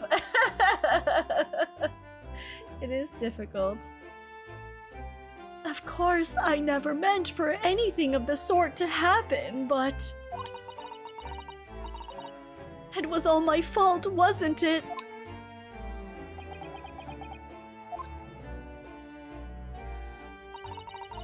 I take full responsibility. I let my anger get the better of me. I threw that book, and I threw the knife as well. John, dear. It's all right, I know. I'm ever so sorry. Truly. I'm sorry. Series of unfortunate events, ass case.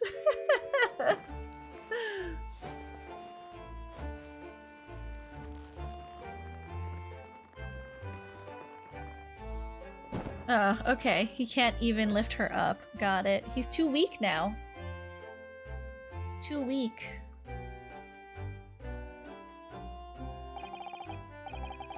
Lord Van Zeeks, what news of Mrs. Garadeb? She's been taken to the infirmary. It would appear that today's events had left her in an especially flustered state.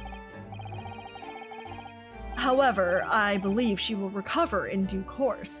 There is no cause for concern. Yes, unbeknownst to themselves, they caused what could have easily been a tragedy. They shall have to prepare themselves for the consequences of their actions. Wano still has bad pacing, but animation is good, so I don't feel like leaving and jumping on manga again. That's good. Show says, the most tame murderer freakout of all the Ace Attorney games. I'm sorry!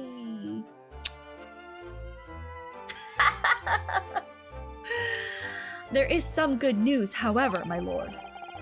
I have just had word from the hospital where the victim is being treated. Her condition is improving steadily, and the doctor believes she will regain consciousness soon.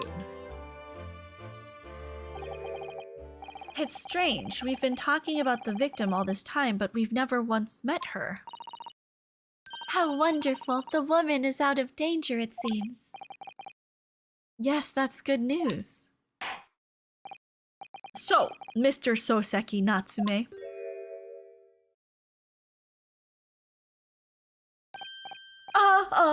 Yes! On behalf of my fellow countrymen, I would like to take this opportunity to beg your pardon, sir. You came from your distant eastern homeland to study our great British culture, and have been repaid with immeasurable unkindness. Please accept our heartfelt apologies. Luffy is fighting two Yonko, so yeah, they will show it slowly in the anime. I have no idea who two Yonko is.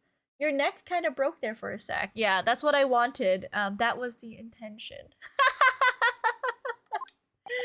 This case is cool, but I'm so stoked for the next one. It's one of my favorites. Ooh, I'm excited then. I can't wait. We will be playing more of this on Thursday, I think, is what I put. So we can continue on while Ever is abroad.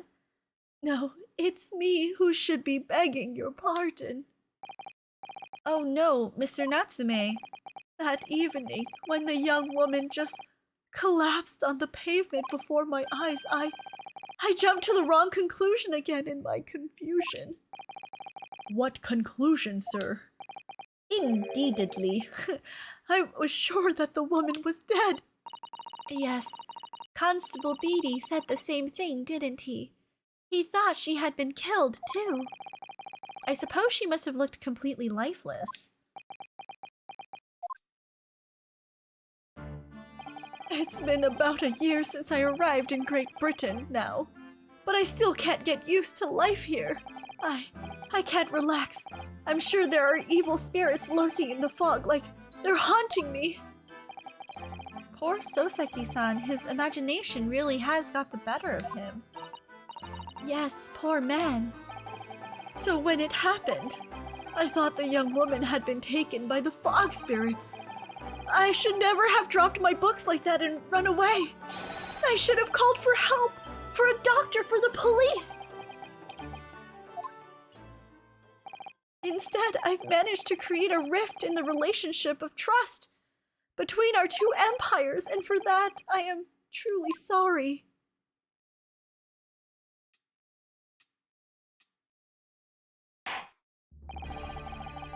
One could indeed say that some sort of mischievous spirit has been at work here, I think. One that created a chain of unfortunate mishaps. We were befooled by this spirit and led to false conclusions. But thanks to Lord Van Zeeks and our young lawyer here from the east, that chain has now been broken and the spirit exorcised. I heartily commend you both. Oh.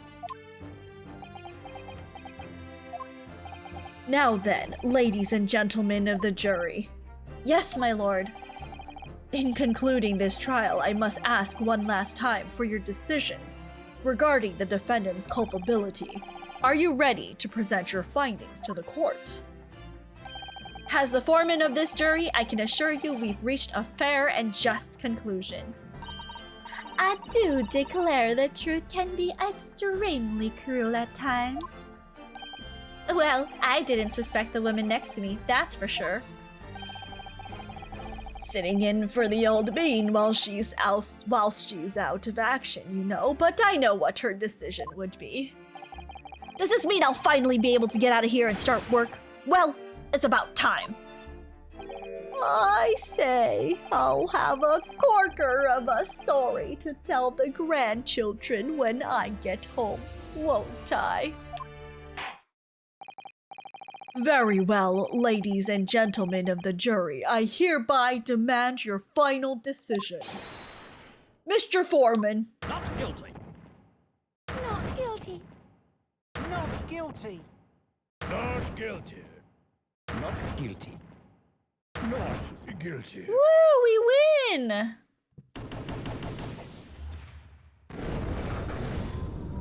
So dramatic.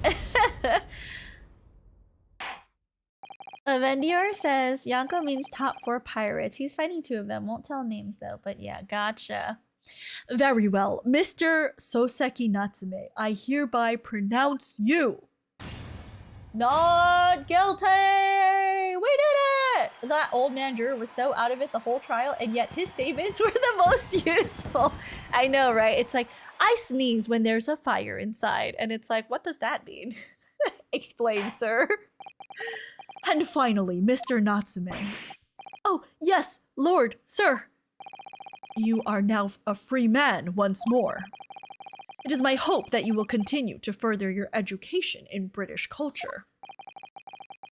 And you may you never again be brought before me. Oh, yes, sir, of course. On my life, I swear I'll never set foot in a courtroom again. I'm transported to tears. Thank you, counsels. Court is adjourned. Did you watch Punk Hazard arc completely? I watched up to Dressrosa, so I can't tell you if I remember or not because it's been literally years since I watched it. Oh, Locum! Wait, you mean me? Of course! Is there another Locum here? Is there even one? Compared to the original Locum student, Mr. Naruhodo Esquire, your name has become rather short, hasn't it? What's wrong with using my actual name? Oh, at last! I'm free! I'm free! Joyful, joyous, jubilant jubilation! Heedy, hearty happiness, hurrah! Oh, I am pleased. Mr. Natsume is delighted. Would it be so hard just to say that then? Never watched a single episode of One Piece or read the manga, so Luffy will fight Kaido, right? So one of Yonko, read up to Thriller Bark a couple years ago, but I fell off around them. Definitely wasn't my favorite arc. Been meaning to pick it back up one of these days. I've been watching it, right? Like, but I did stop at Dressrosa just because I was like, man, this is like, some episodes just stretch forever and ever, and I'm like, I'm not into it. Like, if it was shorter, I think I wouldn't mind as much. Locum, you did it! You saved me from the brink! Well, what happened to the poor woman was in no way your fault, after all.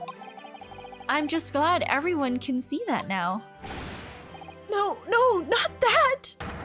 Lovely, loyal Locum lawyer! Yes? I mean, as I said before, I have just never got used to life here in Great Britain. Every time I look over my shoulder, I see foreigners. I see towering brick buildings, and from high up windows, I see them looking down on me, laughing. Look at that little hunchback. Oh dear, I'm sure it's all in your head, Mr. Natsume. But today you, Locum lawyer, gave my gloom the boot. You stood firm behind that baronial bench before all those babbling British. You battled to the bitter end, laying bare the baffling truth. And when I beheld the blinding fireworks among the beams of Bailey's roof, I bellowed, "Behold the best barrister ever born!"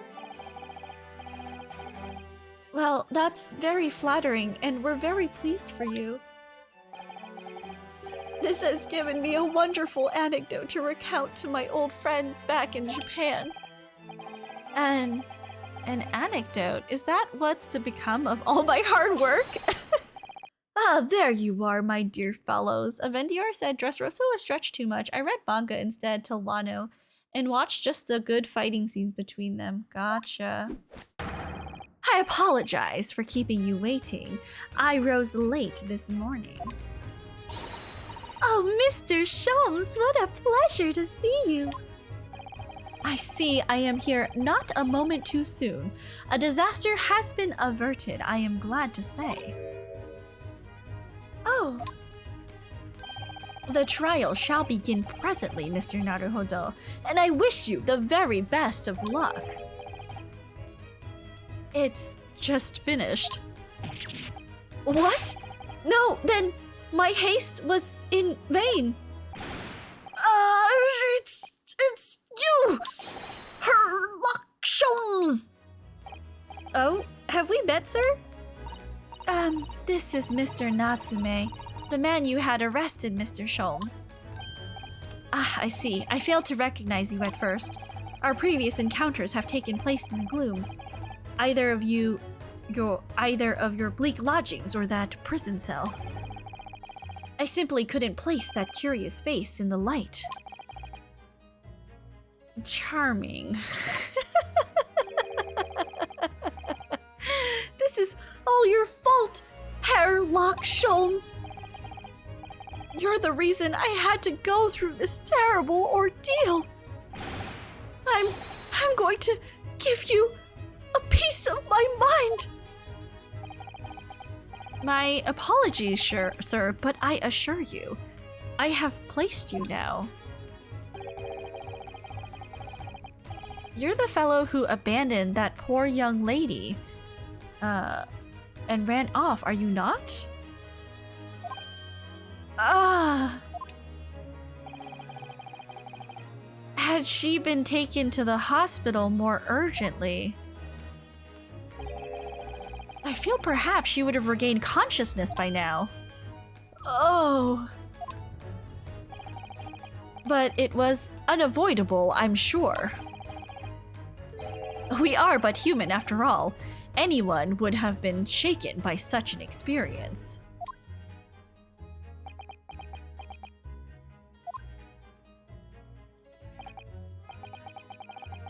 I do feel very badly about how I behaved. Well, never mind. Now then, what was it you wanted to say to me, sir? Nothing. A priceless. Oh, I am sorry, really, but that was quite priceless. Or so, Seki-san. Still, on the bright side, you've had an extremely entertaining experience without paying a penny. And it would seem you were not even found guilty. But there is no bright side. Whatever do you mean, Mr. Natsume? Even after this, I'm still cursed. Hello, Via. Welcome in. Welcome. How are you? I'm still cursed by the spirits and now by the Reaper. Ah, Lord Van Zeeks. I haven't forgotten, you know. What facing that man in court means, even if you're found not guilty, you're still doomed. It will be all right, Mr. Natsume. If the Reaper appears trying to make trouble, I will protect you. Hiya! Why on me? Because I am innocent. With a perfectly executed Susato takedown. RIP! Much as I like being turned on my head, a bit of warning might be nice next time, Miss Susato.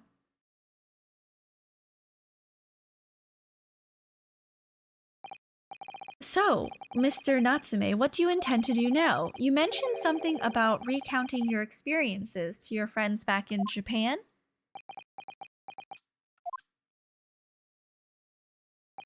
Yes, I intend to return to my homeland soon.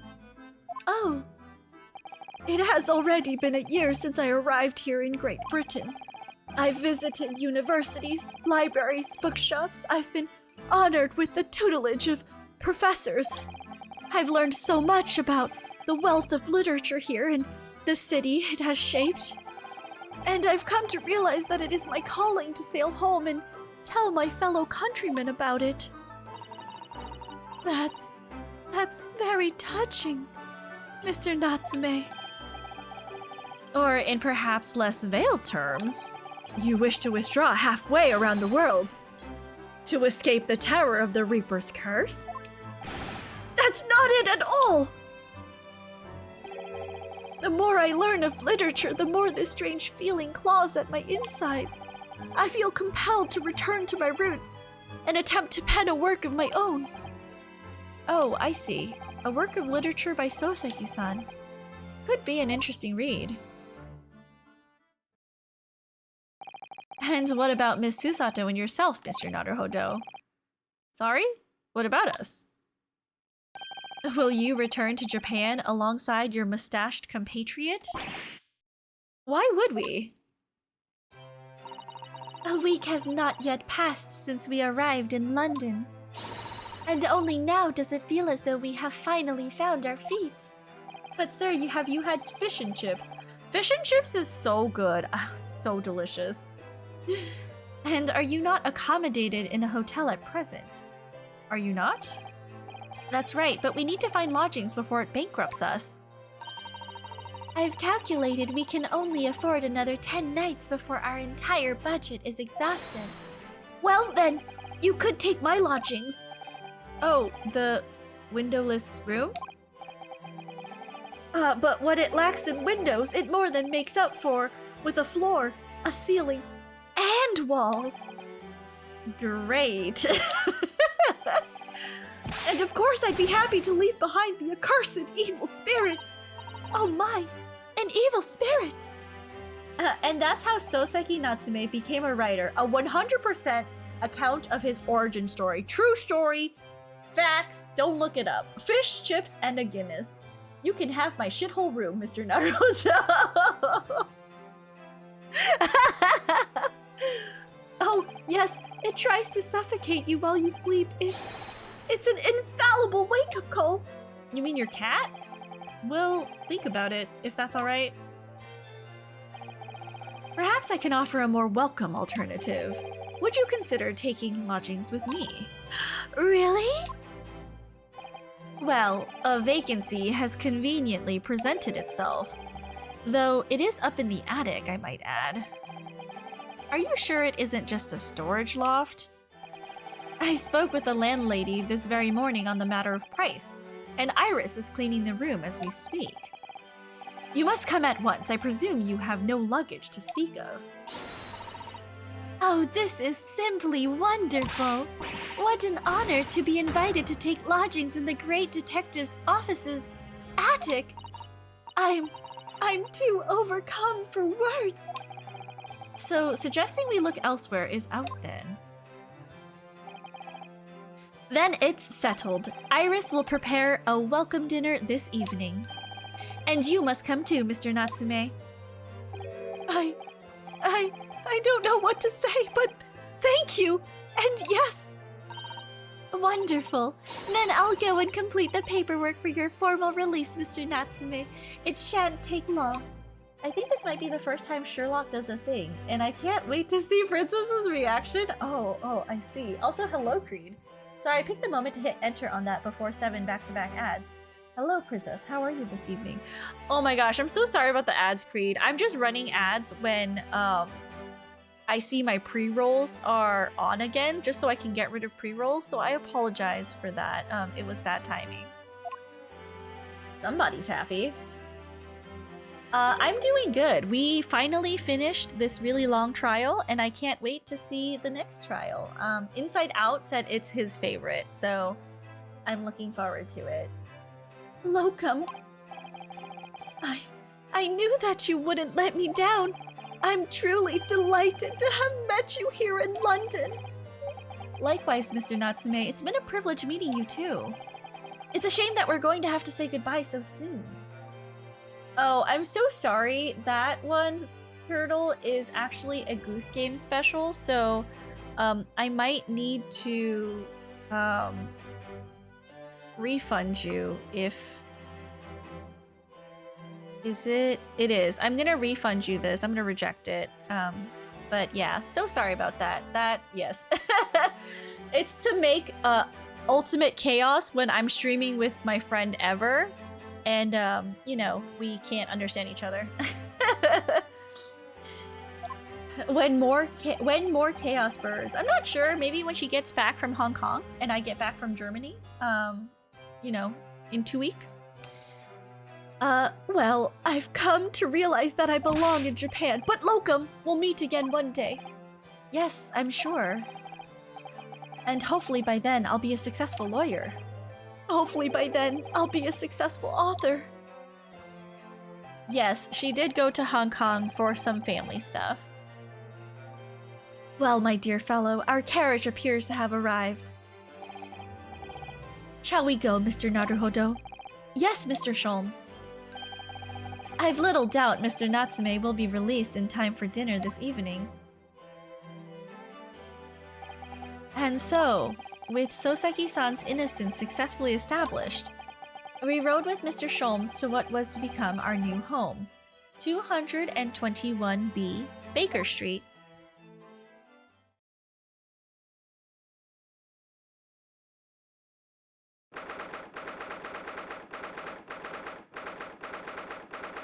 Pick her brain about protocols. I thought it was gonna end here and we would you know, have the to be continued, but I'm actually gonna save, and I'm gonna save this attic scene for Thursday because it is. Oh man, he's gonna do it. Wait, should I? Okay, wait. I should probably see it first, right? No. We'll save it for Thursday, and it might be even funnier when I see it fresh on Thursday. I've just been like pushing through so that I could get to the next section. But I think now here is a good place to pause. Since we got raided by someone who played Ace Attorney, and I'm not seeing like a lot of friends on right now, we're gonna raid Ray the Yin. Let me just read their thing. They say the name is Ray. Oh, IUVT, thank you so much for the follow. Welcome to the Puppy Kingdom. I really appreciate it. The name's Ray, he, they. So I enjoy cooking, coffee, making new friends, and providing cuddles and love. So let's raid them. Stick around if you are saving for the game redeem, because you will get 300 channel points if you come through. If you don't have a subscription, you're welcome to copy the second raid message. Also super adorable, right? So just double check if you can use the sub emotes or not. Remember, you do have to be a subscriber to be able to use those emotes. And if you don't have a subscription, you're welcome to join us using the dog faces. You will get 300 channel points, and also I think it just makes other people happy, right? When new people come into their stream. So I think they'd really appreciate it. Let's send this raid over to Ray the Yin. Let me actually go back to here. Guys, thank you so much for all of the love today. I want to say thank you to Jin for coming through, Gunny as well. It's very rare that I see you guys. How close are you now? Gunny, thank you for the resubscribe for 1 year. Okachi Sakuna, thank you for the biddies. Leia, I really appreciated the raid. I thank you so much for bringing your community through. Want to say thank you to Mr. Presto and Leia for the follow. Sky, thank you so much for the raid. Momo, Slamakauza, Little Kitty Glock, and Half Samurai, thank you so much for the follow. Clayton, thank you for the resubscribe, and IUVT, thank you so much for the follow. Really appreciated that you guys came through, whether you were chatting or lurking. I loved all of it. You know, we're just having a chill time and hanging out, right? Tomorrow is I think rest day for me. I might not have. Oh, thank you for that.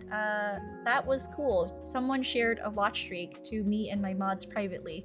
I will not say your name unless you want me to, but that's cool. I like that they're doing that now. I think tomorrow is a rest day. Guys, I don't know what I'm gonna be doing for Friday. It's still to be announced. I might do karaoke. We might let loose and sing some Disney songs on Friday, but we'll see. What's my watch streak? I'm not sure. I think Twitch will tell you if you can share it with me, but it's like something that pops up from time to time in chat, probably.